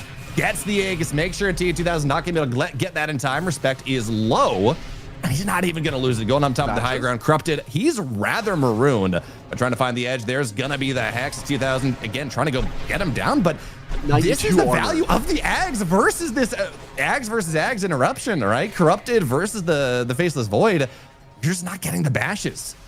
So he does have to back out once again. They lost Nikki Cool. Almost got the Aegis. And at the very least, I think they burned it away from Respect. Yeah, they did. But, you know, TA2000 very slow. He very easily could have run in during the duration that Chrono stole an Aegis and just opted not to. Yeah, I think Respect was going to get it anyway, but nice play by him, just sitting on the edge of the Chrono waiting. See if he could pick up that Aegis. But still, though, I think, yeah, TA2000 probably should have looked for it a little bit faster. Maybe even just tried to kill Snowy during that timer. Wasn't able to. Could have gone definitely worse for the side of Power Rangers. It's not going to be relatively good either way. Still pushing on the high ground. Immersion, good damage on the Snowy. Pretty difficult timer right now. Punish much. Corrupted finished up a Lotus Orb. That feels very nice for him. Snowy did hit that level 25 just a few moments ago. Bought the full Mjolnir. They're on some decent power spikes for Liga team. I was a little bit interested as well. I mean, it is a ton of damage for Corrupted, but he did not take the basic self-dispel on the Uproar, so just playing for that Lotus, that BKB to be the dispel. I understand how much damage this trample multiplier is, but man, I just feel like this, I mean, the self-dispel this game into an Underlord, Faceless Void, Silencer, a Hoodwink even. And a little bit shocked that he wouldn't take that, but ooh, Faceless Void going back for the butterfly. Sitting 600 gold away, but again, I really think you need that nullifier. You need some way to make sure you kill Snowy in a chrono, and it's not like anyone else is gonna get it. Well, you know, Underlord is looking at it. He's about 1,200 gold away, so maybe there's that as Immersion will lose a good portion of the Lotus. But again, Faceless Void, it's a lot easier for him to get that nullifier cast right when he goes in. Yeah, I think this does feel a little bit better overall, but it does mean, I mean, I'm a little bit surprised Alberca doesn't even have a casual Chasm Stone. I feel like that has to be a mistake on Underlord. Just not even having the Chasm Stone at all. So it's on the top side. Yep, he is dead here. Oh my god, Snowy. That is ridiculous. 8 stacks of Supernatural. He's got a Daedalus. That was, I'm waiting for the kill feed there. It's, yeah. Butterfly for Mirage too. Dead in this Underlord, who has 3,000 HP, full atrophy stacks, dead in less than 3 seconds. Now they're going to move on top of till the end, trying to make sure there is not going to be global, but we'll be able to go Stampede on out there. Rock will land and wait till the end. Gonna eat a stack, and Mirage blows him up with the Predator. You talked about the Butterfly. It's a big damage increase, but TA2000 hanging around. Buyback here, but they don't have a, it's not a great buyback. There is no global. Looks to move in, gets a bash. Good job, Pit on the backside. Doesn't necessarily want to go pop a chrono just yet. It's very awkward here. Tusk, well, he's going to pop heals, but he should die. But that, yeah, you're right. That was 2 buybacks. All right, for really not that much gain. No. Not like they even. I mean, they keep the racks alive mostly because Snowy committed that BKB earlier, but he has an amp damage. Oh, smoke back. Oh my god, he has an amp damage. Oh, with the you smoke back. No BKB for 20, but. Oh god. You gotta chrono him. You gotta get Sayu at the same time, or this fight is just over. Nikki Cool is showing no stampede available as the rock lands. Good pit, holding Mirage back. But you have to be so careful here. And certainly as well, you know, we talk about this nullifier. Alberca bought back. He's not going to have access to it. So this chrono has to be utterly perfect. You have to, it has to be a 5-man chrono almost on this Faceless Void. I'm almost at the point here, Rojo, where we're in this situation where he's going to hit level 25. He will find Corrupted, move forward, gets the bash. He's not a kill. Target. Not a great target whatsoever, but you know, they're starting to burn him down a little bit. But backside. Oh, no. Hello, here comes the Huerta till the end. But he's actually cutting away from the Faceless Void. Does have Time Walk, looking for a chrono eventually. But in the meantime, 3 heroes are dead. 3 actually with no buyback. And just gotta get out. Even with Huerta not really connecting to the Faceless Void, there's nothing they can do. This Huerta is so strong. Oh my god, the rock throw not too far off where you could have potentially hit. It's just so hard to try and go for these plays. There's multiple saves on the board. You kind of have to land that chrono. Have to make sure Snowy doesn't get pierced the veil. Have to make sure you're not broken, which is really hard. Centaur is dead. Nikki Cool. Yeah, Mirage is also a huge problem as well. I mean, we talked about it. Has that butterfly. Tons of damage, level 25 on him, but this is, I mean, T2000 went for this butterfly. It's not that it feels bad, but you don't have an MKB either. Killing off Mirage is incredibly difficult. Snowy's just going to hit this bot tier 2, and it feels like the game is just over. Yeah, Gabe would agree. 96-4 in the favor of Liga team at this point. You do have you have this Faceless Void trying to get himself up to level 25. Oh, unfortunately, the Wisdom Shrine not gonna get him there. 24 3/4, and now Respect moves in. Would love to go get some sort of kickback there, or just some sort of punch initiation. Not gonna find it. Now Megas on the table. 43 minutes in. It's a lineup that can deal with Megas, but I don't know that they're going to give him that chance. Now both tier 4s are down. Here comes Respect. T2000 looks for the chrono, doesn't find it. Ford. There is no Ford. You just got to go on top, and BKB just tries to go make sure. But look at Sayu backside. This chrono is good, but the box is there, and they're just going to go kill it. Ancient over. Game over. Liga team takes game 1.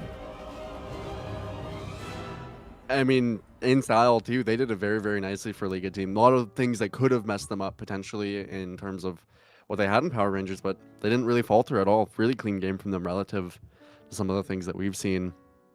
And Power Rangers, honestly, I think you look at this game and there's a lot of things that went wrong. You know, I don't necessarily think that the Underlord pick paid dividends for them by any means, Bayo, but that kind of play when they TP'd mid and kind of Alberto was a little bit on the fence there. I feel like that's when the game went wrong, honestly, because from that point it did feel like, and Power Rangers, they made again a lot of misplays. I think they didn't play their lineup to the cleanest, but that's when it felt like the game really, really kind of just fell out of their hands a little bit. I think the early first 6-8 minutes were pretty clean, but yeah, that early mid rotation, and then from that point, just really, really felt difficult to kind of utilize their heroes. And I don't know, Bayo.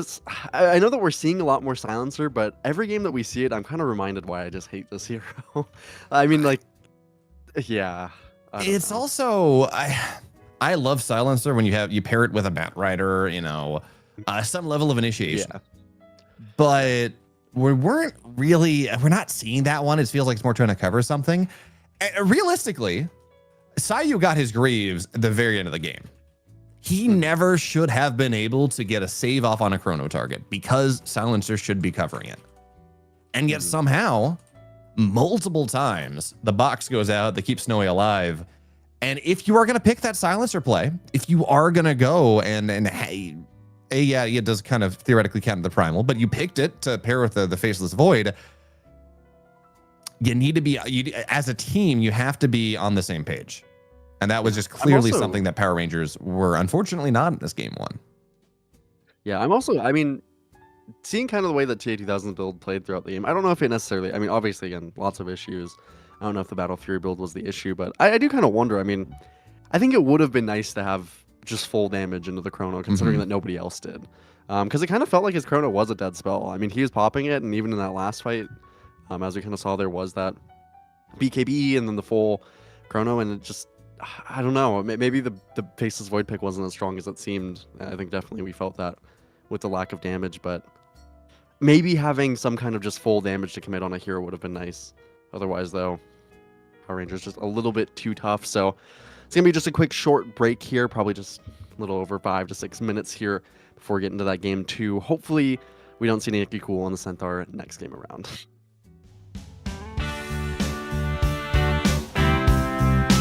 Yeah, hey, hey, yeah.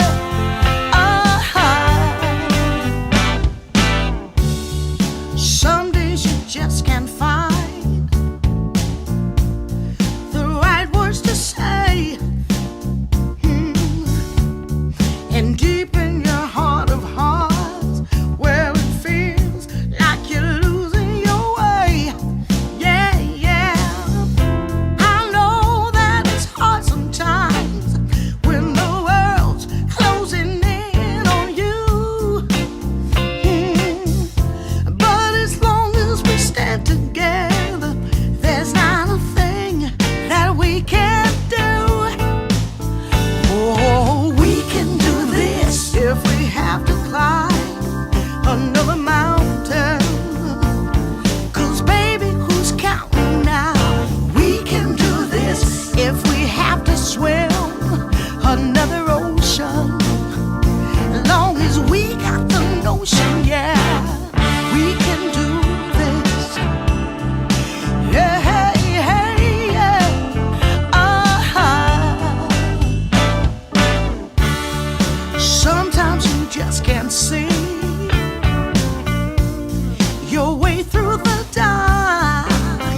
If you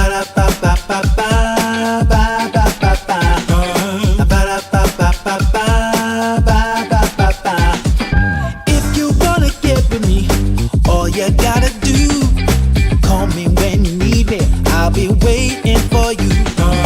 I know exactly what you want, I'll satisfy your need. We can have a good time, don't you worry about a thing. If you want it here, or if you want it there, you got it. Have yourself a good time, act like you don't care. You got it. Get that motivation, I got just what you need. You got it. I got just what you need. You got it. I got just what you need.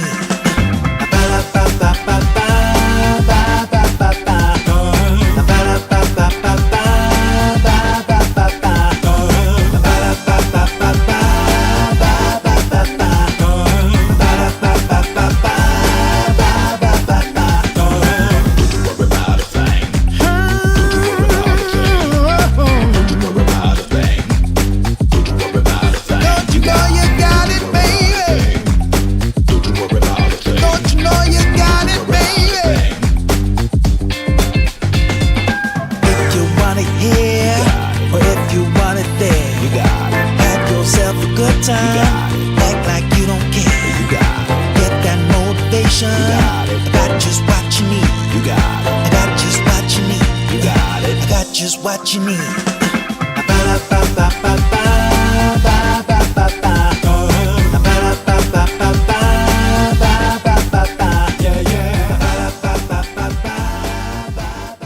Welcome back to DreamLeague Division 2 as Game 1 row between League of Team Power Rangers here in the lower bracket.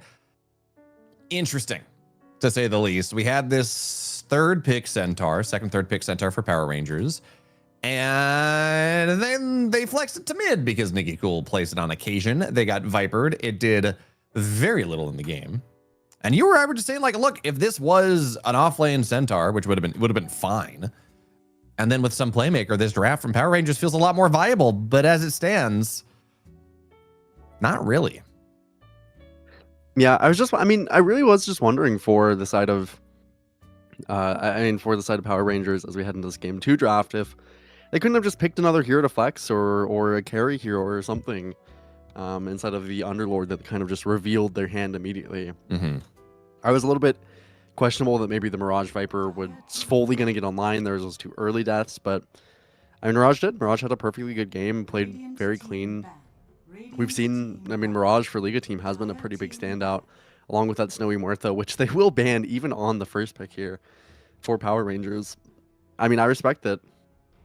I think getting rid of this Snowy Muerta is a very, very reasonable shout. Although it does reveal, of course, that they're not willing to first pick it.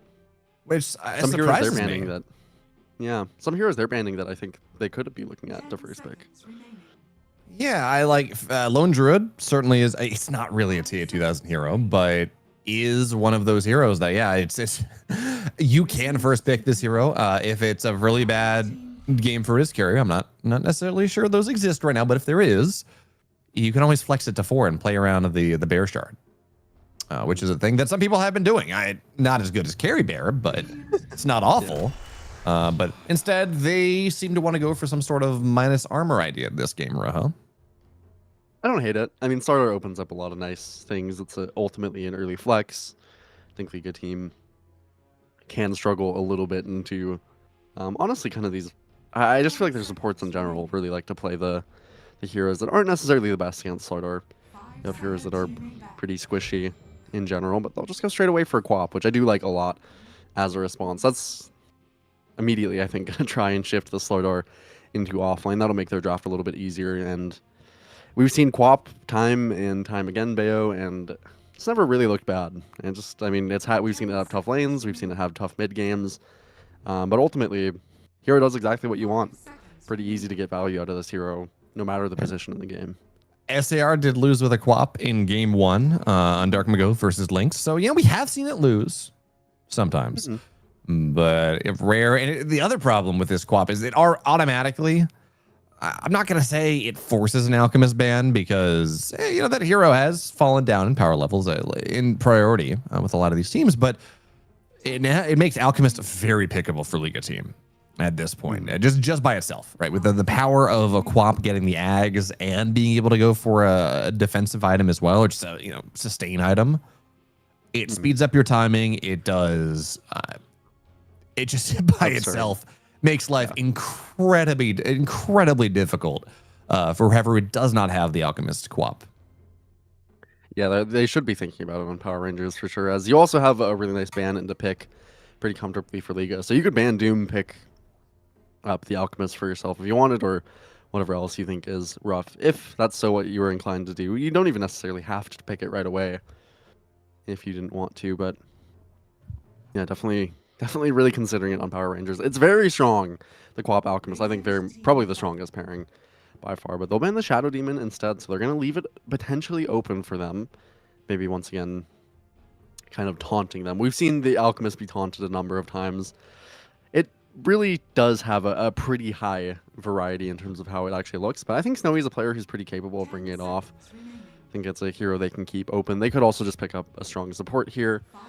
We've seen one of the kind of more interesting combos of the Quap, honestly, I think has been the Phoenix, actually.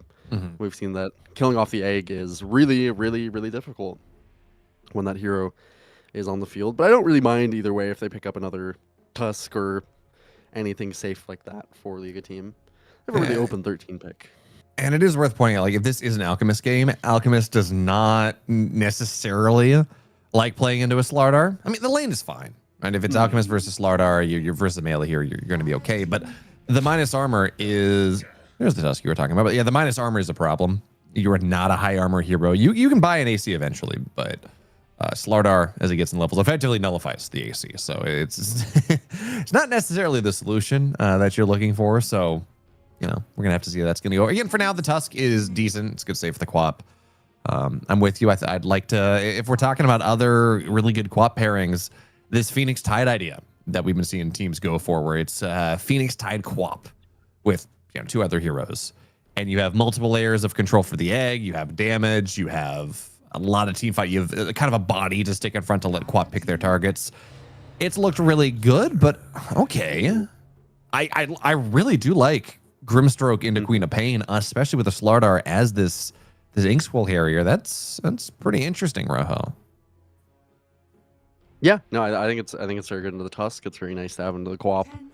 Overall, I actually like that Grimstroke pick a lot. We've seen it picked up more and more often. SAR has been a team, particularly, that has enjoyed it for Schofield, and it's had varying success, but overall looks pretty good. You already have a little bit of a combo with Sardar. Just 2 Corrosive Hazes is stronger than you'd probably think, and in particular, it's just, again, so good against the Tusk. So I do like that a lot for Power Rangers. Now the question is, probably do just go another support here, but I'll go for kind of a little bit of a flex here.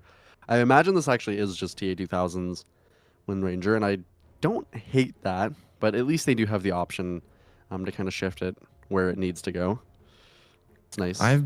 I've been traumatized enough by TA2000 just having awful Wind Ranger games that I'm not as much of a believer as you are, Rojo, even if it's a fine enough game for it, right? You have more control for the Quap. These heroes right now in Liga team, not the tankiest necessarily, so you can go just focus fire them down. If you focus fire Grimstroke Gold, it doesn't focus fire 2 heroes, does it? No, it does not. It does not. But that's okay. I mean, you can get 2 Shackles, technically is okay, but overall, I mean, it's mostly just having the Corrosive Haze. And I wonder if that enables any interesting builds for the Wind Ranger. Particularly, I'm thinking things like a Mage Slayer, if you were to go kind of a... It does sound fun. Because you don't need the Maelstrom for damage if you have the Slardar available to you. It's still very nice for farming, so I assume if we see it, we'll probably just see the Maelstrom. But I think it does enable you to play a bit of a different style. Yeah, plus into Quap, being able to go and significantly reduce their damage in the fights, keep yourself safer. That feels pretty good, actually. Yeah, I was wondering if TA2000 almost last game was going to buy a Mage Slayer on the Faceless Void. I know it would have been a little bit stranger, but I mean, into Muerta, sure, it never can possibly feel bad. That being said, taking quite a bit of time on Liga team to really consider what they want. I don't mind the Alchemist. I mean, truthfully, I think if they wanted to just pick up Alkir and Parrot. I mean, with a Primal as well. Primal is one of the best targets to receive an Ags too, but they'll just go the Phoenix instead. So, I mean, I don't hate this. I mean, we saw Corrupted play a really, really good Primal Beast. It's already a pretty good Primal game. You have some great targets to grab.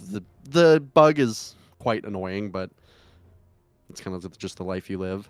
Gonna have to deal with the Grim Stroke. I was trying to think. I'm like, what bug are you talking about here? Is there some bug with Primal Beast? I'm not aware. No, okay, the Phantom. Yeah. I got you. Know, it bugs you. And they'll go straight away for Puck. I mean, overall, I think both drafts have gone in pretty decent ways that I like. I don't think Power Rangers have nearly as much cornered themselves. They do reveal that this is going to be an offlane starter, but we kind of knew that. Yeah. They'll ban the Alchemist on the last phase, which is fair. I think, again, maybe they could have had that opportunity to pick it up on 17. I think that would have looked really nice, but the Phoenix is good. I won't cry too much about it. It's a great Puck pick, though. I mean, only, of course, Lockdown is a Tusk and a Primal. Those heroes won't catch you without a blink 90% of the game. Not the best egg hitters so far is maybe the biggest slight concern. Maybe it is the Mage Slayer game, though, Bayo. I'm looking at this. Wind Ranger. It looks pretty juicy. Although you do miss out on a lot of attack speed that would enable you to hit the egg if you go Mage Slayer and not, Mjolnir. So yeah, but the Mage Slayer gives you some attack speed. Yeah, not nearly as much. If you go that unlike compared to the classic Wind Ranger, and I don't know how well it farms, but I can be behind it. I can get behind it. Yeah, it used to. I think. I mean, yeah. Did it? Yeah, it did. It used to be built out of Oblivion staff, but they switched that to the Perseverance. It's okay. I like to give a little bit of misinformation every cast just to switch things up. But it's a really, really good Mage Slayer game. I mean, all of these heroes are primarily magic damage, and any physical damage you would take is your Wind Ranger. So I think it's interesting. I would like to see some kind of Mage Slayer out of them. They could also, mind you, just play this Wind Ranger support, and I'm thinking it could be an interesting game to be, if you wanted to pick up a Mage Slayer hero, just go for a Monkey King. Play that into the Primal Beast, have a really comfortable landing phase, and then tempo the map. I love Monkey King Slardar as well. You hit a bit. You don't even need a Jingu stack. If you do, it's great. But you just assassinate heroes with the corrosive haze and a boundless. Although in fairness, Tusk Phoenix are not they're not like a silencer or something. But they're not the squishiest hero. But you reduce their armor by 18. They're squishy enough. So I'd be down for it. And actually, we are looking at this as if this is going to be Wind Ranger. We banned the Slark at the very end, and I hate it. I hate it. I'm. I was all behind the Power Rangers draft, but it's again one of these situations where, maybe if he goes more classic build, but where's the damage? Puck is very limited in damage. Slardar won't be able to hit targets in the Chrono unless you're really good. Yeah, I mean, I actually think I like it more for their draft than I did in the previous game. But okay, but that's an incredibly low bar there, bro. Pretty low bar. I mean, the Corrosive Haze does enable the Battle Fury build a bit more. Time dilation looks slightly better this game, but they'll give Snowy the Monkey King, and that looks good for him too. That was another part of the reason I was kind of initially thinking this Monkey King. So it's really solid for Snowy this game. Not maybe as good of a game as it was for Power Rangers, since there's not that innate pairing, but he's happy with it. I can definitely tell you Snowy is happy with this Monkey King set in front of him. Should have a very comfortable lane and then get to that Mage Slayer Deso that we typically see. Can take quite a while for T2000 to get damage to actually try and contest this hero. If you ever get the Wukongs down before a Chrono comes out, then you can't walk into the Chrono. So no. Plus, you pretty much have to egg, or you have to Chrono the egg, or you have to Chrono respect, because otherwise you're just gonna pop egg when you pop Chrono, and or just Sunray. Yeah, well, yeah, egg plus Sunray. Even you're forced to run away from the Chrono. You're not gonna get the kills. You will get BKB piercing stunned, and it just feels awful. So, yeah, I'm not a believer, Rojo. I don't know that this is. If I really like a Faceless Void game, I want them to have a mid. I want them to have an offlaner that pumps damage into the Chrono. And I Puck is better than a Centaur, technically. but it's not. Yeah, I mean, stepping over the ground at that point. It's not like a Pretty much, Viper, that's where the bar It's not is. a keeper of the light. Yeah, Talk about a not Nikki Cool Invoker. hero. Yeah, nothing like that. Is a little bit. Yeah, I don't know. I definitely don't think the Faceless Void was the best pick. I would have gone for. I think we're both in strong agreements. At least they have time dilation to play with and a little extra damage amp. So honestly, I might like Power Rangers odds maybe slightly more this time around. At least these heroes can get chronoed, and there's not really much saves on the ground, so that's kind of the nice thing. But All right. yeah, as I kind of mentioned, I think the biggest thing I don't like for Power Rangers is I don't. If they fall behind at all in lanes, Bayo, I mean, who's going to be Oh, they are making screwed. moves? Yeah. Well, Rojo, I want to sell you on something, okay? Because I know you and I are in agreement that the Faceless Void is not, we're not big fans. sure. Carry Doom. If they had gone for that Yeah. one. Yeah, I wouldn't mad mind That it feels- very much at all. Really good, right? You got a pairing with you're pairing with Soulbind. Monkey King can't heal. Quap can't blink away. You can prevent a Phoenix Egg. Yada, yada, yada.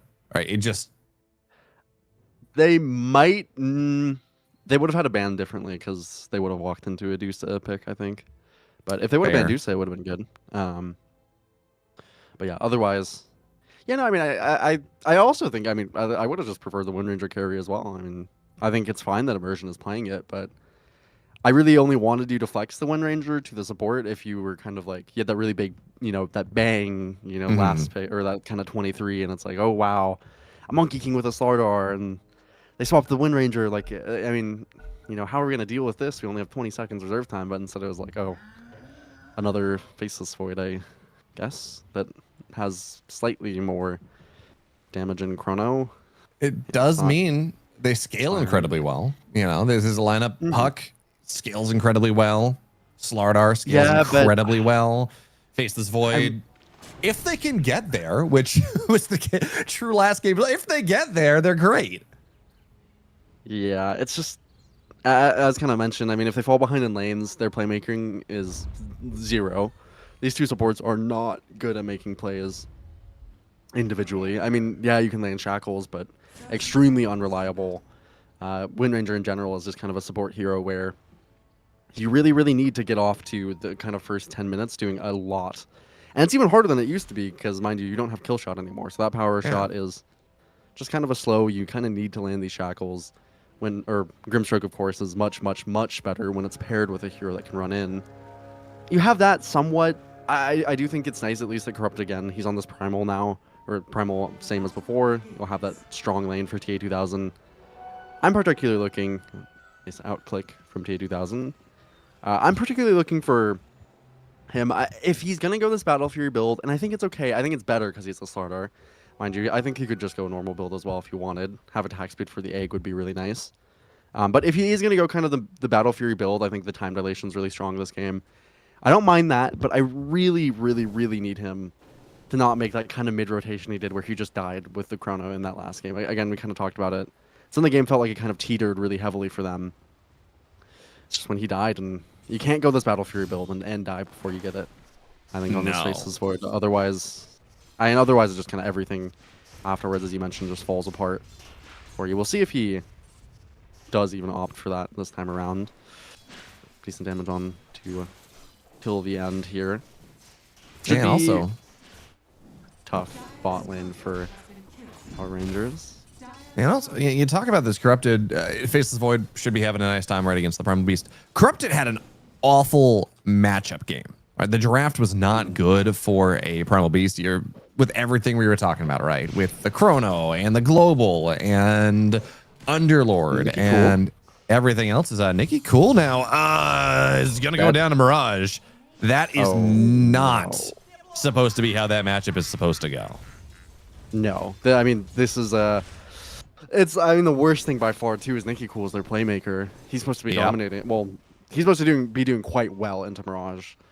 Overall, get a decent early lead, and then once you get that level 6, it becomes really hard for Mirage to lane. Just mistime the illusory orb and dies because of it. Even just in general, they do get respect on the bot side, which is really, really nice actually. Pick up for them. Even a try a Snowy? little bit onto Snowy. Good Bash. Quick pause from Mirage. I think he should be able to heal up here, but he might actually still just die if they keep chasing Okay, him. well, shackle shot. He's only level 1 on the Wind Ranger. No shackle shot. No stacks of Bash of the Deep. Crush for 5. Monkey should be able to go and get an angle where he gets Alberca Immersion and then like 1 creep on the Boundless. Yeah. So he should be fine. I think he has to dodge something with Mischief otherwise, because he will be slowed. He does have to pop the Boundless, so he'll get attacked twice. Doing my quick calculations, there's a power shot in 1 second. I think he has to dodge some kind of damage somewhere. Otherwise, I think he is actually dead. Because the Jingu lifesteal, I mean, level 1 is only That's fair. 20%. So it'll be catching not very much HP relatively, which is really, really nice for this bot side. I mean, it's not supposed to be a good lane for them. Maybe if Nicky Cool is going to do a little bit of trolling on the mid lane, they can catch up on the side lane with some kills that they might otherwise not normally get. And also, worth talking about here. Like, but the point I was trying to make earlier is actually, we should. Okay, we're not restarting just yet. The point I was trying to make is that Corrupted had an awful matchup game number 1 on the Corrupted, and he did on the Primal Beast, and he did so much in that game, especially that fight right around the Roche pit. He has a good. His matchups are good this game. There is no save for Pulverize. Right? There's no way to stop that from happening once he gets his BKB. You want to go on top of the puck. You want to go on top of the Faceless Void. I'm sorry. You can drop a chrono. But other than your puck can hit level 25. But again, Corrupted was incredibly impactful game 1 in what it was, by all metrics, a bad Primal Beast game. And now he has a good one. Yeah, it is a little worrisome. Absolutely. We've seen him do monstrous things on this hero. We've been advocating for him to play this for quite some time, and there's a couple games that seemed that he could have picked it up and didn't really necessarily want to. I'm glad that he's gone back towards it. He's just far and away so good at this hero. Definitely his best hero in regards. Snowy, the bot side. Oh my god. Well, that's not. No, well, I was like, you know what? I think he lives if he can hit a good Boundless. I don't think he got it. I don't even know that he got Alberca with the Boundless, to be totally honest. I think he did, but it was not pretty. That is a really, really nice pickup. We have seen Snowy on this Monkey King.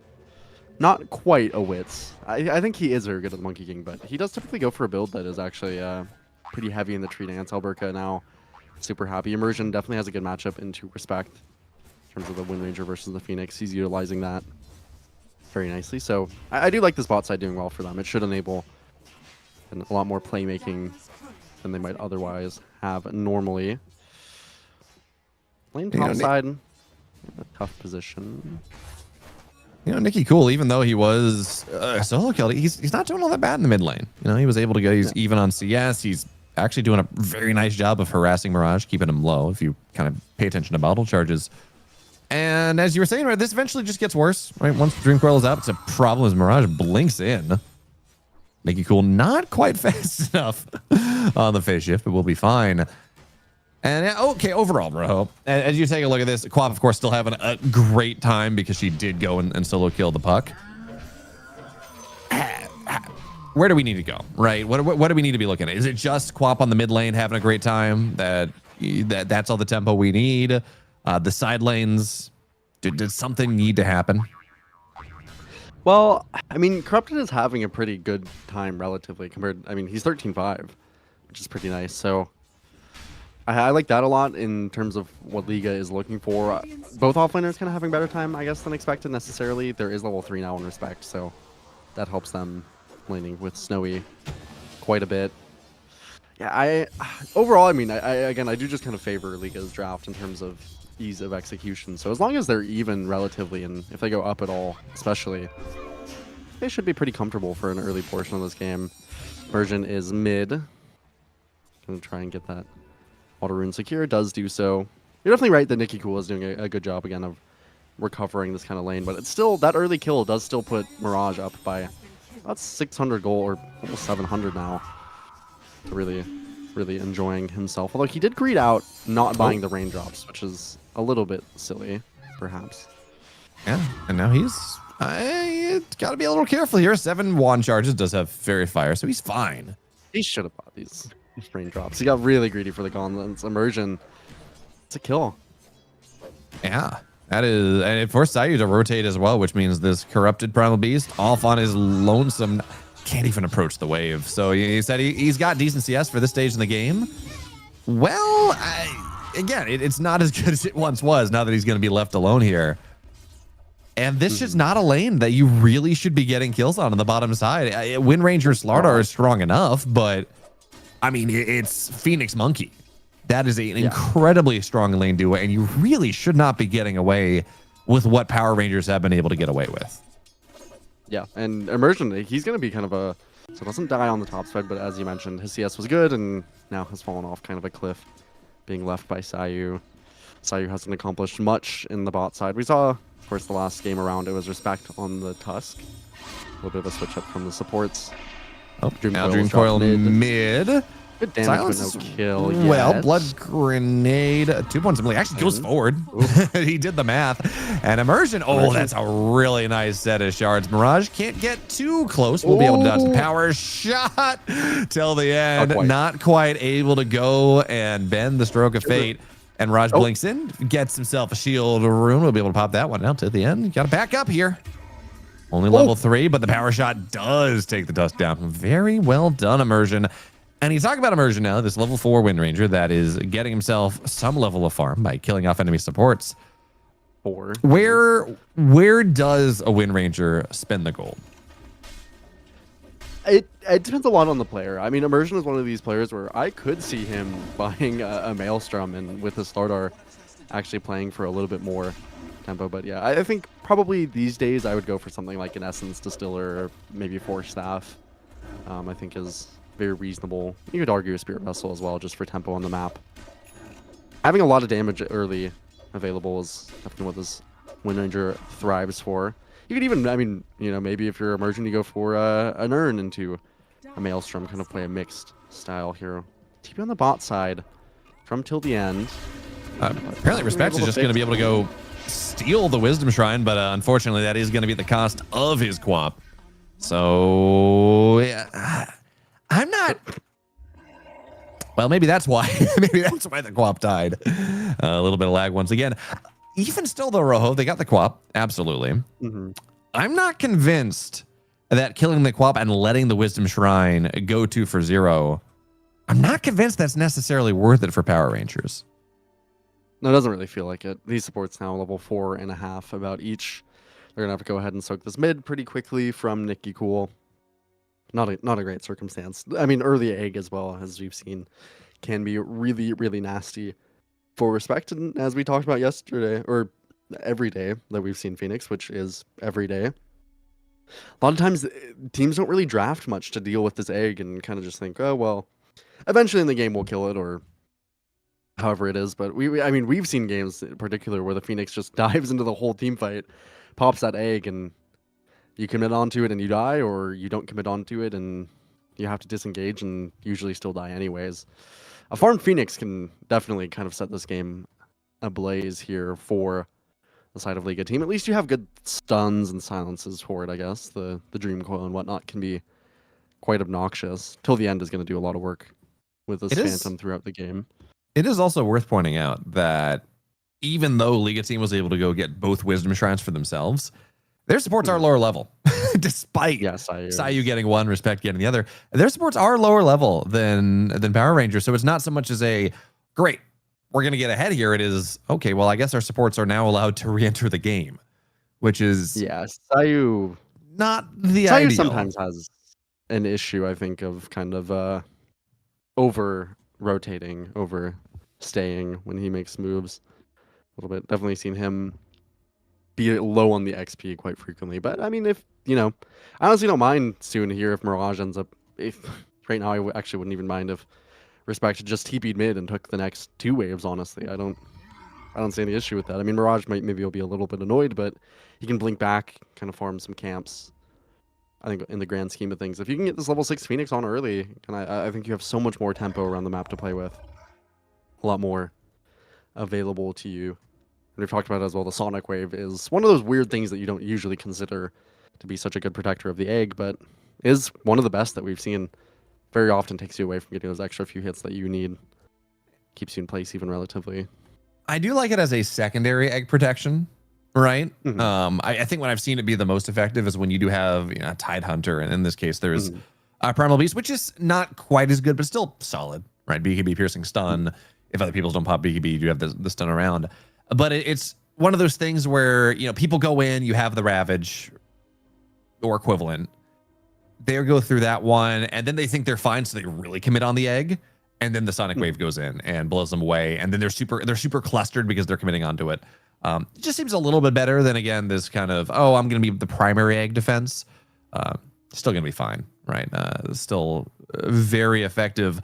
But this is a co-op now that has lost a bit of their lead. Not all of it, certainly. But, dying on the 7-minute rotation off the map for 20 seconds. Not quite in as a position to snowball, especially now as Nikki Cool will show bottom side. Monkey King only level 5. Dream Cool is there's a good boundless on top of 2, but still this Monkey King is dead. Nice move. I mean, they've really been making this Alberta Slardar just have a great time. Not the highest in net worth relatively, but gonna hit level 6 really early. Mean Snowy has been struggling. Hasn't really gotten to his first item at all. And the Monkey King 0-2-0, not where we want to see it. Although, in fairness, on that kill, that is one of the hardest kills to avoid, where there was a fight technically about 10 seconds ago, but like 3 minutes in real time because of the pause. And you just lose track of where people are. It's definitely something he would have gone back for. Now, respect, level 5 Sonic Wave doesn't really land. And now Silence, here comes the Inkswell as well. T2000 has shown up, and this Guap is dead again. Now it's a problem. Definitely a problem. Really nice TP from TA2000. I like this a lot by Power Rangers. They've, in this last game, since this last game, really kind of liked bringing all their heroes in comparison. Something that we've seen SAR do a ton, and a lot of these really solid teams just bring every hero possible, connect and get a bunch of assist gold and slow down the enemy heroes. Mirage is definitely slowed down from that early solo kill. Respect, not quite able to soak the mid lane either. Yeah, good That's a kill as well. That's a great perseverance kill, slowing this monkey down as much as possible. And yeah, again, that gank bottom off a pause. Yeah, that's really hard to deal with, but doesn't change the fact that this Monkey King is not snowballing with the game, which it feels like again, with how good his lane was supposed to be, and to be honest, how good his lane even was, even with the death, felt very much like something that he could have done, but now he's tied with the Faceless Void. And as we talked about, eventually this Faceless Void is going to be the strongest hero in the game. The question has always been is whether Power Rangers are going to be able to float the medium or like float the mid game. And with the 7-1 kill lead, this is kind of what they need to do. Yeah, it certainly is. Early level 6 for Alberca feels really nice. Respect almost dies on the bot side and might just die to a power shot. Looks like Immersion's going to make sure to Ooh, nice shackle. keep it easy. 5-0-3. Yeah. On this Wind Ranger. If this is the scoreline you're going to put up, then I guess no reason not to flex the Wind Ranger. Immersion is definitely very good at this hero, and this is when the hero needs to be doing well. Is this early portion of the game that can get you into your early items, and you can transition that into being more useful mid game. Really important that you don't fall behind on the Wind Ranger support, which seems a little bit weird for a support hero, but it's just how strong the hero is early, and then the power shot damage really falls off. Start becoming utility from that point forward. Yeah, I mean, I like this position a lot for Power Rangers. Don't worry, though. I heard you talk about it falling off. If you get to level 25, you get kill shot back. So that is true. Yeah, that is an interesting decision that they certainly made balance-wise. The bot side does have Respect's level. He's not quite level 6. He's gonna get coiled as well. Yeah, and a Phantom as well. No good way to. I mean, no, this is not a thing. And now Snowy has to back out of here. Corrupted has shown up, but again, with this minus armor, he is not the tankiest boys. Immersion does run away. Level 6 on him. If they want to do hit some level of focus fire nonsense, they're just going to back out for now. Big rotations bottom side of the map that Liga team. Oh, that's a very quick pause. Quick pause. Immediately go when ready. But big rotations on the right side of the map that Liga team are just not going to be able to take advantage of. Yeah, I mean, they're gonna lose this bot tower. They rotated all their heroes. Their map is just falling apart. And these are the kind of TPs that really, really hurt a Primal Beast in particular. This hero can make really strong rotations and very often should, but Sayu and Corrupted, they both come to the bot side. Again, I just disrespect Phoenix. He's basically 1 XP off of his level 6 there. It could have been a completely different fight and circumstance, and instead, again, just very close to that egg. I wish that they gave him just a little bit more kind of power in terms of those levels. And look on Immersion does get the Sonic Wave. Yeah. Okay, that's a really nice pickup from Mirage. It is. But you do lose the primal top side. Although, in fairness, that was Chrono being used for TIA 2000. So, as I said, I'm like, oh no, you lost your offlaner. But, okay, Nikki, cool. We'll be able to get out of there. But Immersion was worth a lot more gold, right, with that 5x streak. So, maybe you're actually just very happy with that trade. Yeah, that's a fine trade. Definitely. But TIA 2000, he's not going to complain either. Getting accelerated in comparison to the last game. Again, Chrono is just one of those spells where you see an opportunity to get any kill, honestly, on the map. I think you just press it. I have no distinction in my mind if it's Sayu with 200 HP or a Barrage with 6,000 gold. It's, some of them are much easier to get opportunities to do so. Corrupted will farm a couple of stacks. That's one nice thing that they built. Just a little bit up on the side of Liga. But being hunted on this Phoenix. Oh, nice shackle shot. Really nice shackle shot. And now this Phoenix does have an egg, just opts not to spend it. And it was close. We'll get taken down. So now this move through the middle of the map here until the end. Alberca, again, a great carrier of the Ink Spell. Does have its blink, a very fast blink for an offlane Slardar. Am I going to be able to go find Corrupted here? They will see him blink bash into the stun, and that is a dead Corrupted. This is kind of crazy to me, Rojo. Game 1 Corrupted, incredible impact. Really nice job coming back from what was a bad lane in a bad Primal Beast game. This is a good Primal Beast game by all metrics, and he is just really struggling to find an entrance into it. Too many deaths on Liga team. They've been getting caught out by, I think, too many of these awkward and difficult timers. Particularly, I mean, respect to 0-5-0 on this Phoenix. That is not a scoreline you can be putting up on this hero. Not a part of a single kill. Died 5 times at this point. Of course, they've committed a decent amount of spells, but that's what's been able to get Albercas very quickly to this blink.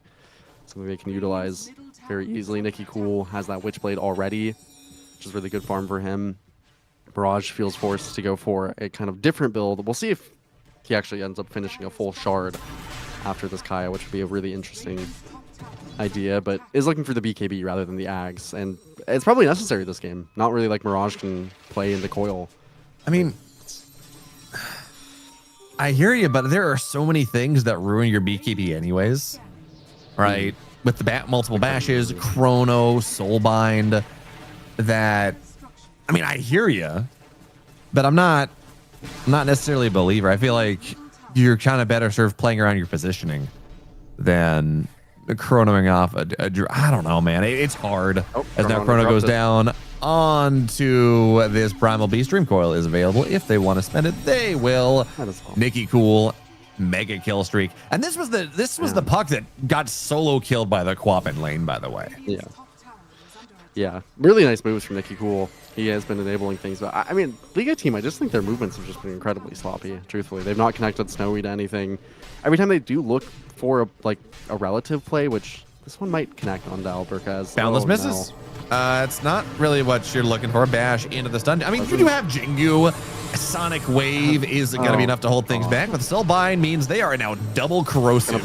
Alberca moves in. They will get the Monkey King and then he's back up if you want. The egg does not have the radius at this stage of the game, and Snowy would Nikki Cool would love to find more, but not going to go up on the high ground.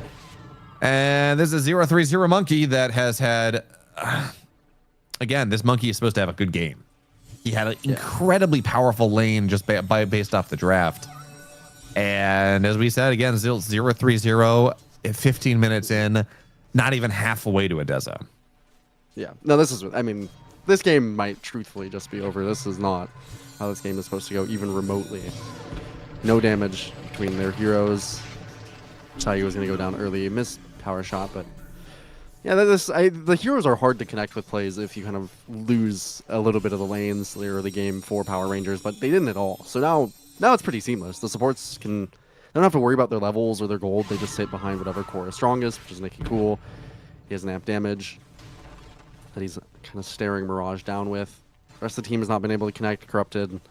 It's looking for that first item blink, and Respect doesn't have egg, so okay. It's gonna be fine, but a little bit scary. Didn't go for a point in Sunray, which is really interesting. Usually they do, as Alberca will just one-shot Corrupted.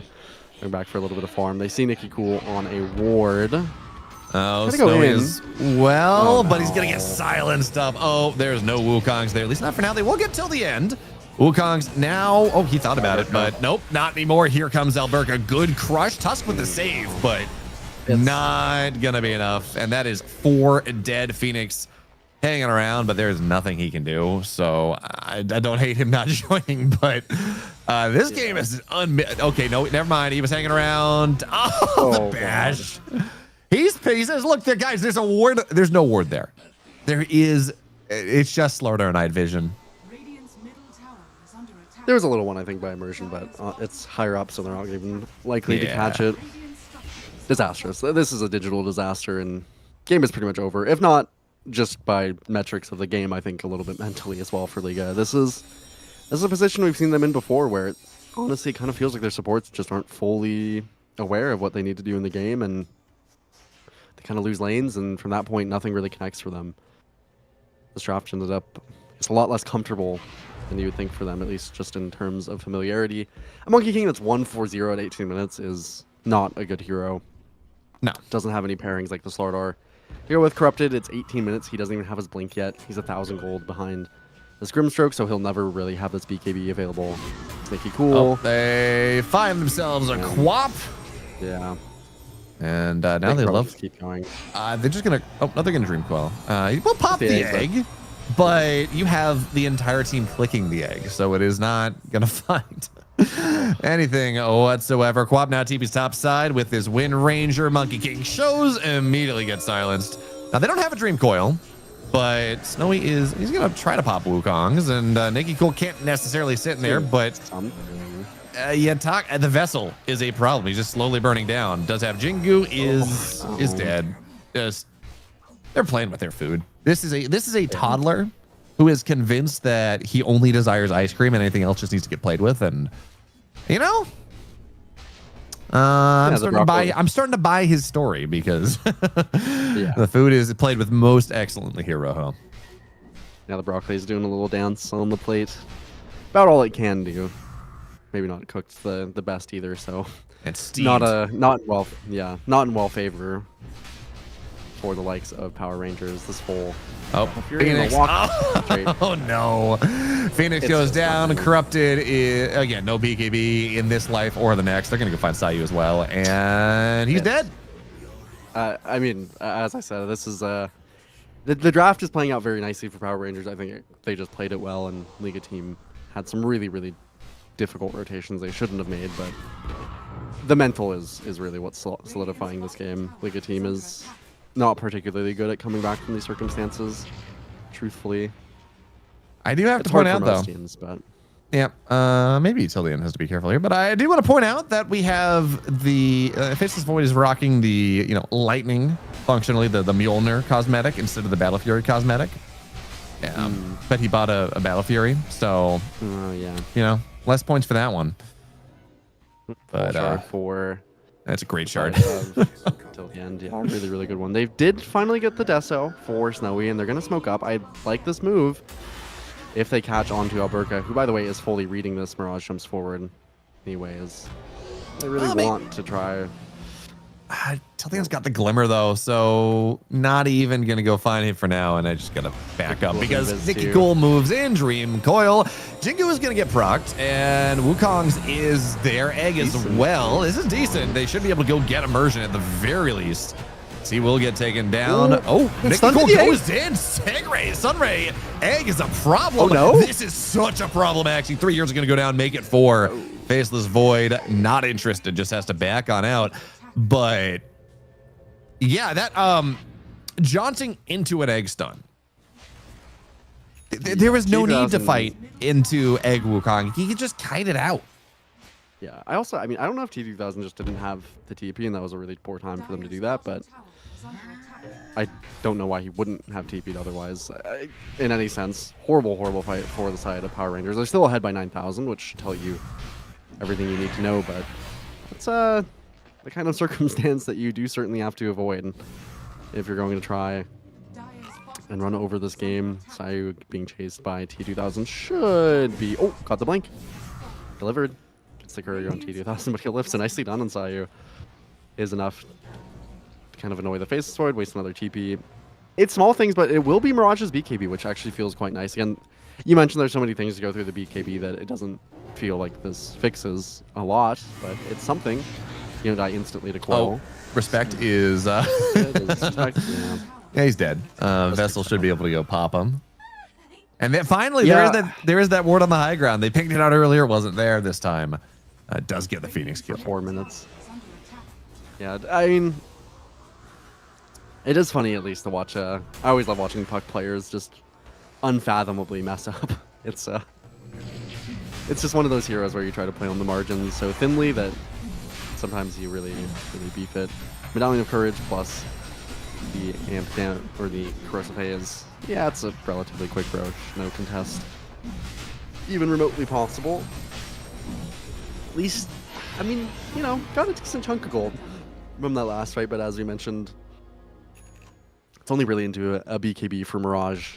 And he did buy out that early shard, which has not really paid too much for it. I honestly like the idea from him, but hasn't been where they wanted to. Doesn't mean this Ags comes extremely late, so nothing to play with there.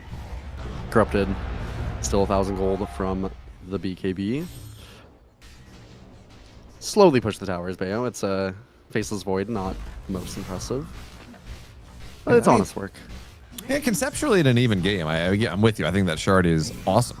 Being able to go catch the puck, catch the Faceless Void in a way that he might not otherwise be catchable. But in a losing game, it's a problem. Waning Rift now into the Dream Coil, locking Nikki Cool in place, or Mirage in place. Does have BKB, and he has to pass. He was trying to hold it. Yeah, Immersion shows up and has to pop it just to get himself on out of there, which means, you know, at the very least, minimum time is now 7 seconds, not 6. So BKB has a little bit more value over the course of the game. Is now Snowy. Oh, not going to get the right tree. Didn't have the power shot for just 1 more second. Snowy TP's top. It's looking with the 80,000. This should Gonna be get pretty Chrono. chill. Oh, you know, look, nice job there on the mischief, but even still, we'll be able to try to turn it around.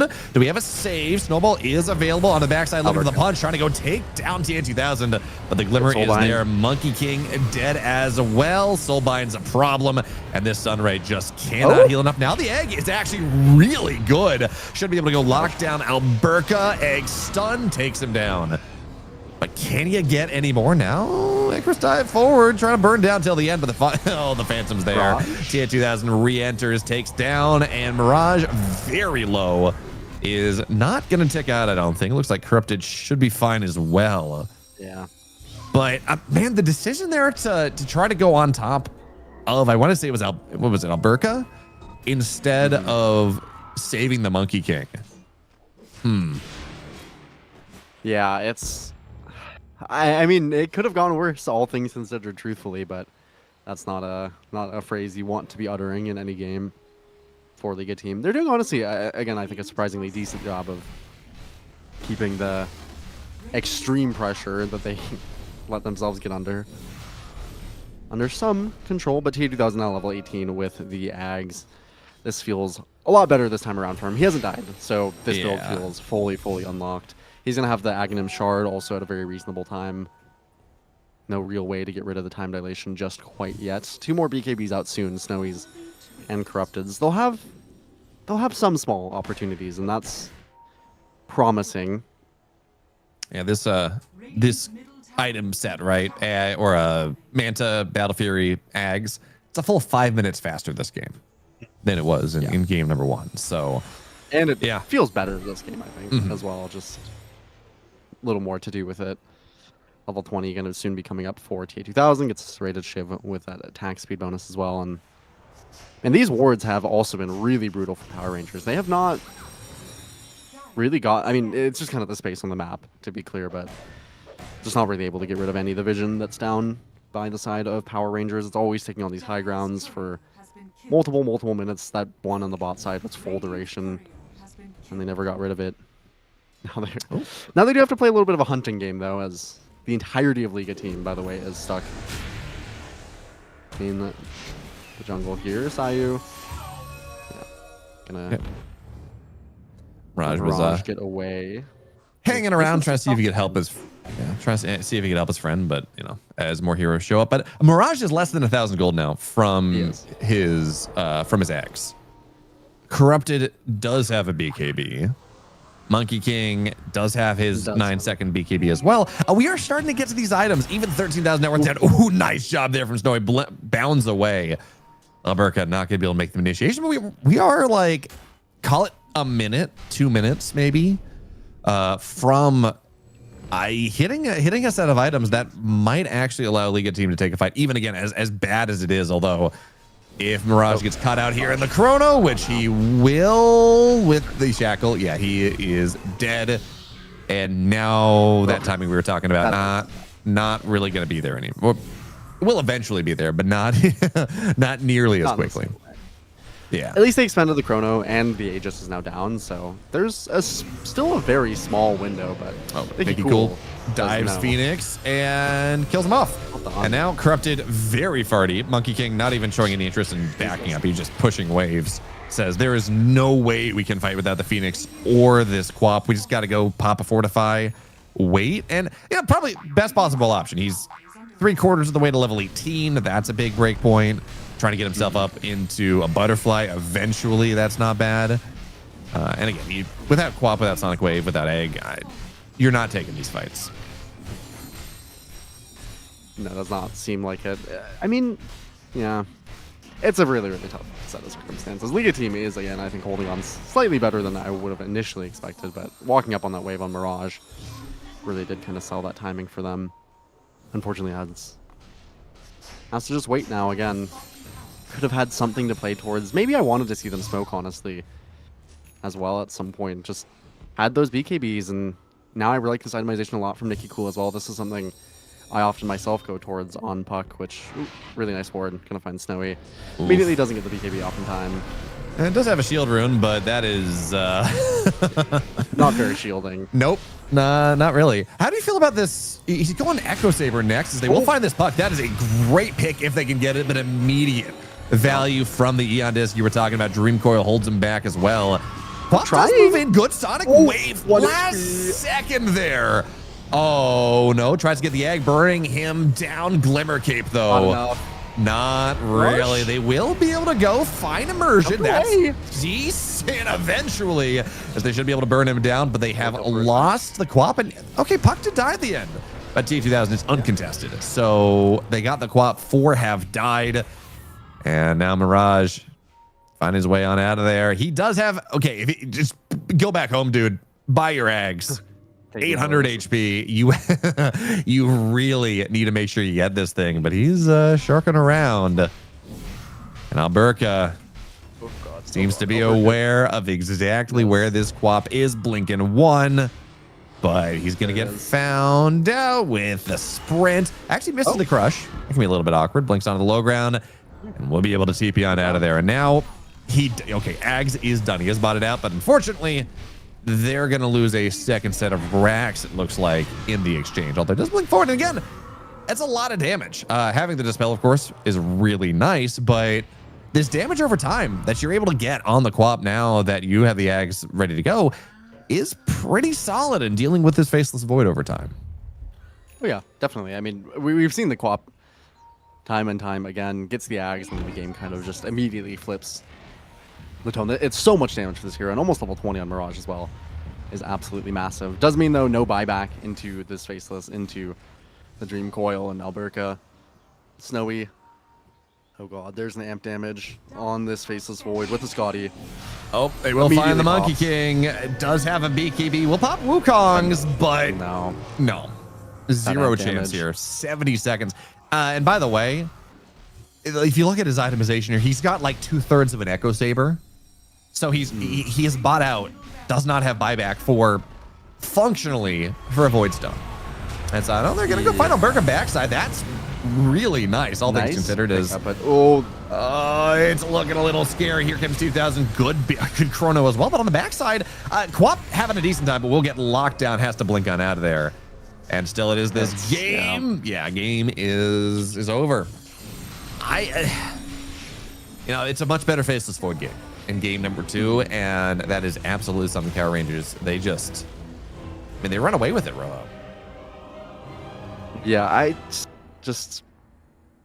don't know. I really do feel that Liga team had opportunities and did not utilize them at all. I mean, in this early game just went so unbelievably disastrously. And maybe you should be banning out the puck, I think, in particular, if you are going to first pick this co-op.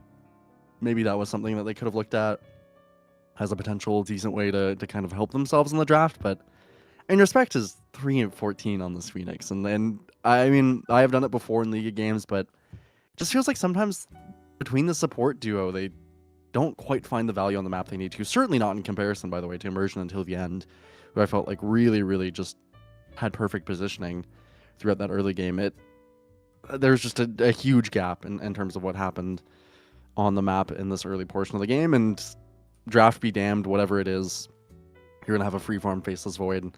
Game's going to look pretty easy in Power Rangers. They definitely made it that way. It was not particularly close. They made some small opportunities on Liga, but I still think for the most part there was a lot more opportunities that they just simply let sail by because the map was so difficult for them. So definitely huge for Power Rangers, but Liga team, after that first game, that has to feel bad to just digress, honestly, so significantly there. Yep, 3, 22, and 15. The combined support scoreline for Liga team versus 15, 6, and 43. Now, granted, of course, that is because they won the game and the other team lost the game. But much more effective support play from Power Rangers in game number 3. So now we have about 8 minutes to see what exactly Liga team learned from game number 2. Can they win the next one, move on to the lower bracket, or does their run end here? We're going to get an answer to that one after the break.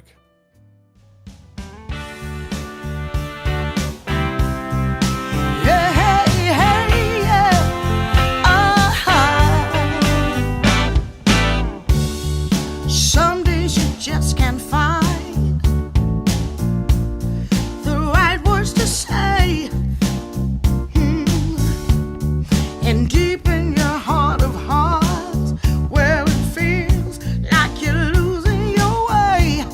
Yeah, yeah. I know that it's hard sometimes when the world's closing in on you.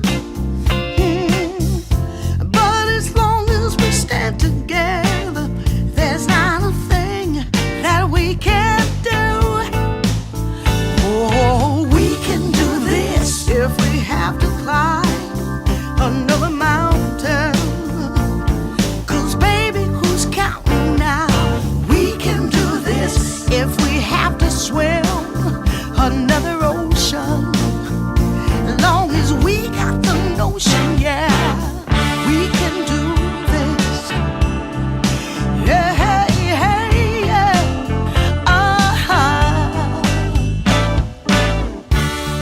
Sometimes you just can't see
time. Don't you worry about a thing. If you want it here, or if you want it there, you got it. Have yourself a good time. Act like you don't care. You got it. Get that motivation. You got it. I got just what you need. You got it. I got just what you need. You got it. I got just what you need.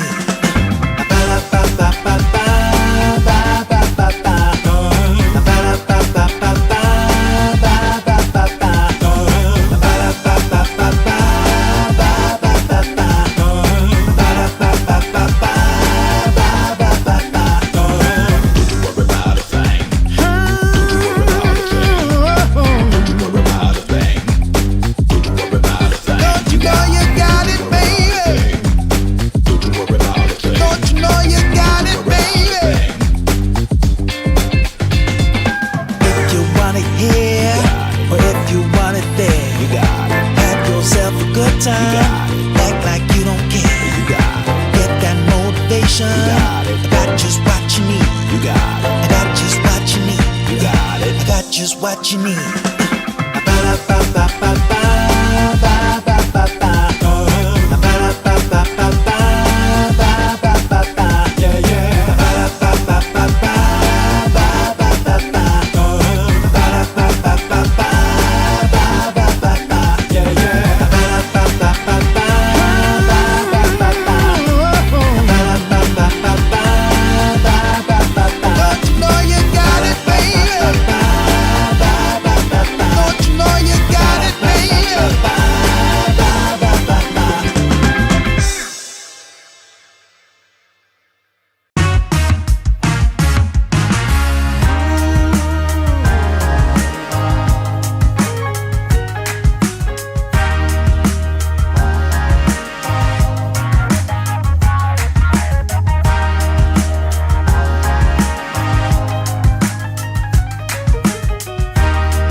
Welcome back to Dream League Division 2 as we move on to what is guaranteed to be our final game of the day. It's Power Rangers, it's Liga Team, and Rojo. 2 straight faceless void games. One, not all that impressive. The other, much more so. Yeah, I mean, in a specific kind of way. I definitely think, I mean, T2000, he had the game that he wanted to have the first game around with the build he went for, and it did work out a lot better the second time around, but it did feel like the second game was a lot of just outmoved by the supports, and this early game just really fell apart for Liga Team. It's kind of the truth, because there was also Bayo 2 Primal Beast games. One of them looked really good, and that was supposed to be the harder Primal Beast game, and the second one did not look good at all. It was really tough rotations by Liga Team. They overcommitted multiple times with TPs without getting anything, and Immersion had 5-0-4 score at, I think, 15-ish minutes in the game, doing very well for himself. Respect was 0-5-0, I think, on that Phoenix up until, I don't know, almost 17-18 minutes himself. It was just a very tough game for Liga. So there's maybe, in the draft again, kind of they ran out the IO after they first picked or second picked, I suppose, the Quap. Ended up getting pucked on Nicky Cool, which actually Mirage got a kill in, and I don't think Mirage was necessarily the issue, but maybe it was just worth banning that kind of puck. That's the one thing I might point towards in the draft, but otherwise, I mean, I liked what they had. I just think that the game just completely crumbled beneath them. Yep, I would tend to agree. You want a metric about how bad this was? They steal the wisdom on Respect Phoenix, and still somehow their supports are lower level than the supports of Power Rangers in 7 minutes. And that is just not a good situation to be in. Again, as you said, Sayu at times will over-rotate, let his Tusk or whatever he's playing get a little bit too far behind, and especially, not even just Sayu, but especially Phoenix late to level 6, it reduces so much of the power of the hero. That first egg can almost guarantee a kill in many situations, assuming you get it early enough, and that was just not something that we saw in game number 2, but now we do have the draft for game 3 are ready to go. Immediately, we're going to see Coddle banned out again. That's the Nicky Cool hero. Beastmaster removed. Anything you are extra paying attention to make sure gets taken out in these first 7, Rojo? well, they're just going to stick to what they had the first game around on Liga team. I don't necessarily mind it, although I think there's a reasonable, option to ban out maybe the Slardar there. Alberca just had an incredible game as well. He was a little bit kind of quieter relatively, but he had a good lane, which shouldn't have been, and then snowballed it really well into his blink. I don't even know if he died in the previous game, maybe once. But he just played very, very cleanly. Definitely the Muerta, I think, for Power Rangers. Might as well get rid of that from the Snowy's hands. Good shout this time around. And I mean, yeah, for Liga team, this is one of those difficult circumstances where I think one of the hardest things as a team is to have a draft that you think you're comfortable with and that should be good. Should be relatively fine in the game, and you just end up losing anyway. Because now in this game 3, you have to suddenly try and adjust the play or adjust the draft enough that you feel your play can match. I don't mind the Slardar pickup for them. We saw how good it was for Power Rangers.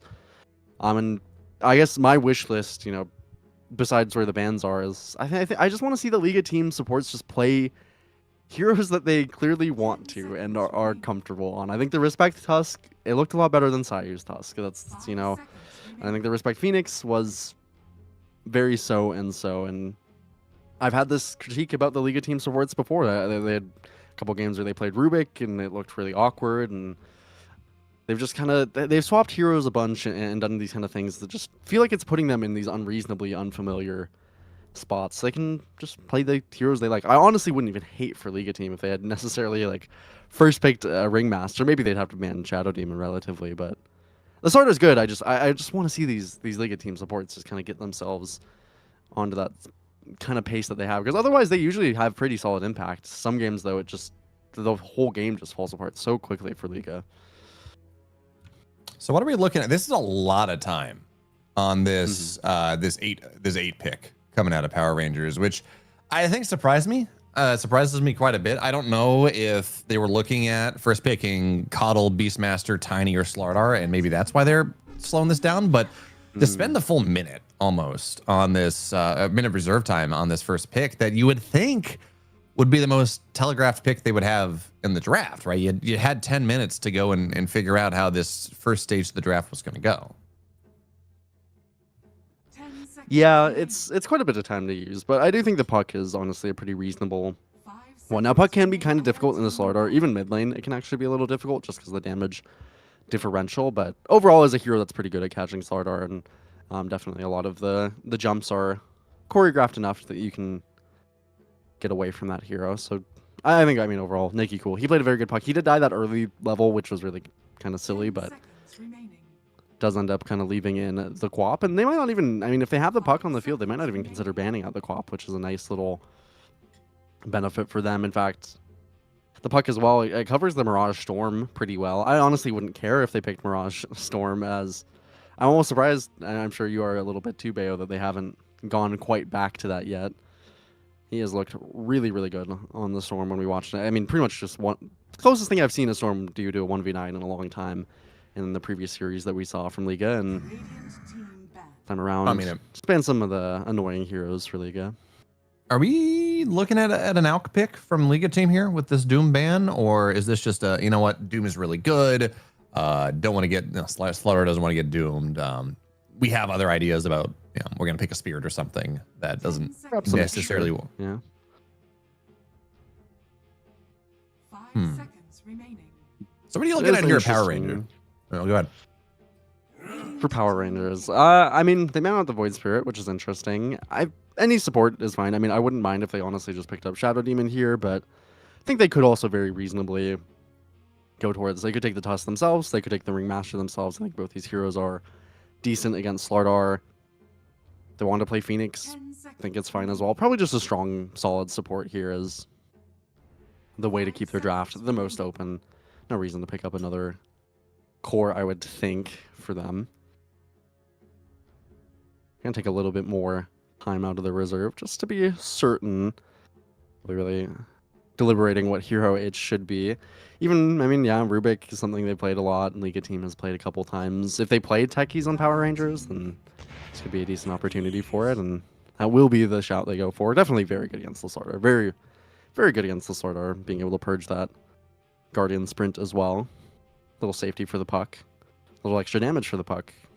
No complaints here, Bayo. Yeah, I don't know that there's a honestly, I don't know that there's a better support right now into the Slardar than Techies for I don't know, maybe a Shadow Demon or something, right? The save, but that ability to purge off Guardian Sprint, which is again such a key portion of how Slardar wants to play. You know, go in, crush, Guardian Sprint out, do it again. That it just makes the Slardar's life a lot more difficult. Not impossible, certainly, but I'm with you. I do. Yeah, I love the Techies pick here. It's looked incredible in every single game that we've seen it get played. And Immersion is famously a very good, very, very good Techies player. So Yeah. it's a Very good nice hero, with the puck as and it's a great combo. Yeah. Leaves open Primal Beast on the offlane as well if they want to play it. Just makes this pick a lot harder for Liga team relatively as well. You know, what kind of carries do you look at towards the Techies? I don't know. They all kind of suck.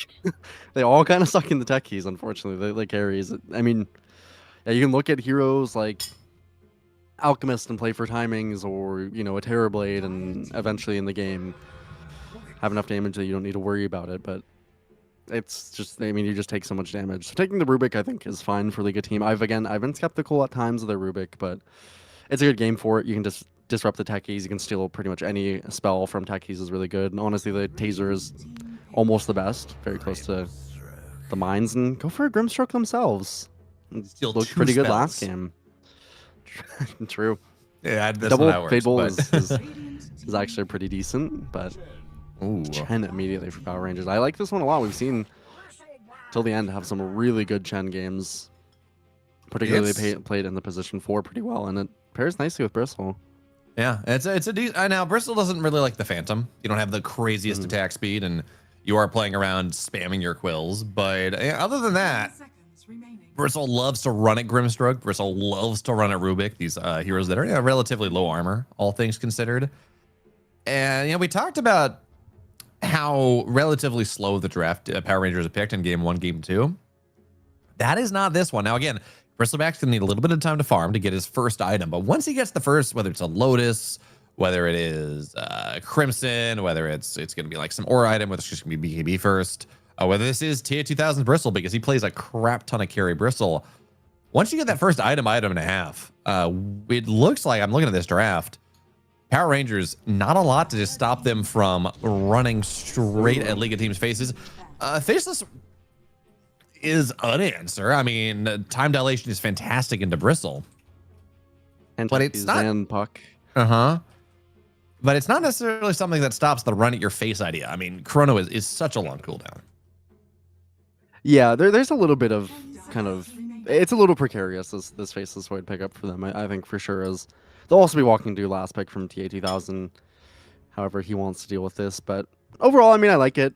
It's gonna struggle a little bit into the Chen, probably. I think it does give them that window for Power Rangers to really kind of abuse their draft. I almost wonder if they should have just picked the Mirage co-op there anyway. I mean, it's not banned, and Seconds remaining. they really only have the puck to deal with it. I mean, personally, I probably would have liked that maybe slightly more, but the Faceless Void with the Sardar, the Grimstroke, I mean, it worked last game. No reason necessarily to think it won't this time around. You have more. Technically, you have even more damage to bump into the Chrono, right? You got Rubik, double Fade Bolt. True. But whatever, I do you know, think- if you steal Puck, if you steal Techie's spells, they do more damage, so it's not awful. Yeah, I do think it's definitely it's an interesting. I mean, we've seen Bristle, and I think you and I again have had very, very mixed feelings on the hero because a lot of times we see it and then it just kind of struggles in lane and then doesn't really do much. I think Power Rangers had such good games last time around that you don't have to worry as much about that, but there's more things to make this Bristle annoying than typical. As you talked about, the Phantom is really obnoxious. Now there's time dilation on the field and amp damage, the Corrosive Haze there. Even Fade Bolt, relatively reduced damage is quite good. And I'll go for a Dawnbreaker here. So get that in the off lane. Is Mirage a Slardar player? And it's not Don't really think what I it's the think of. Yeah. most. Yeah, I don't think it's right up his alley, but I do like the Dawnbreaker overall. I think this hero has looked really solid. It's very good with Sardar. It's quite good pairing with Grimstroke, with Rubik as well. Does make this pick a little more difficult for TA 2000 as well. So, I mean, honestly, I kind of like what Liga team has in theory. But I'm very scared after what transpired in the previous game out of that laning phase. The question now is, I mean, do they go for something for TA2000, or do they actually pick up an Alberca hero here? Because I think going the carry Bristle, there's a lot of things to annoy it again, but at least you don't mind not being participating as much in the game for a while. Is there an opportunity to go something like a Tide here for Alberca, or Is a TA2000 Dusa too? I mean, on the one hand, minus armor, you don't care about it, but a Faceless Void it's can not build a bad. Disperser eventually. Yeah, I mean, overall, it's pretty decent. I just think in context of how it fits with their lineup is kind of low. We'll go for Ursa instead, which Okay. is also interesting. I do feel that there's quite a few ways to kite this Ursa, but Ursa's just one of those heroes where I sometimes I honestly just avoid making too broad of predictions about how the hero will perform, because a lot of times it just, I mean, like the best of the best Ursa players, a lot of times I feel that they just honestly don't interact with the game much until they have Battle Fury Blink, and then you can kind of decide how good the game is feeling for them. It's kind of based on the timing they get that, because they'll just burst heroes and run around the map and be silly. It's a hero that plays really, really strongly on timings, and so sometimes it does that, and sometimes it doesn't. Kind of enemy heroes are, I think, usually be damned. But overall, I do think a late game TA2000, he'll have the option for an Ags, which is really nice into the Chrono. So that's like a small answer, and then of course in that mid game he will have a potential timing. I think he's strong to jump on these heroes. I just worry Power Rangers again. Last game I was worried that if you know the lanes don't go perfectly, that they'll have a big lack of tempo, and I think it's the same this game. I'm just convinced that they probably will win lanes with the till the end Chen, the immersion techies, and for that reason maybe I'm a little bit more worried for Liga team relatively. Even though I think I like what they have more in general, seeing that game last time around, it's a little hard to not bet against them, truthfully. I think offlane should be okay. All right, not great because there was the Chen there, Yeah. but Dawnbreaker's pretty solid into Ursa, right? You can run away. The Celestial Hammer slows. You have some, like level 2, level 3, you do have some pretty solid burst potential, especially with the Sayu Rubik, depending on how that goes. But yeah, should be interesting. I'm just totally not sold on this Bristleback, is I think my primary concern. There are so many answers to it. To a hero that has been, obviously Falcons are picking it and they're winning with it sometimes, but has overall been pretty unimpressive across DreamLeague Division 2, across PGL, across all these 741B tournaments that we've been seeing. Yeah, I think Bristleback is just the alchemist of offlane, to be honest. Like, the way that I've seen it, that's how this hero feels every game. Where, I mean, you don't even have the benefit of kind of buffing your team up even. I hope, truthfully, what will make me feel really good about, I think, particularly Power Rangers' options is I want to see them put till the end in the offlane, as they sometimes do, and kind of put this immersion Chen bot, or the immersion techies bot with the Ursa. I don't see a way that Faceless plus a Grimstroke can deal with the creep early, so I want to see till the end just really run over this top side. That should give Alberca a great opportunity to kind of stay in lane and then go back, farm stacks, get himself, you know, whatever he needs. A very early Lotus, absolutely he'll buy this game. Maybe consecrated wraps at some point, or just go full out into armor. I would really like to see that for them. Even till the end is really good at stacking as well with the creep on these kind of off timers. Maybe you value the techies too much into the Ursa or into the Faceless like S in lane, but yeah, I hope they switch it up in that kind of way, and from there I'll feel really strong about their lanes. Bot side shouldn't be a wash. I'm also really interested to see how this Faceless Void builds, because we've seen 2 straight Battle Fury Ags builds, which this does not feel like a great game for. And if you look at what he's got queued up, right, it is Shred's mom, but even still, Bomb's going to go down. Immersion leveling Sticky Bomb level 1, which is not what we see the best techies generally doing, right? It's Blast Off, because it's just the power that gives you the stun, the damage. So maybe a little surprising there. Yeah, it's Taser as well. Level 1 or skilled level 1 spell. It's not a bad one by any means, but yeah, I do kind of agree that it's a little bit strange, and they are going to put the Chen on the bot side. Till the end is very good at Chen, so I do trust his judgment a little bit in that sense, but I don't know. I just feel like Dawnbreaker Rubik doesn't care that much about the creeps, not in comparison to a Grimstroke Faceless Void. I really feel like he could have ran this lane over him. Now you have the techies into a Grimstroke who's pretty good at trading in that regard. You have it into the Faceless Void who's going to be able to jump away from damage eventually, doesn't really mind Rack the Phaser too much. I don't know. We'll just have to let Till the End cook. He started with his Orb of Frost. I do like seeing. It's always fun when you have like really good Grimstrokes that can bend the stroke of fate, which is exactly what Respect is doing. He hit both Immersion and Alberca and the Creep Wave. So surprising amount of damage, level 1. My question for you is, you talk about this trading. You have this Ink Trail facet, right? Which means that if Respect hits someone with a spell, hits him with an attack, they do. Right now it's 5.5% less damage. Does that apply to spell damage too, or is it just auto attack? Do you know? I think it's just damage reduction, so it should apply to spells. I think on on techies it wouldn't have applied in the past. I think now it does. Well, for bombs and whatnot.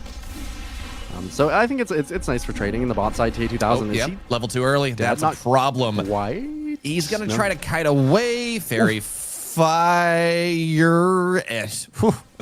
Just barely. But even still, this is an Ursa that is. They would now level 2, but this level 2 timing for TA2000 is not all that significant. Gonna try to go find a Celestial Hammer. Does have Starbringer, and he is dead. Tries to jump over. At least Corrupted will die to the tower, so that's a little bit unfortunate. But they have to make that happen. And topside, Immersion will die. Bomb now. I got to TP back home. But trades across the map here. Who does it favor, Rojo? Who do you like? I'd say Liga in general. Corrupted died to the tower. You really don't want to be dying on Ursa before that level 3. Snowy ends up getting the kill for the Faceless Sword. I'd say it benefits Liga pretty significantly. Really like that from them. And I just can't fully understand this putting the Chen on the bot side. I guess now that you've gotten this Chain Lightning creep and Till the End got that extra solo XP, he'll be able to bully accordingly. But yeah, I don't really get it. As Immersion as well, too, he's in this top side. He uses a lot of spells, so he does get caught off by the time dilation, which Snowy's already, of course, incentivized the build into. Doesn't have any points in Taser. Really want to enable this techies in general, but we've seen this hero just completely run over early games, and I think the one time that we did see the techies look a little underwhelming, had a mediocre early game, there wasn't much fighting, and then wasn't able to do as much as you nearly would have wanted. Even mid lane is going pretty well for Liga. Mirage already. Decent CS lead.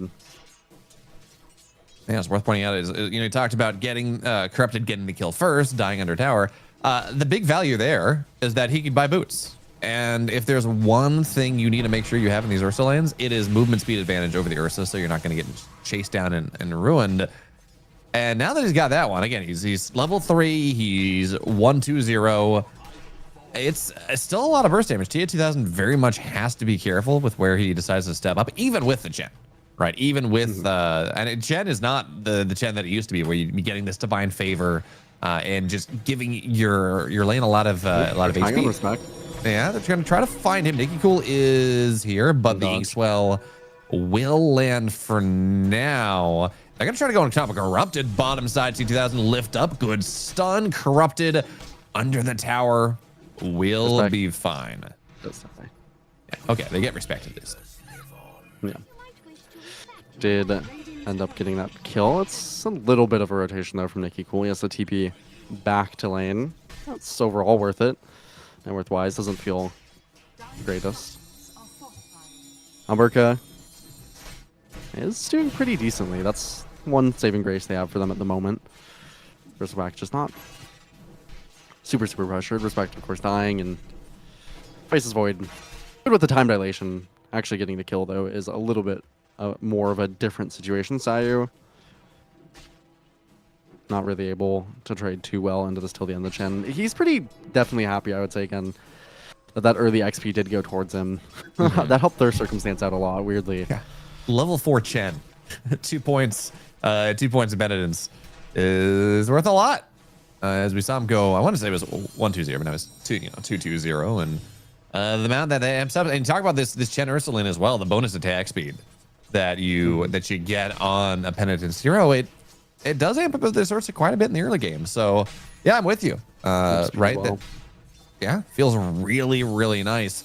Even as the kind of the lane control, Corrupted doing a really nice job there. Problem now is like he's only level 3. He's gonna try to hit level 4 off these camps, but not really gonna get there. And Alberca bottom side, Ink Swell, and Techie's nice bomb actually. They will get Alberca at the end, but Snowy. Ooh. Time walking 8. Last hero, yeah, we'll be able to go take him down. A little too deep under tower. Corrupted died as well. Just moved away on Sayu, and Corrupted wasn't able to walk up. Wave was in a terrible spot. Honestly, maybe one of those circumstances for Sayu where I would have preferred that he didn't go mid. Ended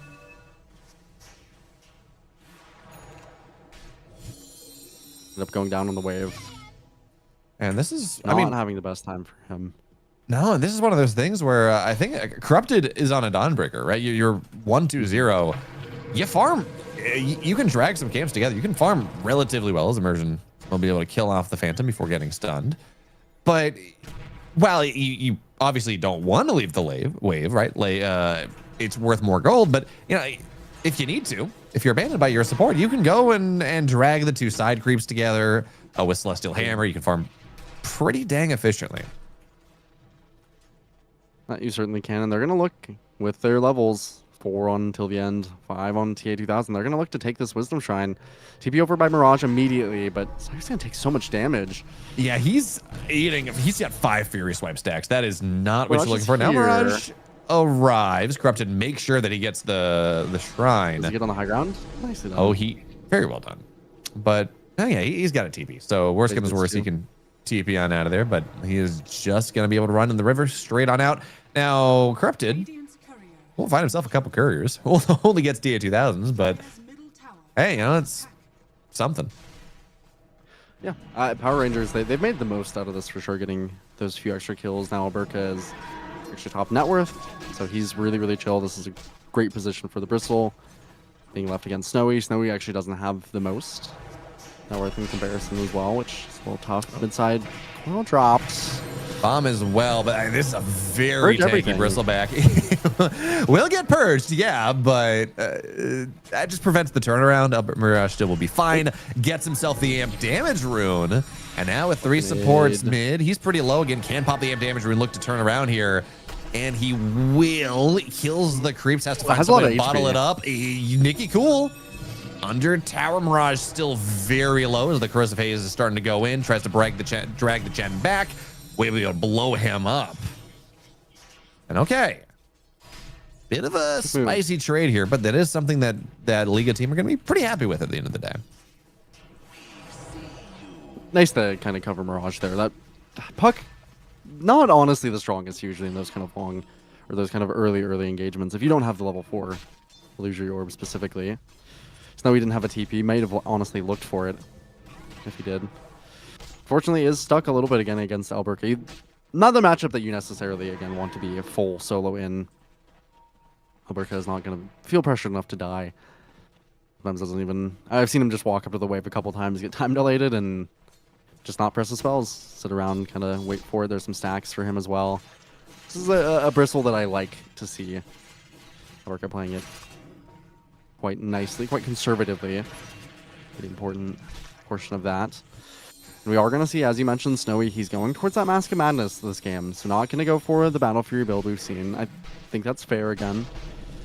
So Battle Fury build felt good in the previous game. This time around, now that there's the coil kind of on the table, I do think that having just damage to immediately kill the puck is going to be really, really nice all game. And you really want to BKB early. So that's kind of the thing I think that might also shift away from that Battle Fury is you want to go into 2 items, have them be really damaged, and then I think go that BKB immediately. Can't play against Reactive Taser much. And this hero, see how they use this first Dawnbreaker ulti. Until the end is also going to hit level 6 soon. It's 10-minute runes. Immersion. Oh. Just the pain, man. Slardar versus Techies is just not really all that fun. Is Sayu going to get jumped on top of as well? We'll find his way under the towers. A couple creeps now will be gifted to Mirage. But yeah, I think in general these lanes have gotten a little bit better, or certainly the off lane gotten a little bit better for Power Rangers than Liga team would have liked. Again, this Bristleback is pretty much uncontested, going to get himself into the corrupted wraps you talked about. And it does kind of lead to this awkward question where, in a vacuum, Dawnbreaker is great, right? The ability to go get a save when Ursa goes on top, BKB piercing stun, awesome. You know, you have Mirage here as well, but not necessarily the easiest thing to go link together. They're trying to take this mid lane tier 1. Important, big thing I want to point out, Respect and Sayu only level 5, 11 minutes into this game.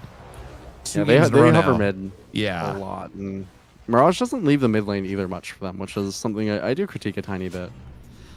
Their overall team. Maybe now we'll kind of go back, let Sayu get that level 6. Respect would certainly like it as well. I don't know. I would, definitely appreciate, again, these support levels, just so that they can also try to use this Dawnbreaker Solar Guardian a little aggressively. That's how I like to see this hero utilized. Don't hold it to be a save. Just use it in that early game, get a kill. Maybe if you rotate enough heroes, you can actually kill Alberca, although he's had such a good game that it's not the easy target. Just pop your cooldowns, talked about in that first game for Power Rangers. This time around is very reasonable to do so as well. They'll have soon-ish Blink on the Mirage, but he's actually hovering this top side. And they can kill Alberca, I think, once with the Corrosive Haze if he's in a very difficult spot, but it's a difficult kill to find. Yeah, playing incredibly safely is Sayu hovering mid, should get level 6 on the wave. And interestingly enough, Alberca's running there. Dream Coil, they got a sentry, but here comes the Dawnbreaker. That is going to be the first move. It's solid, but Hand of God means that it's not. Oh, it's not a good chrono. Not going to hold Alberca back. They will get till the end on the left side.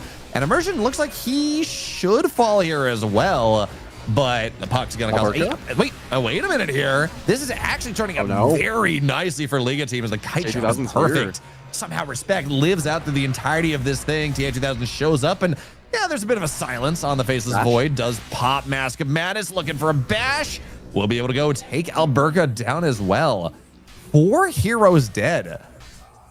And then again, this is something that Power Rangers opted into this fight. They thought they had a great opportunity. And it looked like even with the Chrono only hitting, especially with the Chrono only hitting 1, they might have a chance to turn it.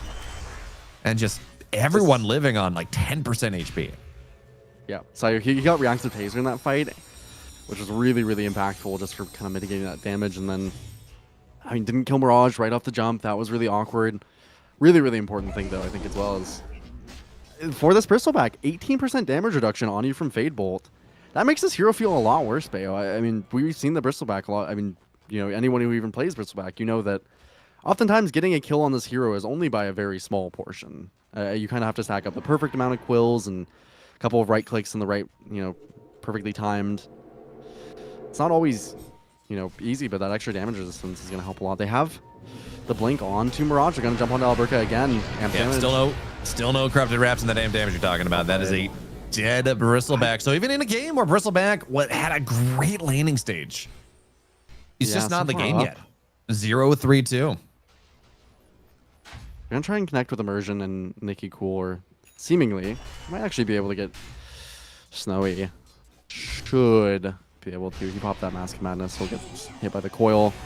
Last second of the Mask of Madness. Bombs go in, but the Dawnbreaker is not going to be enough. We'll be able to go turn it around. Immersion very low, and it's a big turn. TA2000 shows up as well. Does pop the Enrage, trying to buy some time.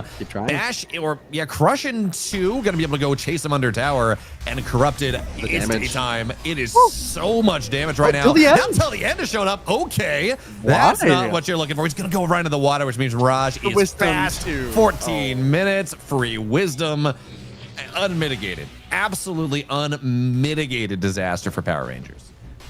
The express delivery on the Wisdom there, really. Yes, please. The cherry on top.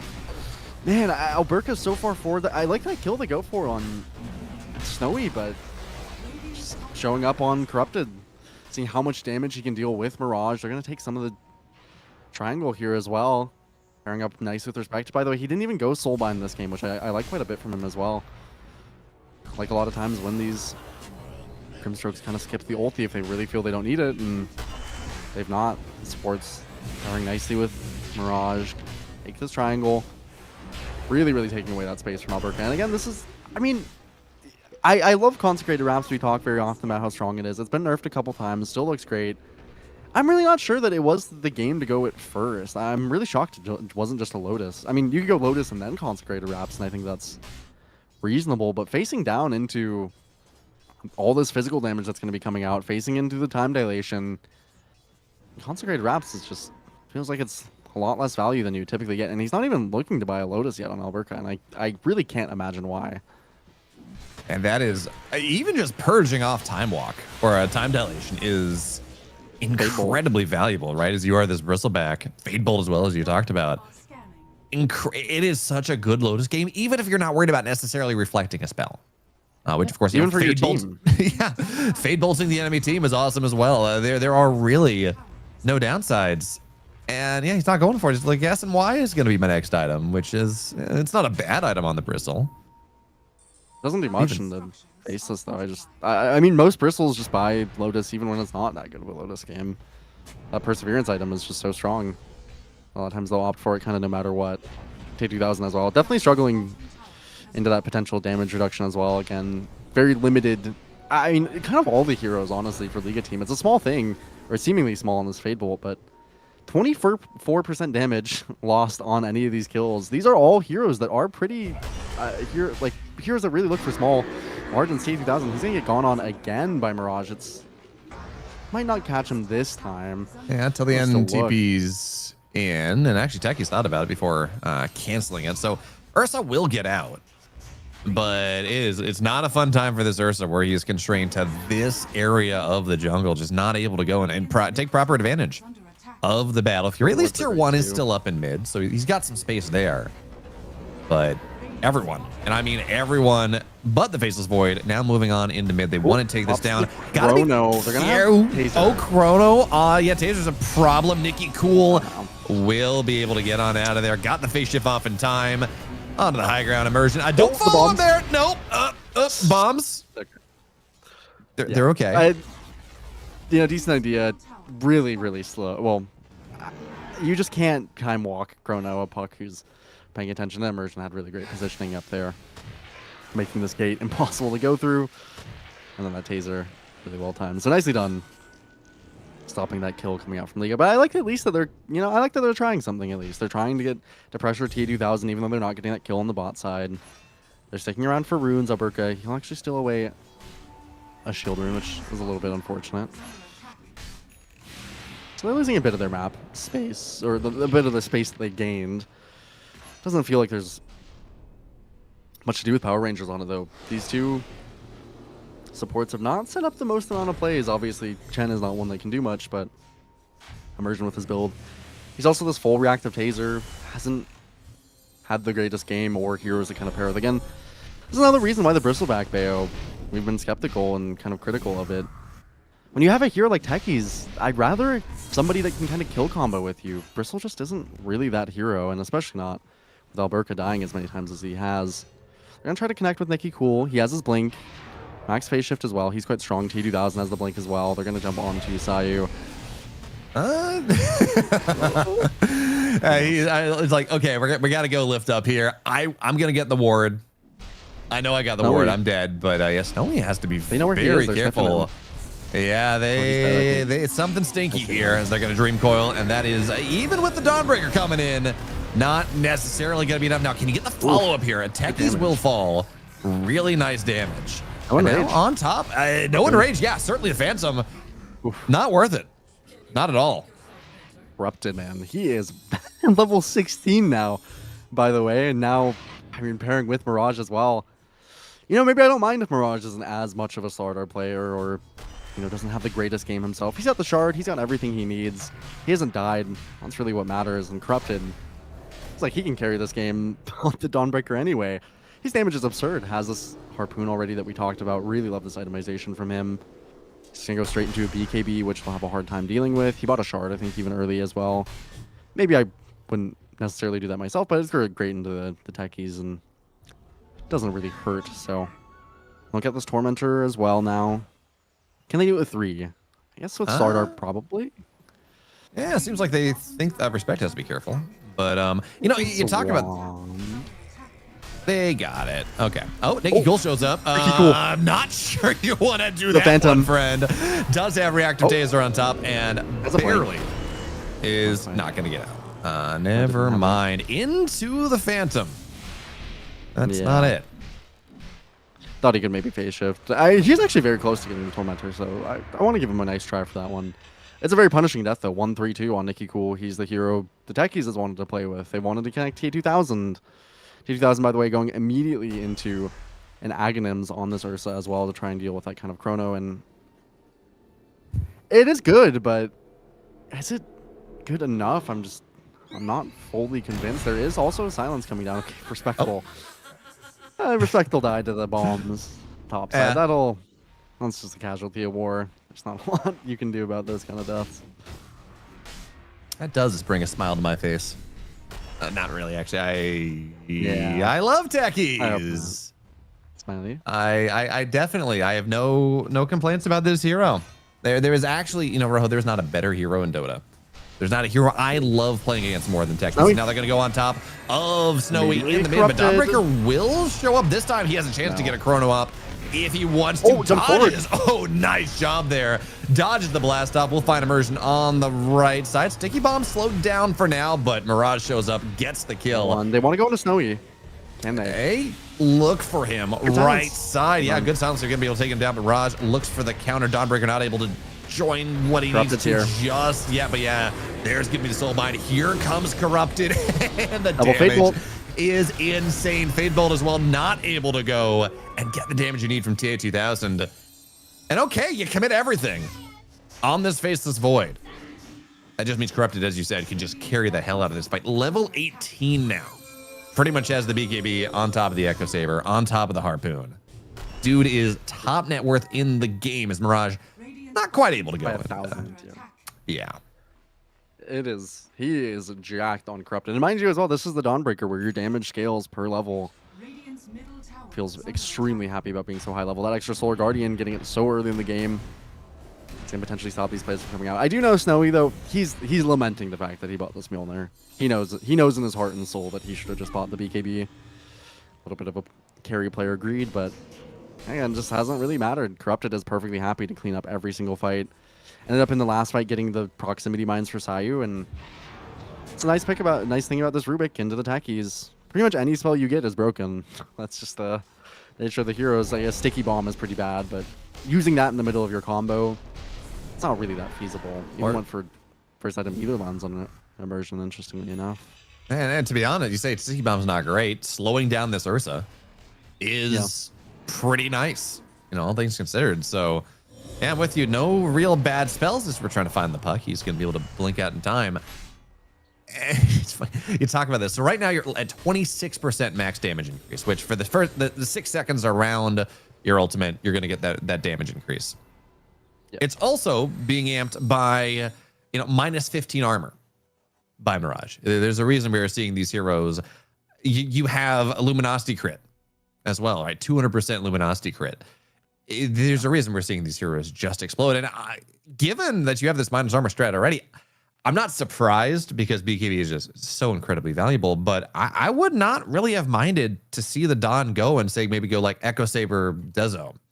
Yeah, instead of and delay the Harpoon again into the Ursa. So good. But if finding some way to slot a Dezo in Even there like with the a- game he's having, Even a Nullifier, honestly. I think maybe even that a should be- Nullifier, even a casual, very expensive item.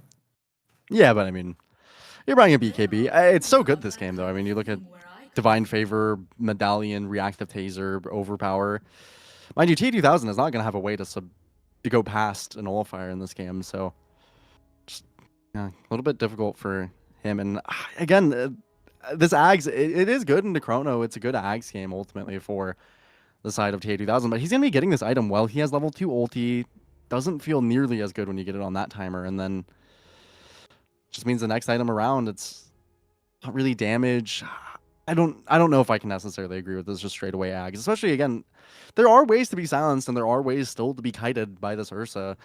If you get the Phantom's Embrace on you while you're in Chrono, somehow or the Phantom Embrace comes out and then you get chronoed, then you get stunned or lifted. Anything like that can just cause you to die, even with this Ags. I don't know. I almost like for T2000, it's just the Axe is good. Again, I think it's good, but I just don't know that it's the item he should have gone after this Blink Battle Fury. Honestly, just a Basher even I think would have been very reasonable and look for kills on the side lanes and kind of farm back towards that Ags. I don't see this being a timing they can play around, and then from there I don't know what timing they do have. Plasma by Nikki Cool will be good damage, but we've seen there's going to be a bunch of BKBs coming out for the side of Liga. They have it already on Mirage. They have it already on Corrupted. They're going to have it soon on Snowy. What is there for the side of Power Rangers if this Ags isn't necessarily what they need?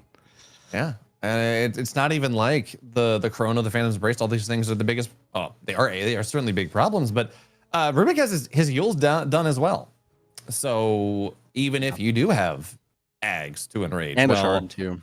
Yeah, it's going to go in. First of all, Rubik can lift up your target and take him away. But also, Rubik just presses Yules, gets rid of your free swipes, kites out your enrage. That's such a good Yules game. So, again, even if you get that, Yules to counter you as well. So he needs BKB and Ags. And an Ursa that needs to buy both items. Just is... it's not a good... You feel pressure to get both. You don't have damage anymore. Not to the level you really want to have it. That's why I wish this was a Basher. Like I really do. I wish he would just went fully into damage and tried to play on these side lanes. And even as well, T2000 he's going for the Ags and he went plus 0.5% Maul health as damage. I'm just like, why? Why would you take that as your talent choice at 15? I'm bewildered. You're building Ag's second item. Like. I mean, I guess you got the logic here that status resistance doesn't matter. Status resistance does not matter at all if you're Chronode, which is what you're buying the Ags for. It's so good against. It's just so, yeah. I don't know. What this Maul is it 8 damage? This talent that he took, it's an 8 damage talent, level 15 where he's at. It's like 1600. HP. Yeah, it's not really. Yeah, and his current HP as well, so it's maximum 8 damage.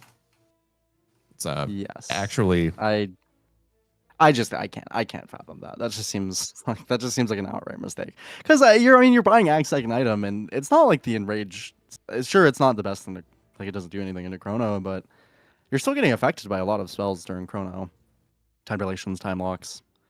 Sometimes the Phantoms comes on you, or you get Corrosive Haze. It's just I can't.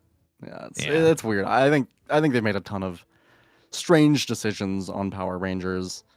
Alberca as well. Again, he's going Consecrated Wraps into BKB, and is he going to be useful with those items? I'm not that convinced. I don't know. I mean, this is why we don't really like Bristleback. It's you buy these items functionally.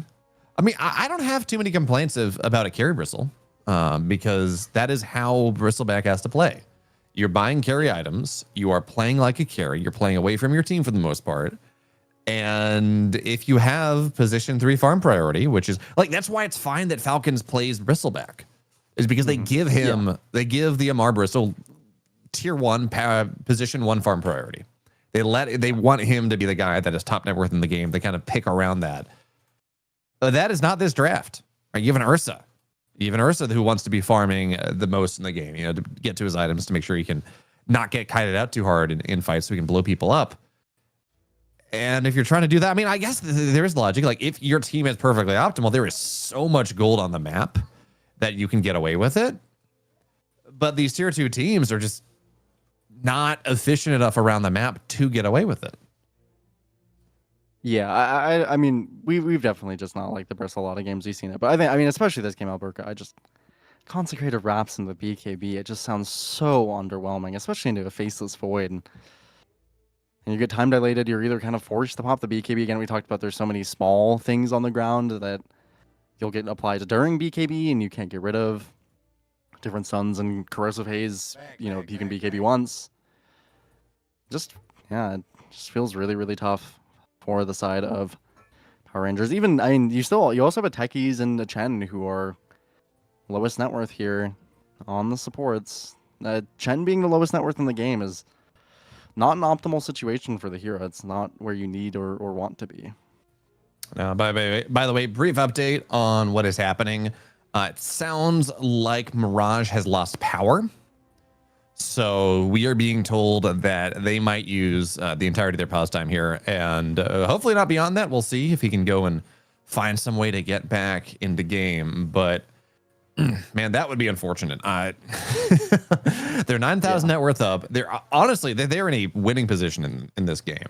Very, very winning. Yeah, you know, Valve says 87-13, and then you know.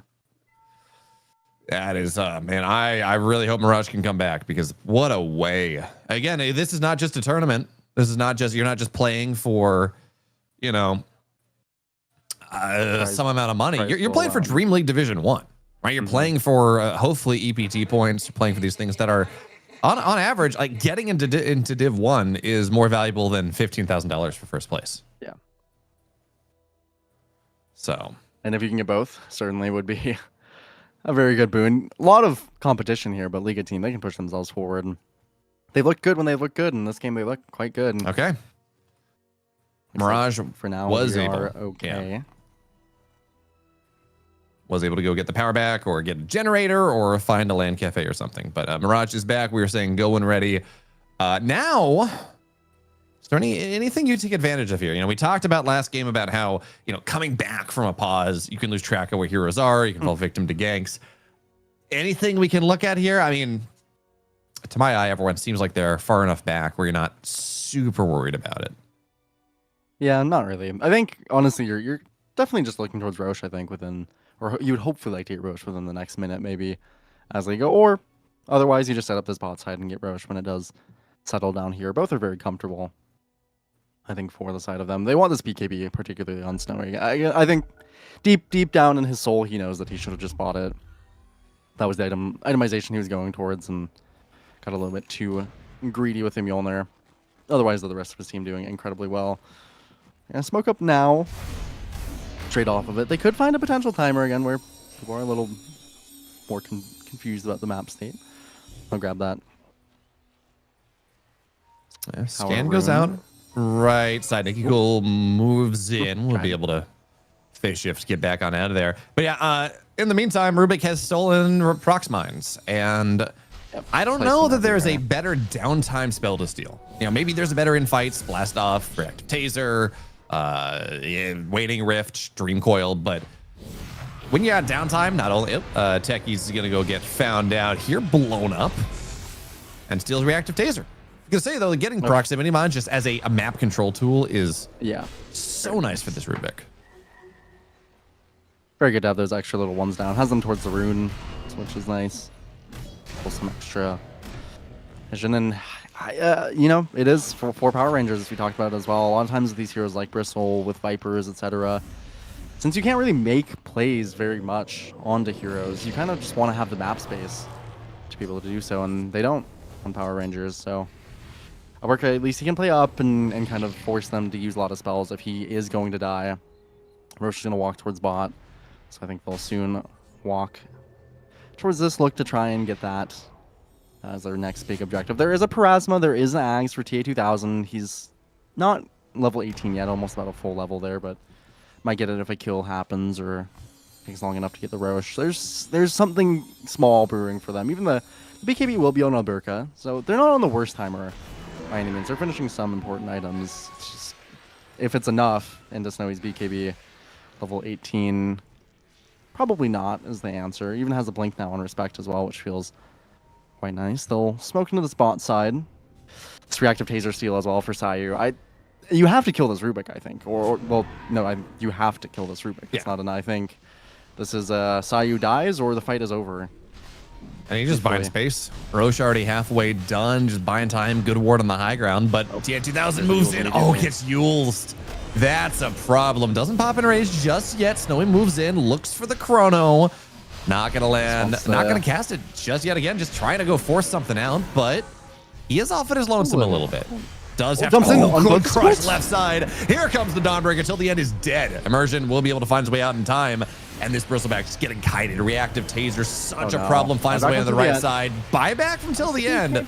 Doesn't have hand to God. Respect is probably, yeah, no, he's not going to get lifted back in time as Sayu kites away. So the Bristleback They're is splitting starting to nicely. add some value. Fight is getting messy. But Alberca now very much on his lonesome, does have Haze on top. Bash up onto the high ground a little bit more. Here comes the hammer. Alberca is dead. And that, of course, with the buyback from till the end. They're looking for more, though. TA2000 on the high ground. They have great ward vision in this fight. Snowy moves in again. Still no need to drop the chrono. Nicky Cool does dodge and will be able to go get Rubik backside, but gets lifted. Looking for more the time dilation. stuns. Time dilation, such a problem. And Puck will die again. And with that, till the end, his buyback not finding the value it needs. No Puck as well.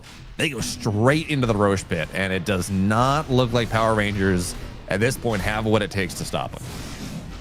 Very unfortunate as well. They've used all their wards. They have 3 wards placed immediately here by till the end in this bot side, wanting to contest that fight.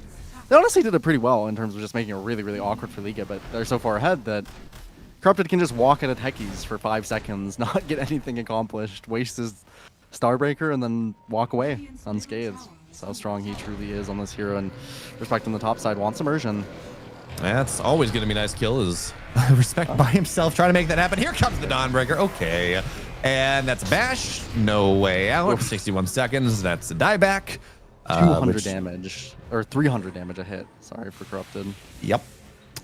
Which, you know, again, it's actually more than that because Corrosive Haze level 18. So. A little more, yeah. That's a small amount of damage, I think. Just a tiny on bit. average. Also, if they get this D ward, I don't know if they will or not, but there's 2 wards like basically on top of each other for the side of Yeah. Power Rangers Gem. He's 100 gold is there we go. Okay, we'll be able to go get the word down. Dawnbreaker's now 100 gold from actually he has bought his Assault Cuirass, so minus 24 armor on whoever he's going on top of functionally with Corrosive Haze and the AC. He's already blowing people up, and it's just about to get worse. By the way, you talk about these fights. Big props here for Snowy for how patient he's being with the chrono. He knows he has a couple targets that he's going to spend the chrono for elsewhere. He's not really going to die. So he can play in and out of these fights as they're going to go find Nicky Cool in the high ground. When Nicky Cool finds them, actually, good Dream Coil. We'll be able to go find what he's looking for. Time dilation, not going to land on the Puck. That time dilation, though, is a very big problem, Nicky Cool.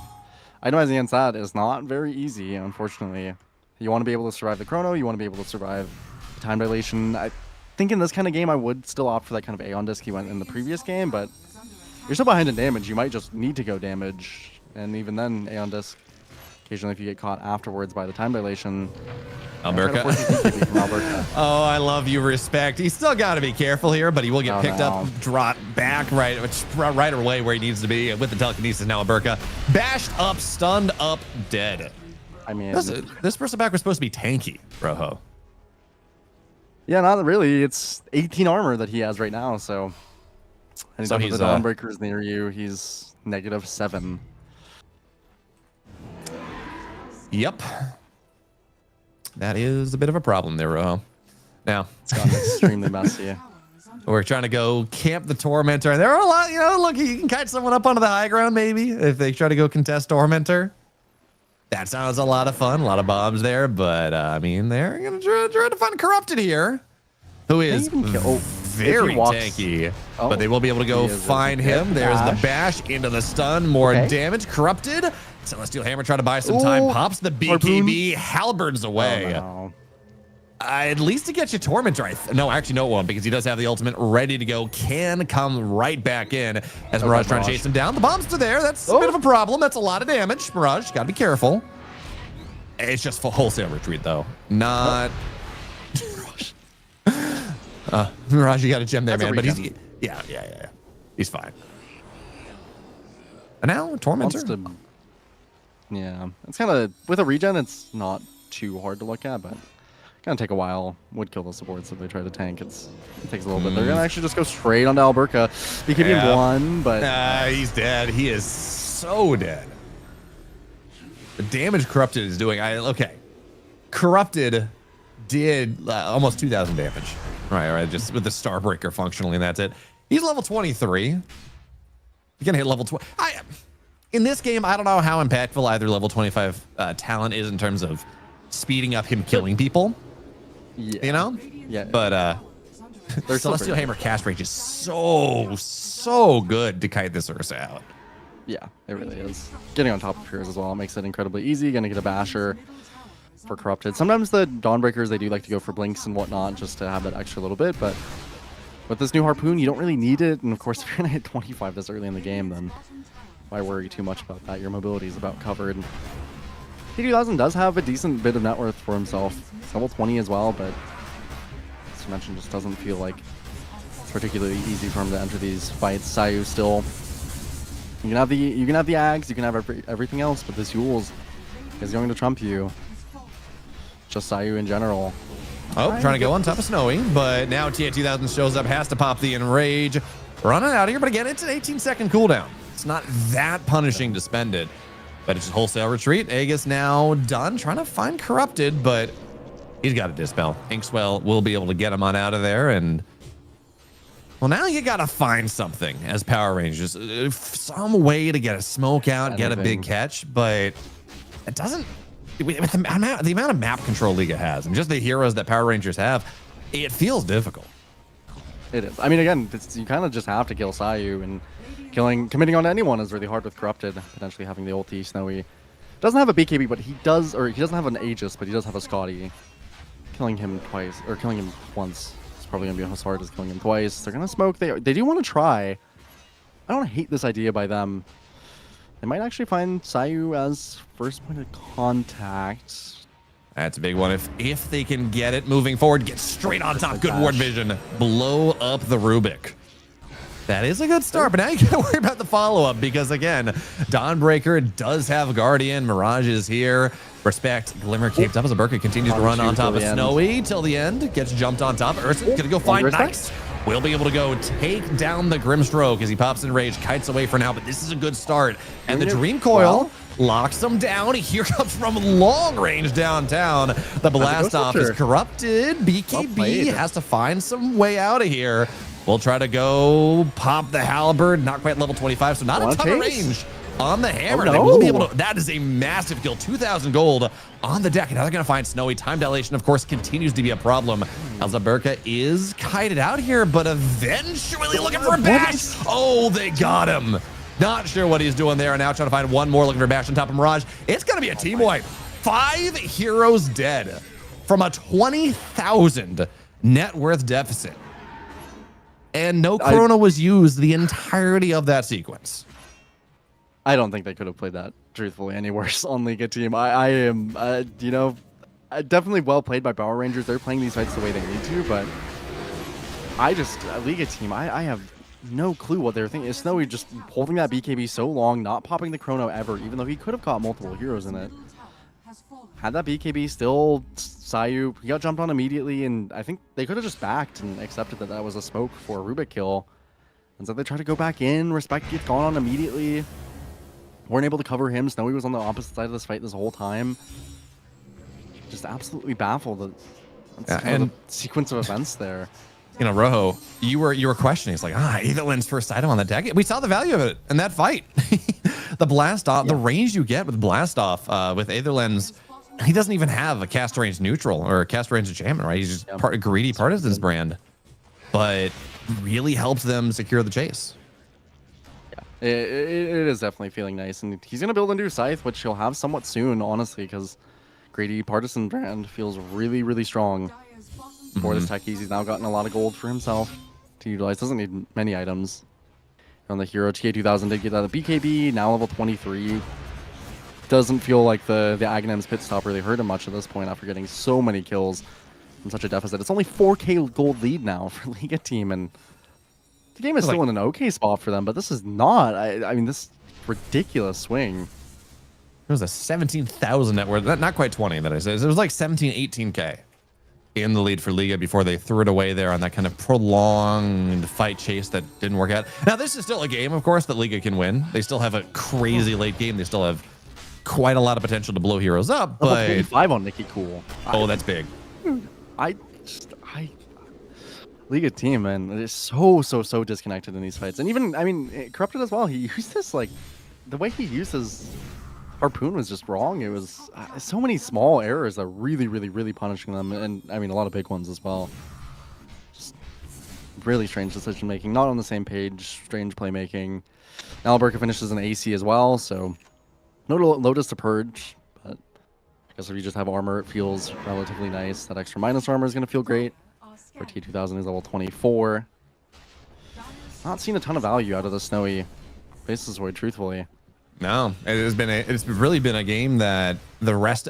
Okay, there were some time dilations. The kills would not have otherwise happened, but in general, it has very much felt like a game that the rest of Liga team have been building a lead with, and Snowy's just been, he's been. Does Ursa have a tiny little?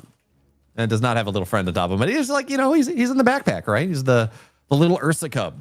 If this was, if they picked Ursa, just eventually you would think he would go bail him out in the late game because he's a faceless void in the late game. We all know how scary that is, but ooh, that's not good. Need to be able to talk to each other. But yeah, he really has been not the most impactful, and that means that he's low level. He's only level 23. He's looking at a butterfly next item, which will be great, but he's not particularly he's not particularly close to it. He bought the Talisman of Evasion before anything else, which now you have plenty of time as this Ursa to go and potentially buy an MKB. It's so telegraphed early. Yep, and the Stream Coil, of course, piercing through debuff immunity. Not much that Snowy can really do about it anyway. Eventually, Wind Wakers are kind of the only response to the Stream Coil, but not really going to be feasible on their cores. Soon level 25 for Corrupted, and we talked about there's a lot of decent things for Liga team. It's just was supposed to be coming at a time where Power Rangers didn't have much, and now they're looking towards a very comfortable portion of the game. It's also coming to a point where Alberca is still not farmed, still questioning a little bit of his build, but he's gotten enough items, he's gotten enough HP that he's not a target you can solo chrono. He can get reactive tasered and really force these supports out. He can kind of make sure that the game is annoying to play. And I would really some of that value. Yeah, you talk about solo chrono. I would really, I kind of want to see this Faceless Void go get a Silver Edge, right? Versus the Ursa versus this Bristleback. I know certainly the Butterfly is a good defensive item. It helps against the Ursa somewhat, but being able to go and actually, because if you go, you get Silver Edge this Bristleback with the damage you can kind of with amp damage that shows up. You do go back to being able to solo chrono the Bristleback once again. But yeah, and it just makes it harder as well to catch on you. So I definitely wouldn't mind it first now. I understand the Butterfly, but yeah, I think the Silver Edge might honestly just make the game easier to play for them. Could have been something they could have gone for before, and now also kind of wondering too. Mirage, is this? The Ags feels good, but I mean, was it just supposed to be a Nullifier? Was it just supposed to be a Yules, which are the items you have queued up right now? I think that honestly would have felt a little better for him. Yeah, I mean, it feels great on Sardar, but I just don't know if it was necessary with the game they had. No, it's not like, I mean, it does help, right? Status resistance is fantastic, additional HP regen, all that, but doesn't really help you against Ursa all that much, right? Ursa loves when you're tankier than you would otherwise be because it just means more Furious Wipe stacks. So, I mean, it's okay. But yeah, I'm with you, man. A Nullifier into this Ursa, fantastic. Yeah. Yeah, just great into Chen, into this Techies in particular, who did go for that Ghost Scepter. We saw last fight around. Snowy wanted to try and commit onto the Techies. Ghost Scepter came down, Reactive Taser came down. This Nullifier would just be doing so much for them, and it can apply to 2 targets in theory in a fight. Yeah. Stop TA2000 from really doing the damage he would have done early without having that BKB. Yeah, it's gone very, very south for Liga team. That one fight is just so brutal. Still be 18 to 28 kill score, and it was even less than that, of course, before that fight, and drops immediately down all the way to a net worth lead that is basically meaningless. And now we're looking at this puck. You mentioned this puck, level 25. And it's done. Yeah. Are we... Where are we going next? Are we talking Wind Waker? Are we talking Ags? I mean, probably for this puck, you already have the Octarine. It's either you commit to a refresher for a second Dream Coil, which I actually think is quite underrated on this hero, or I mean, truthfully, you can go for some form of Ags is always decent. You can build up. I mean, Bloodstone's okay. There's a pretty good amount of items you can go. Shiva's is always quite good on puck just for vision. Maybe Shiva's is the easiest one to go towards. You don't really need much on this puck. I mean, a Dispel and stuff is nice. I guess you could buy a BKB, but I think Nikki Cool should just play for being a rat, basically. Maybe you can go late game for the Ultra Aghanim's Hydra's Breath build. Maybe an E-Blade is technically good. Lincoln's is fine. Lots and lots of options for Nikki Cool, which is a great thing. Means that really anywhere you can go on this hero is going to be a decent option. T2000 is definitely more limited in his items, but he's gotten so much gold off these fights that feels like he will be getting to those no matter what. Abyssal, MKB for this Butterfly. If they lose a fight on Liga team, this MKB might be coming out at the same time as the Butterfly. Yeah, that is a little bit worrying. Just press Delta 4. Anyway, we were just waiting for teams have said they're ready to go, but just waiting, I guess, for final confirmation on kind of some Discord issues. But yeah, you know, my question, I guess, you talked about Abyssal MKB. Is it worth deviating from just going straight Abyssal now that you've seen the Talisman of Evasion? Give it like just totally removing that timing, or do you want to go like again finish the Abyssal? Then go MKB. Maybe eat the eggs. I mean, Snowy honestly hasn't. Honestly, Snowy has not been impactful enough, I think, to really switch towards the MKB. And we'll see if TD2000 does. I think they're both fine options, but yeah, you do kind of have to eat that Ags, as you mentioned. You don't want to lose your boot slot on Ursa. So I'd probably just go Abyssal anyway. I mean, Abyssal's still great against Faceless anyway. And there's a lot of magic damage to go through this Butterfly anyway. Part of the reason maybe that Silver Edge feels slightly better is it's not like for Snowy, he's going to be particularly tanky against this Parasma, Dream Coil, pierces BKB, plus the damage Immersion can pop in.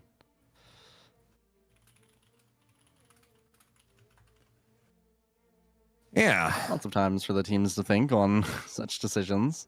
I'll buy that. I'm trying to see if we can get an update on why, because we did see the Go When Ready pop up a little bit ago. So I'm trying to see if I can get a update on what we're waiting for at this point, although Ursa has disconnected. So now Rojo, we're 5,000 net worth in the good for Liga team. You know, we talked about some item permutations.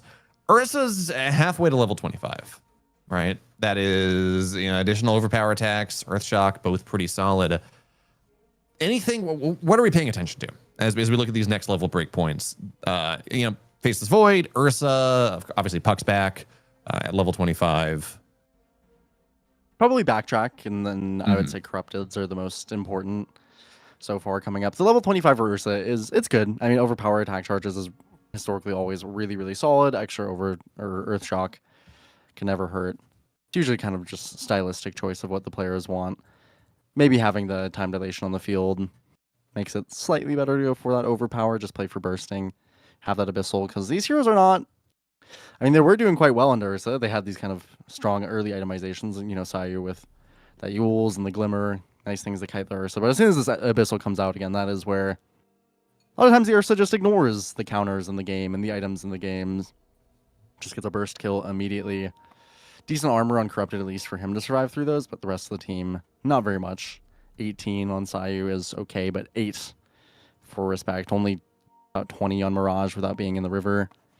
Not that he won't be most of the time, but yeah, it's worrisome. I mean, for the time being, I definitely do think that the side of Power Rangers are stronger since there's just a lot of floating gold on Liga team. Yeah, also worth pointing out, okay, Liga says they're ready. I guess we're waiting for Power Rangers, but also worth pointing out, they're not level 25s, but Rubik is not particularly close to level 20, but an additional 12% Fade Bolt damage reduction. We already talked about how impactful 24% is. 36% into this Ursa, into this Bristleback. Now, of course, it can be dispelled now. BKBs exist, but yeah, it's a 7-second cooldown. So as long as Sayu is able to play the fight properly, should be able to get multiples of those off. And just 36% damage reduction across the entire fight is already in this game where they have been struggling to get some kills until there was that crazy chase down. That's going to be a problem if they get there, which again is 4 levels on Sayu. Maybe not the easiest thing, not the fastest. Yeah. Definitely not the easiest to get to, but it is a nice thing to look towards for a really good team. I mean, their late game is strong ultimately. The way these fights have played out, I'm not confident that it's going to seem like that. And getting Nicky Cool, he's 3, 4, and 7, but level 25 off the back of those fights. That comeback XP is no joke. He propelled straight past Corrupted in terms of levels, which is just ridiculous. Got so much gold, bought himself an Aeon Disc and that Octarine, and yeah, his spot in the game is very, very good. This level 25 puck being on them at 37 minutes in the game is just disgustingly strong. Okay, we are ready to go. We should point out that there is a Hex in the backpack. Hex on the courier of this Techies. I don't know that we mentioned that over the course of this protracted pause, but that is a big deal. If you want to go try to go get a catch on the Faceless Void, on someone else, blast off Hex while you're doing so into the stun is a great way to do it, especially again with the Aether Lens, the cast range that this Techies has, especially now that he's got Enchanter's Bobble. It's not cast range, but he's a Bobble and Timeless, and that is only going to be, if you believe the game is going to go later, that is only going to get better and only better and better. And again, status resistance or additional application distance, spell amp duration on a Hex. Debuff amp. There we go. On Techies items is probably just about the best thing you can get. Yeah, really, really good. Definitely can understand why Immersion would go towards the Enchanter's Bobble just for even a little bit extra. Mirage, not going to get coiled, but could have technically. The status resistance at least helps him in that regard. No one else on his team has access to that. These nullifiers also going to be very, very important. Corrupted is looking at one for himself. He can at least sell the Soul Ring. That's an item slot he doesn't need anymore. Hit that level 25. Probably will need to buy back or buy out for it though. It's a little bit of a scary part. Mirage is just going to start hitting the rush. It's on board. Yeah. A little spooky. Will roar. That is something that Power Rangers are aware of. They can also see with the goo ball into the pit that there is no one there. Albert just walks in. Yeah, he's hard to kill. Incredibly tanky here. So he's just trying to buy some time. We'll be able to go silence off the Faceless Void for now. Does have BKB if he really wants to go into Mirage. Looks at the crush. Doesn't get it. But kind of a interesting situation we find ourselves in right now. Exactly. Alberca will be able to go. And remember, the Mirage is only level 20. He is far away from that undispellable Corrosive Haze that we like to talk about. And Alberca does have these mines to run back to. So it's not the easiest thing. As this is funny, right? But Mirage is sharking around, was trying to find an Inkswell play, but didn't want to go forward. And I don't blame him. The rest of his team was very far behind. The bombs will go off here. How do you break this open? I mean, certainly Alberca feels pretty comfortable. Mirage will go in. More bombs, breaks those down. Sticky bombs slow him down. But again, you have Inkswell. So he's not super worried just yet. Okay, moves forward on Puck. No Dream Coil just yet, though, as they continue to poke Roshan down. He's moving in 15 seconds. So that's probably what breaks the stalemate more than anything else. They do have the nullifier if they want for Corrupted, but he's just been farming. He's the one benefactor of this so far. Right. Roshan roars the second time. T2000 on the smoke here. Wants to move in on top. This is not it. Here comes the Dawnbreaker. T2000 to go. It's an awkward chrono. 3 heroes stuck inside of it, but if you can get T2000, he's going to buy back. The play was just to force everything out here. Puck on the backside. Aeon Disc buys some time, and it's a Delta Split trying to run away. No chrono available. Nicky Cool backside. He's dead. No buyback on him. This was a play to force Chrono out to get the big spells on out of here, but you needed Puck to be able to stay alive. Now Corrupted moves forward. Mirage is well on top of the backside. 2000 looks to turn on top of him. Not going to be able to get the kill, and Alberca is running for it, but he's nullified. Damage locked down. The damage significant, but not enough to take him down, and now Corrupted kited out here. He's got a Glimmer Cape. Hard to find him. Harpoons away. But now, once again, moving forward, but he's just going to turn in rage with a good bash. That's a gem down. Dead as well on the Slardar, and now Faceless Void moves forward. Disarmed dead. He does have buyback. Already spent it on the Slardar, and Immersion moves forward. Great blast off. Corrupted moves in once again. Great crush. That is going to do it here. Mirage did have to buy back into this one, but he gets 3 down. And it seems like Power Rangers not interested in spending more buybacks. not even just a full commit there. Although TA2000, I guess he can look towards maybe getting the Roche. I mean, it's just the 3 heroes up. They're gonna smoke. Yeah. He's a bit scared, but that's till the end behind him. Roshan half Maybe HP as Gem. well. Yeah, it's a lot easier for him to look at than the rest. They also have more buybacks available if they want to use on Power Rangers. Nicky Cool and Immersion are just waiting it out. See that damage come out onto the Black Dragon. Yeah, Zealot as well. Start this. Yeah. In the pit, they see what's happening, and they just gotta back up. Now, this rush should just easily be the side of Power Rangers. Didn't want to use that buyback on this Snowy. He even bought out knowing that Corrupted did not have it either. This rush is very clean. It also doesn't roar, notably, is the important part. So they're just going to smoke. Well, they smoked initially, and now they're just backing out. Maybe for the likes of Sayu, you can try something really crazy. Otherwise, though, doesn't feel possible. And oh, Nicky Cool's on this. Goes down to a couple of cheeky mines, but TA2000, he'll get his ultimate prize. The Aegis of the Immortal for the Ursa. Has that 2 charges on the Earth Shock. Did buy back for it, so still can potentially die without it, but 2 lives on this Ursa should be near impossible to get through. Unfortunate for Faceless Voids in this kind of newer patch nowadays is don't have that extra, ability really to go for Refresher. Just not great of an item on this hero anymore. Now that you can't get 2 BKBs. Double Chrono is great, but doesn't do anything else. At least, even with the buyback, first of all, he's level 25 now, which is a big deal. Was able to go get the Wisdom Shrine. But also, he pretty much has his butterflies, 300 gold away. So he's got a 20% backtrack chance. He's got 33, what's it? With the butterfly, was it 33% evasion? 35% evasion. He is a very difficult hero now for this first to kill. Is now Dawnbreaker will commit the ultimate as Slardar runs away. So kind of awkward there. And now Puck.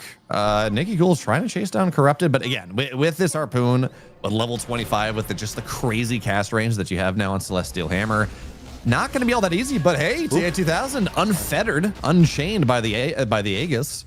Gets an Abyssal down, takes down this Grimstroke, and now, first time in, I think, the entire game, Power Rangers have a net worth lead. Yeah, hitting some towers as well.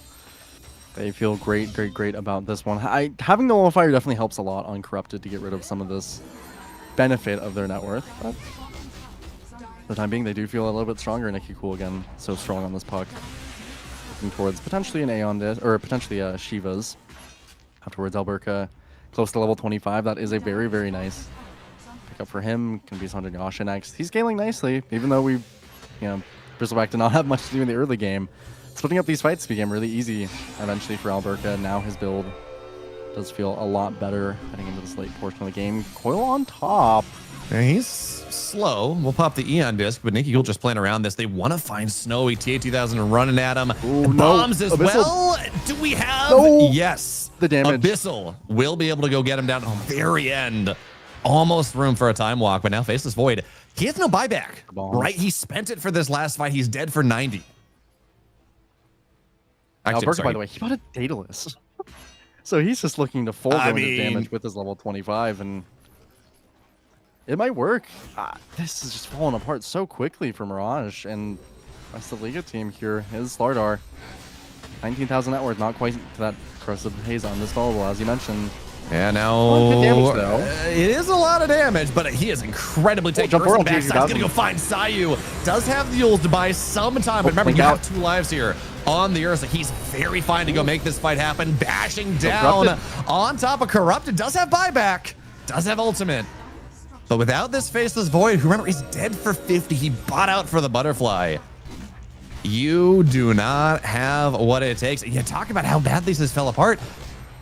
You've been playing all game for the ultimate late game insurance run of the Faceless Void late game chrono. But your Faceless Void player has to be able to pay that out, and Snowy has not been able to do that in this game, getting caught out on the side lanes, just not hitting the good chronos that he needs. And now at this point, it's 22 seconds, right? They've spent their fortification. This should be at the bare minimum a second set of racks, or a third set of racks, excuse me. No, second set, not super crazy, but and now there's a Swift Link on this Ursa. I mean, it is so difficult to take the fights at this stage of the game. This Ursa is so difficult to kill. They're looking for Megas. Mirage will go forward on top of him, but you just in a rage, get on out of here. Phantom's Embrace, not fast enough. And how do you kill Alberca? Back and corrupted. Oh, Yeah, no. but it's not going to land. Dream Coil is great. They're going to go blow up the puck. Eon Disc, not good enough there. So at least you get something for this buyback, but you got to find more. Yeah, not nearly enough. Feels really, really tough. They still have no fort as well, again, for the next 4 minutes. Anytime that they get an opportunity to hit on this high ground, could be Megas. These bombs from Immersion have been kind of carrying the game. Mirage, he can get Scythe. Anyone can get Scythe. Corrupted. Yeah, they're going to go straight on top of this Ursa, but no, he's going to be able to go get the enrage off in time. Blows up Corrupted. He's dead. Now there's going to be the Chrono, but it's just this Faceless Void. The damage is not there. Alberca survives the Chrono, and you just got to run. Now the Rubik's dead. No buyback on top of him. Snowy, can you do it here? 1v9. Going to try to go take down the Techies. That's start. But has to play around the edge. Buybacks coming in. Techies, Chen, both rejoining the fight, and Mirage just has to run with the BKB, with the sprint, trying to find your way up on the high ground, but there's a Dream Coil. He's not getting out of this one. He's dead. 125 seconds. Over. And this game's over.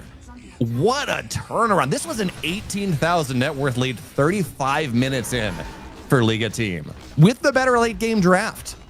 The Power Rangers just found one incredible fight, turned it all around. They made things really, really hard for Liga team to actually play these late game fights, and yeah, Faceless Void try moves on in. Snowy, but it's One just not last enough. try. I'm trying to make it happen, but the stun control, I mean, he is backtracking. He's living quite a while here, but no. Too much control. That's the game. They're going to be forced to tap out, and man, they did such a... I want to say they did such a good job minimizing the threat of this Faceless Void, but to be honest, Snowy did not... Liga team gave Snowy every opportunity to carry this game. And he unfortunately... the bag was too heavy. He did not deliver. Snowy had a really tough Faceless Void game. Not going that BKB early punished him so hard. He died multiple times to the coil, and then, of course, once he had that BKB, it just felt like it was used improperly. The Chrono was used improperly. Corrupted had such a good game on the Dawnbreaker. I'm sure he is absolutely devastated. The game just fell apart like that. One singular horrible fight, 5-0. The game just completely flipped on their head. Power to Power Rangers to kind of play that one out, look for it. Immersion's Mines and Nikki Cool getting to 25 just ended up making the game so difficult, but Liga team just the way they took that fight that they kind of lost the game on was just unbelievable. It was it was so tough, and Snowy multiple times had that Chrono, didn't get it off, had that BKB, didn't get it off. I mean, really fumbled under very little pressure, I think multiple times.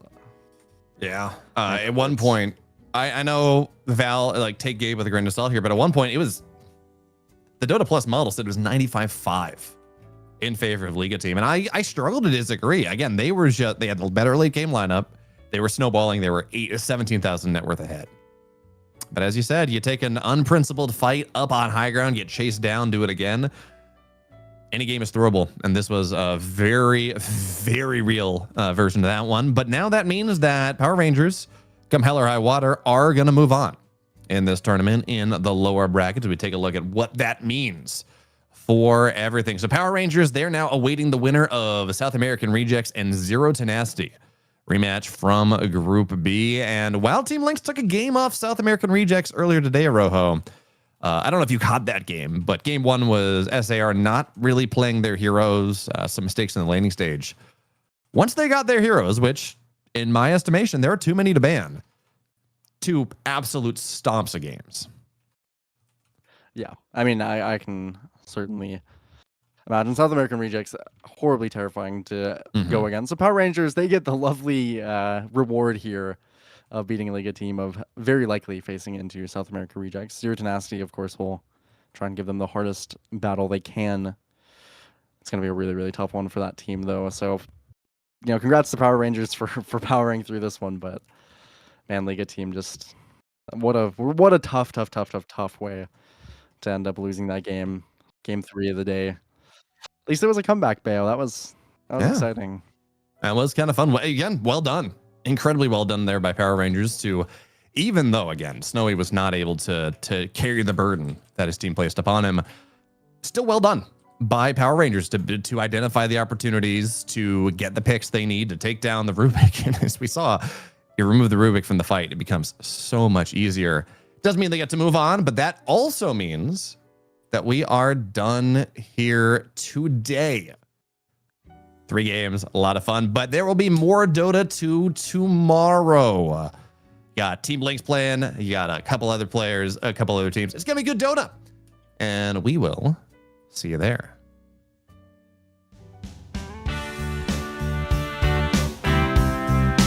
Yeah, hey, hey, yeah.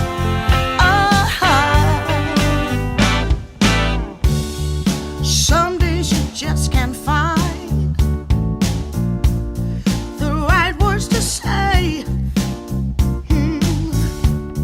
And deep in your heart of hearts, where it feels like you're losing your way.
If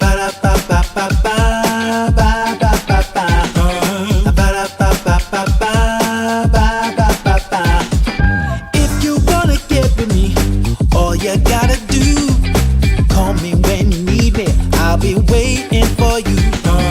I know exactly what you want. I satisfy your need.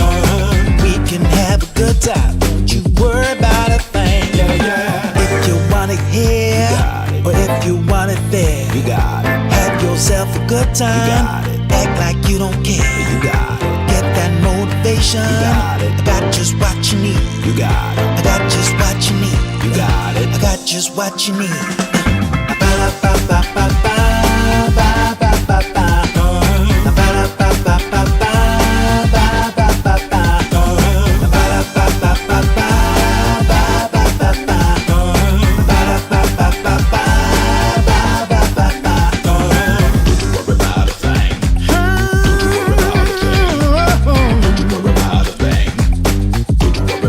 Don't you know you got it, baby?